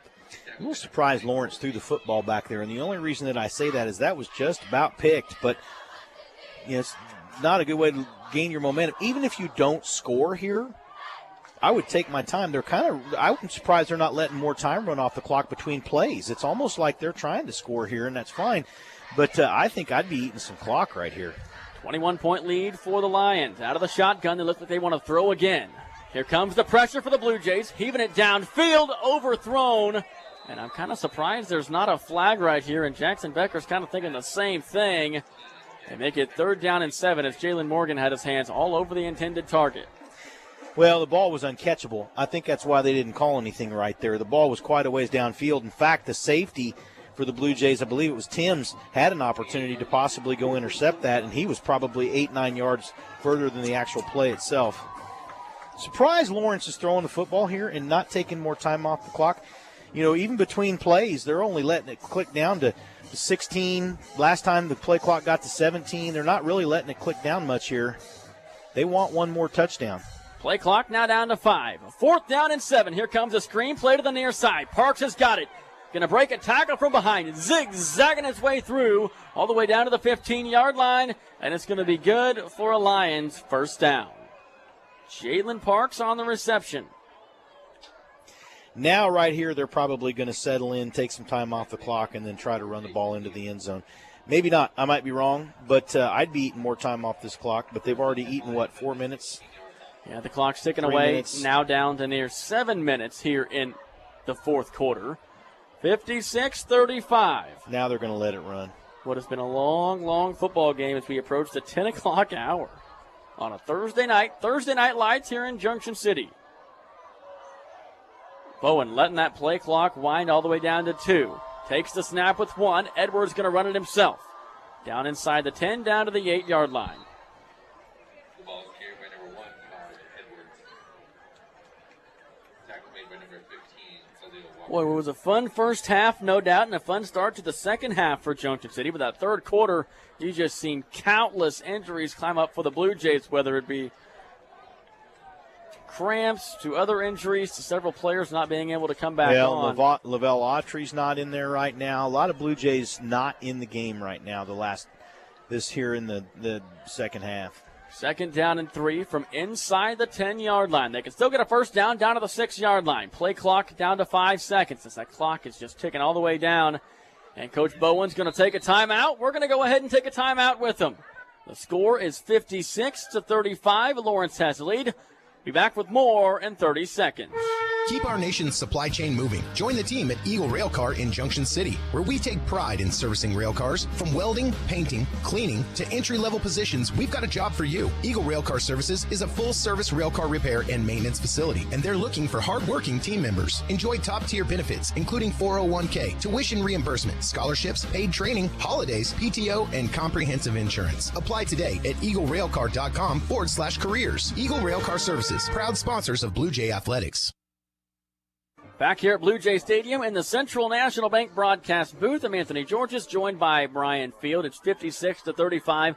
Lawrence has a lead. They are knocking on the door of the end zone once again. They have scored 28 unanswered points after the Blue Jays took a 35-28 lead to start the 3rd quarter. And now Banks Bowen and the offense trying to get back in the end zone to break 60 points on the night. Receiver near side, receiver far side. It's a reverse, coming back near side, inside the 5, and a great tackle by Jalen Morgan down at the 1-yard line. It's going to be 1st and goal from the 1. On the end around right there was number 8, Josh Galbraith. We heard he plays both ways. He's the kid that's got several Division I offers, including KU and K-State, most notably the defending champions in Michigan. Package, big package change here. They're going to go to their big package. They got a H-back in there in the backfield. I bet you they try to get Galbraith a touchdown. They got a big guy here they're going to put as an H-back, and they've also got a halfback in there. 1st and goal from the 1. 56-35. Lawrence about to score again. Bowen sends a man in motion. Galbraith. It's going to be a high snap, and it's going to be a false start. A couple of times tonight, the center hasn't been able to get the ball out on time. Everyone else has moved. And boy, I think we're talking about double-digit pre-snap penalties tonight for Lawrence. So, obviously going to be happy to get out of here with a win. But, man, do they have a lot of penalties to clean up. No doubt they've got the fireworks. They've got the explosive playmakers. But they had a dogfight here with Junction City for about 2.5 quarters. Now 1st and goal from the 6. 5:25 to go in the game. 56-35 Lawrence. 2 receivers right, receiver near side, Edwards at running back. Banks Bowen wants to throw with it, looking, now flushed out of the pocket, rolling right. Blue Jays pressure, thrown to the back of the end zone. It's going to be caught for a touchdown. That's Josh Galbraith. We mentioned they were probably going to try to get him a touchdown, and they do. And they crack 60 points. Nice play right there. What happened, the receiver ran a flag route over to the corner, but he came back across, and when he saw his quarterback start to scramble, and Bowen did a really nice job seeing the receiver in the back of the end zone, running across the back of the end zone, made a nice pass for a touchdown. 5 minutes and 10 seconds to go. We'll see if Richardson can knock through the PAT. And the kick is right down the middle at 63-35. We'll step aside. We're going to take a break. When we come back, the Blue Jays will get the football back. Offices function better with office supplies. The pen you're writing with? Office Supply. The desk calendar your elbows on? Office Supply. The file folders on your desk and the sticky notes on them? Office Supplies. You get the idea. Now, where do you get supplies? Key Office products in Salina and Junction City bring office supplies to you. Purchase online, then have Key Office deliver. Small and bulk orders, office furniture and copiers. Shop local, shop Key Office at keyofficeproducts.com. Welcome back to Blue Jay Stadium. How about this? It was a great game for the first couple of quarters. We're back in the Central National Bank broadcast booth. I'm Anthony Georges alongside Brian Field. And, well, it was 28-28 at halftime. And since, I'll tell you what, Lawrence has taken off. It is 63-35 the score. The Blue Jays really banged up in this second half. Obviously, Coach Zimmerman always wears a shirt to practice that says no excuses. There's going to be no excuses tonight. But this was a very good competitive game for the first two quarters. 28-28 at halftime, and now 63-35. Even at the beginning of the third quarter, still pretty competitive. And Lance Norris will take it at the 18-yard line, and he'll step out of bounds just shy of the 25. Good call.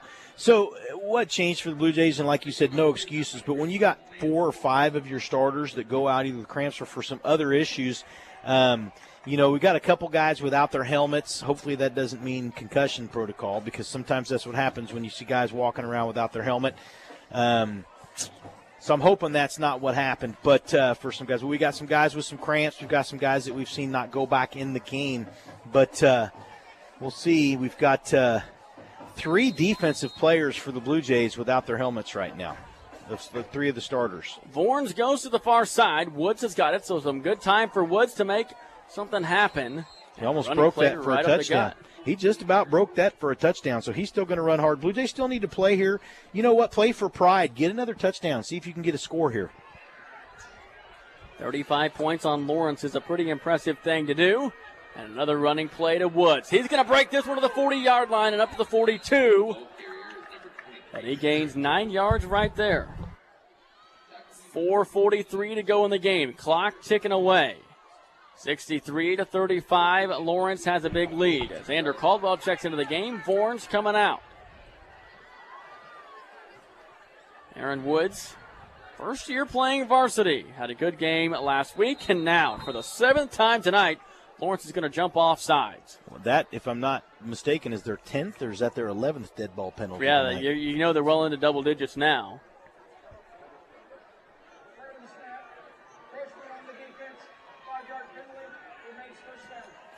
Tonight, I believe that Fellowship of Christian Athletes is going to co-host with the Blue Jays a 5th quarter tonight after the game. And so what that is, I'll explain it in a minute.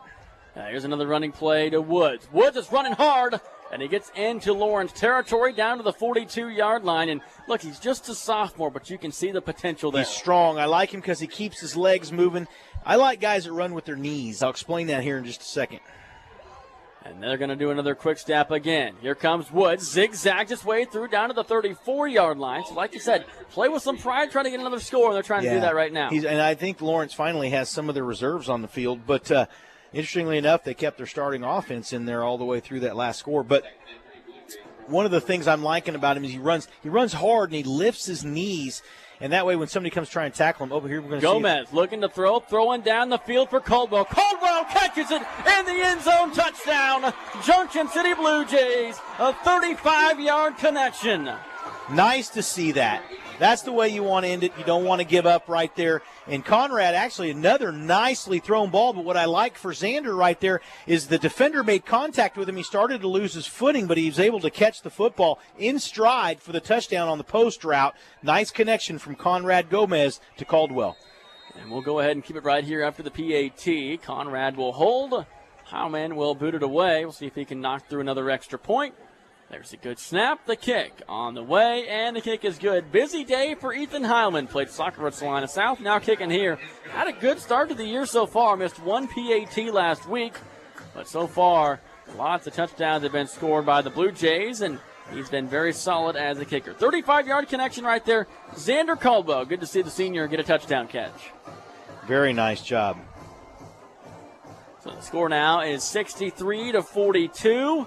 And Junction City will kick it away. I mean, at this point in the game, you've still got all 3 timeouts, but you're still down by 21 with 3:41 to go. We'll see what Coach Zimmerman decides to do. But talk a little bit about that 5th quarter coming up. So the 5th quarter, kids get a chance to hang out after the game, go out onto the field. They'll have some games, the coaching staff, a few little games. They'll play, what's the little thing where they bounce the ball? What's that game called? The spike ball? The spike ball. Thank you, Anthony. See? I've never done it, but I know. Yeah, Ryan Norton and I were trying to remember. Spike ball. They have this thing with some net, like a volleyball kind of a thing. They have some games I've never seen before, which are really cool. But it gives the kids an opportunity to come out on the field after the game, hang out with the team, hang out with the coaches. A little bit of fellowship of Christian athletes, but some fellowship, good Christian fellowship. Kids come out, have an opportunity to just, after the game, have a good time, some games. We need more of that. That way they're not going out, running around doing something they shouldn't do. It keeps them here after the game for a little while and have some fellowship and some fun and play a few games and maybe a little exercise and hang out here at the field after the game. 63-42. My score sheet's about filled all the way up. Lots and lots of points tonight between these two teams. 3:41 to go in the game. A pooch kick coming near side. Great job. Bounces it inside the 15. Rolls all the way down to the 7-yard line.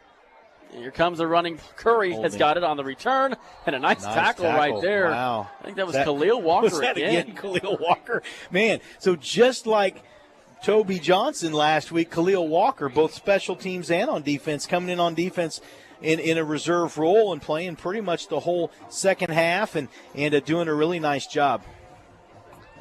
Down for the 10 o'clock hour here, late night for football on a Thursday night. Still no Lavelle Autry, and I don't see Tyson. So they're both guys sitting are down done on the bench. Yeah, without their helmets. So 1st and 10 for Lawrence. 3:34 to go. Backup quarterback is in the game now, and a couple of backups in. Running the ball right here is 23. That is Evan Murray. He's a senior. So the backup quarterback is number 12, Colton Curry, he's just a sophomore. Larkin Turner making the tackle right there. Good form tackle. Like I said, it's only going to continue to get tougher with Wichita Northwest, a team that goes really quick up-tempo next Friday night, and then back at home against Manhattan for week number 4. And there goes that play clock, like I said, letting it tick all the way down. 3 minutes to go in the game. 63-42, Lawrence has the lead in the home opener for the Junction City Blue Jays. Curry takes the snap. Here's another running play. The senior, who doesn't get a lot of playing time, looking sharp, running the ball. 23, Evan Murray, 5'11", 166 pounds. So you always enjoy for some of these kids that maybe don't get to see the field a whole lot, get to come in and play just a little bit under the so-called Friday night lights. Yeah, which is a pretty neat thing. When you watch these players tonight, it's been both teams look a little tired. It's been a little warm, but it was a very physical game, especially in the second quarter, beginning of the third quarter. The Blue Jays were in this. Then they started having some guys going out, some cramping. Looks like we've got some guys with some injuries, not making excuses. But, when you got 4 of your defensive starters and a couple of your offensive starters not in the game, you got 6 guys that are some of your key players out. That does make a difference. Lawrence takes time out here. So Lawrence now has 1 timeout left with 2:07 to go. 3rd down and 3 coming up. Let's go ahead and thank some more sponsors here for the final time. Jim Clark Chevrolet, Eagle Rail Car Services, Mathis Physical Therapy, Orthopedic and Sports Medicine Center, and Key Office. Once again, I want to thank all of our sponsors that make all of these sports broadcasts happen, both home and on the road. We are the home of the Junction City Blue Jays, right here on 107.9 FM, 1420 KJCK. And look, partner, it's been a tough second half for the Blue Jays, but what a fun football game It was and has been. It was, and it's going to be neat because the students, of course, still cheering, sticking around, and you're going to see them have a chance to go do the fifth quarter, Fellowship of Christian Athletes. Of course, Ty Zimmerman is the regional director of the North Central region of Fellowship of Christian Athletes, Kansas. And so opportunity for the students to hang out tonight with the Fellowship of Christian Athletes program. And so it's been a good night, and it'll continue in the fifth quarter. 3rd and 3, a running play. Great hit coming off the far side. That was Khalil Walker, man. And that kid's going to be a baller here.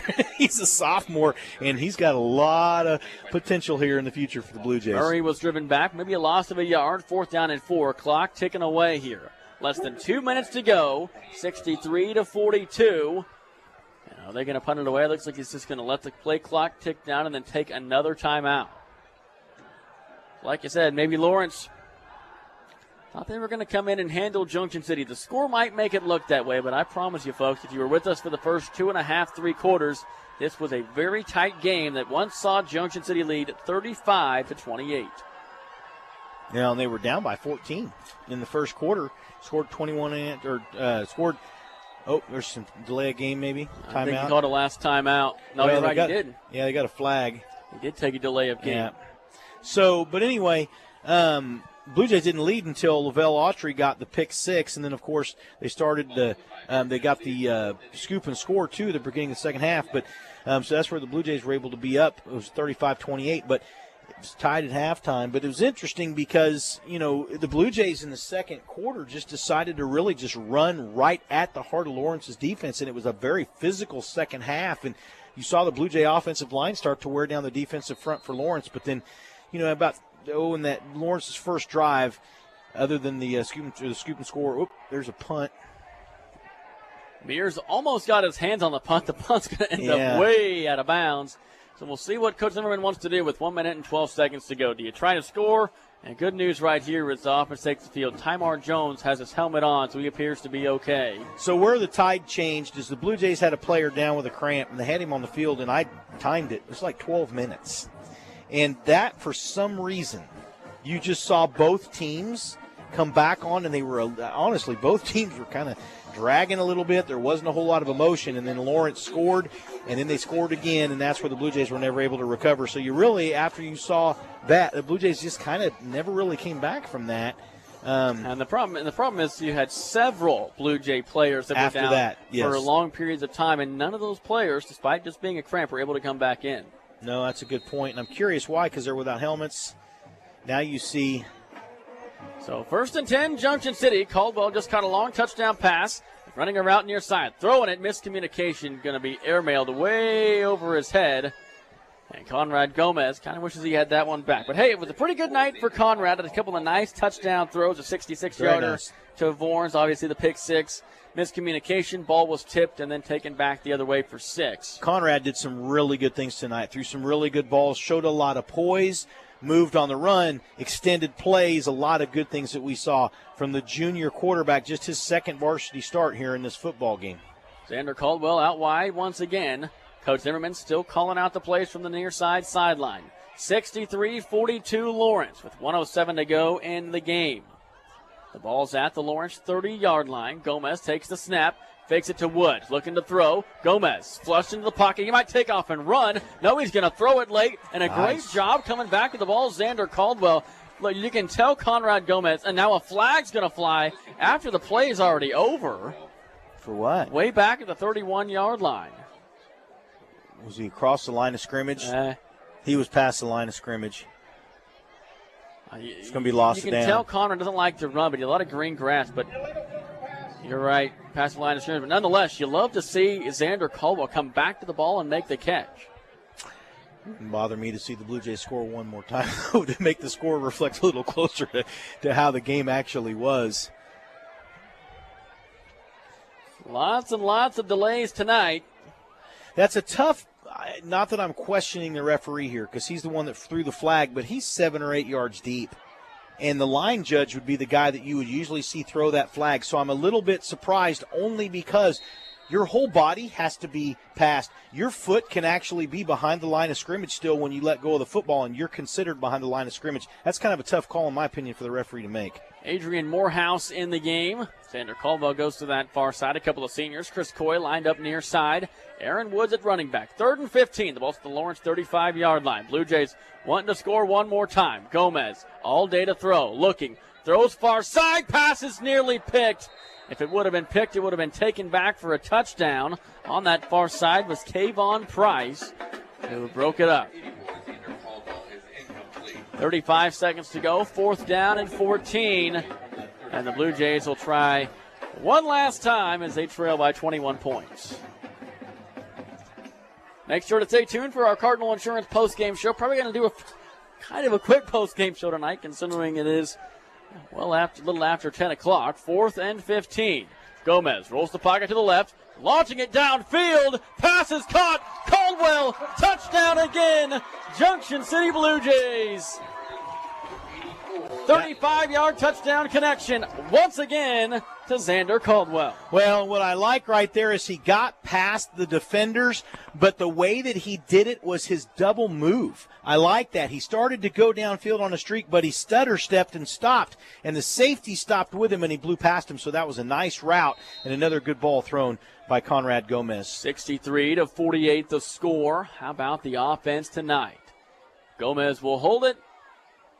There's this high snap, and the kick is a line drive kick, but he gets it to go through. 63-49 the score, 29 seconds to go in the game. So I know the Blue Jays are going to lose tonight, but a couple of things that I just want to point out. The Blue Jays have scored 104 points in the last 2 weeks. The offense is good. The defense has contributed. Special teams has contributed. You know, you hate. And Lawrence has scored 112 the last 2 weeks, so both of these teams putting up a lot of points in the first 2 games. Sorry, Anthony, I didn't mean to interrupt you. I just was in the middle of doing my math there. So no worries. You hate to do the what-if factor, but you wonder, several of these key Blue Jay players, don't want to mention any names, but at least 4 or 5 guys that make a huge impact on both sides of the ball did not play for most of the third or the fourth quarter. No, and could that have made a difference when you've got, we haven't seen Tyson in there. We haven't seen Autry in there. We haven't seen Proetti in there. We saw Tymar Jones. Haven't seen Fanati in there. Haven't seen Fanati in there. You're right. That's just makes you wonder. The guys, hopefully they're going to be okay for next week, but see some guys without their helmets, which is not a good sign. Hopefully it's not, unfortunately there's this thing, the concussion protocol, so hopefully we're not looking at something like that. 63-49 the score. 29 seconds to go in the game. And Hyman will kick it away. And we're just about getting ready to wrap this thing up. Pooch kick here to the near side. Ball's going to drop. The Blue Jays are down, and it's going to be recovered by Junction City. A great kickoff right there, and Lance Norris has got it at the 21-yard line. And the Blue Jays don't want this game to end just yet. Let's score another touchdown. Let's make it a 7-point game. Don't know that Coach Zimmerman's going to do that, but that's where you talk about why that thing is so effective. Well, right it is. There, that short kick. You kick it to the 30 or sometimes the 20 or sometimes the 10. We watched Wayne Shirley do that.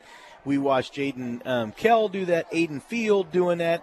Now we've got Ethan Heilman doing it, and there's a reason why they do it. That's one of the reasons why. You catch the other team asleep, and you might jump on the football. You got some starters back out there for Lawrence. They're going to throw it again. Wanted to throw far side. Passes dropped, nearly picked right there. A couple of times that's happened tonight. Caden Kelsey nearly picked that one. You see a guy like Jamarcus Vaughn's not out there. Scholar Brown not out there. Those two receivers aren't out there either. And you got Lance Norris and Adrian Morehouse going right back out there now. 25 seconds. Brian, I can safely say this is by far the longest football game I have ever called. On the air for nearly 4 hours for a high school game. No doubt. 3 receivers go to the far side. Conrad Gomez, flush, wanting to throw. He's going to take off and run to the 15. He runs out of bounds. They're going to mark him all the way back at the 17-yard line.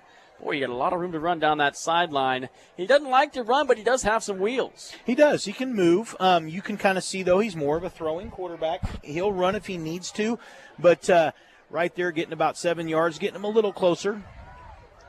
63-49 is the score. Lawrence leads it. 19 seconds to go. Blue Jays have it inside the 20. Running play. Woods has it. 10-5 touchdown.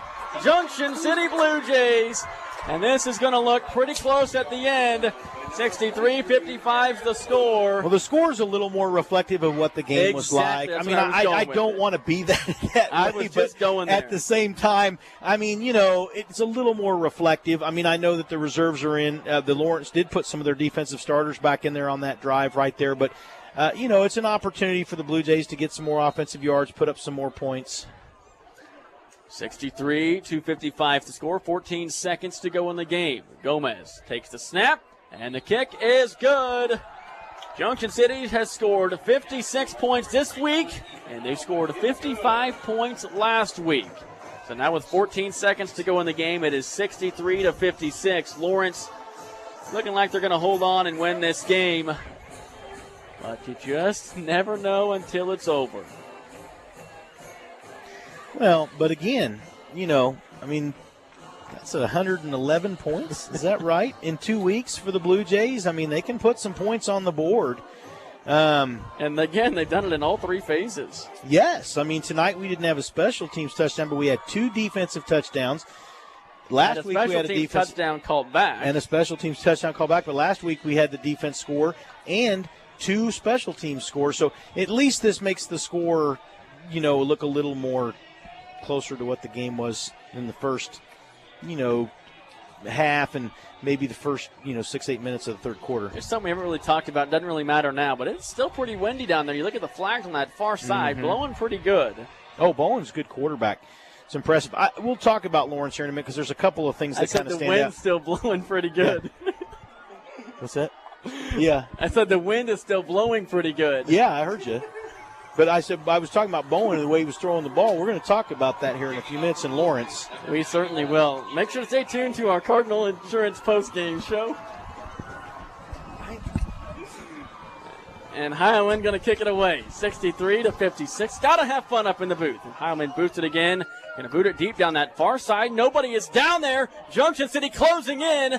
And the ball's still on the ground. It looks like Lawrence is going to recover it. With 14 seconds to go, that ball was Can you imagine close. If they'd have gotten that ball, and here with 14 seconds left, the Blue Jays getting the ball inside the 20-yard line with a chance to score? That was a lot closer than you thought it was going to be. The Blue Jays, there was a great kick by Heilman again. And now you just see what Lawrence does on offense. Well, there's 14 seconds. So let's just say, I mean, you're sure that they're probably going to run the ball. Well, I don't even know if they're going to run it. They'll probably just down it a couple times. But you got formation the Blue Jays still got 3 timeouts, so you could try to force a punt. Sure, but with 14 seconds, I mean. Right, but you still got a chance to maybe see if you can run get a Hail one Mary play. or something. Yeah. But I mean, if he takes a couple of steps back, and then you got, I mean, fair. You can see what I mean. He could back it up 3 or 4 yards each time, eat 3 or 4 seconds off the clock. Banks Bowen back in there at quarterback after they had the substitutes in for a little while. Out of the shotgun he goes. Taj Edwards back there at running back. 14 seconds, 63-56. And like I said, here he's going to go, just delay, killed all kinds of clock. And now he's going to be taken down in a timeout by Coach Zimmerman. And a flag's going to fly late. Yeah, so he was on a knee, and the Blue Jays tackled him. I don't know why you would do that. I guess it's just aggressiveness and maybe not realizing he had taken a knee if you're already coming towards him, but that's what the call's going to be right here, unnecessary roughness. Yeah, you're exactly right. It was going to be second down and forever, and at that point he might have just run to the back of the end zone and taken a safety. But nonetheless, it's going to be an automatic first down due to the unnecessary roughness penalty. And that's going to be the end of the game. 7 seconds to go. Blue Jays used a timeout right. They didn't lose a timeout right there, but only 7 seconds to go. He wasted all kinds of time, and now you'd imagine he'd probably just take a knee. They're going to wind the clock right there, and now the Blue Jays take a timeout. And at this point, I'm not really sure. Where'd the 1 second go? I think they actually started the clock right there because there was 7 seconds. 63-56. Coach Zimmerman trying to plead his case. And once again, it is 63-56. And boy, did the Blue Jays make it very interesting down the stretch. Coach Zimmerman still trying to get an explanation from the official. Well, the interesting thing is, though, too, is that the score doesn't reflect how well both defenses played at different points in this football game, too. It's just been kind of an odd game. You know, we had, I don't know what, on both teams, 5-6 guys with cramps and, 6, 8, 10-minute delays and a lot of, a lot of dead ball fouls, a lot of pre-snap penalties. We had, just like I said, here it is. It's 10:25. Just amazing. I mean, this game should have been over an hour ago. I think the Manhattan and Free State game was over an hour ago. Yeah. So we had about a 15, 20-minute delay during the third quarter due to a couple of injuries, and it just kept happening over and over. So 63-56, Coach Zimmerman and Coach Ty Zimmerman, neither one very pleased with the unsportsmanlike extra unnecessary roughness hit after the quarterback took a knee. It's tough, though. I'm not going to say it's not when you're chasing a guy full steam and then he takes a knee and there's nothing you can really do. They put the second back on the clock. 7 seconds to go in the game. 2 timeouts for the Blue Jays. Second down and 3, and now here they come. Bowen looking to throws far side, passes through the hand to Galbraith with 4 seconds to go. So, I'm sorry. Why do you do that? If the Blue Jays intercept that and run it back, it's a possibility of a tie football game. I don't know why you're throwing the ball right there. I'm not sure what that's about. So now you just take a knee and the game's over with 3 seconds to go. Can you imagine if the safety on a deflection would have caught that and ran it back? I'm not sure what's going on. And now it's going to be a quarterback run. Bowen's going to have the first down. Down the far sideline he goes. Still going down the far sideline. Can the Blue Jays catch him? No, they won't. And it's going to be a touchdown. And Banks Bowen is in the end zone. The Lawrence sideline goes crazy. And the Lawrence High Indians are going to win it 69-56. And the Lawrence High sideline is going crazy on that far side. And I just hope the Blue Jay players can maintain their emotion, keep their emotion. And the final score is 69-56. We're going to go ahead and take a break. When we come back, it'll be the Cardinal Insurance postgame show coming up next. Picture this, Junction City, Kansas, 1884. A businessman organizes the Central Kansas Bank. It has a fireproof vault, a burglar-proof safe, and a time lock to secure deposits.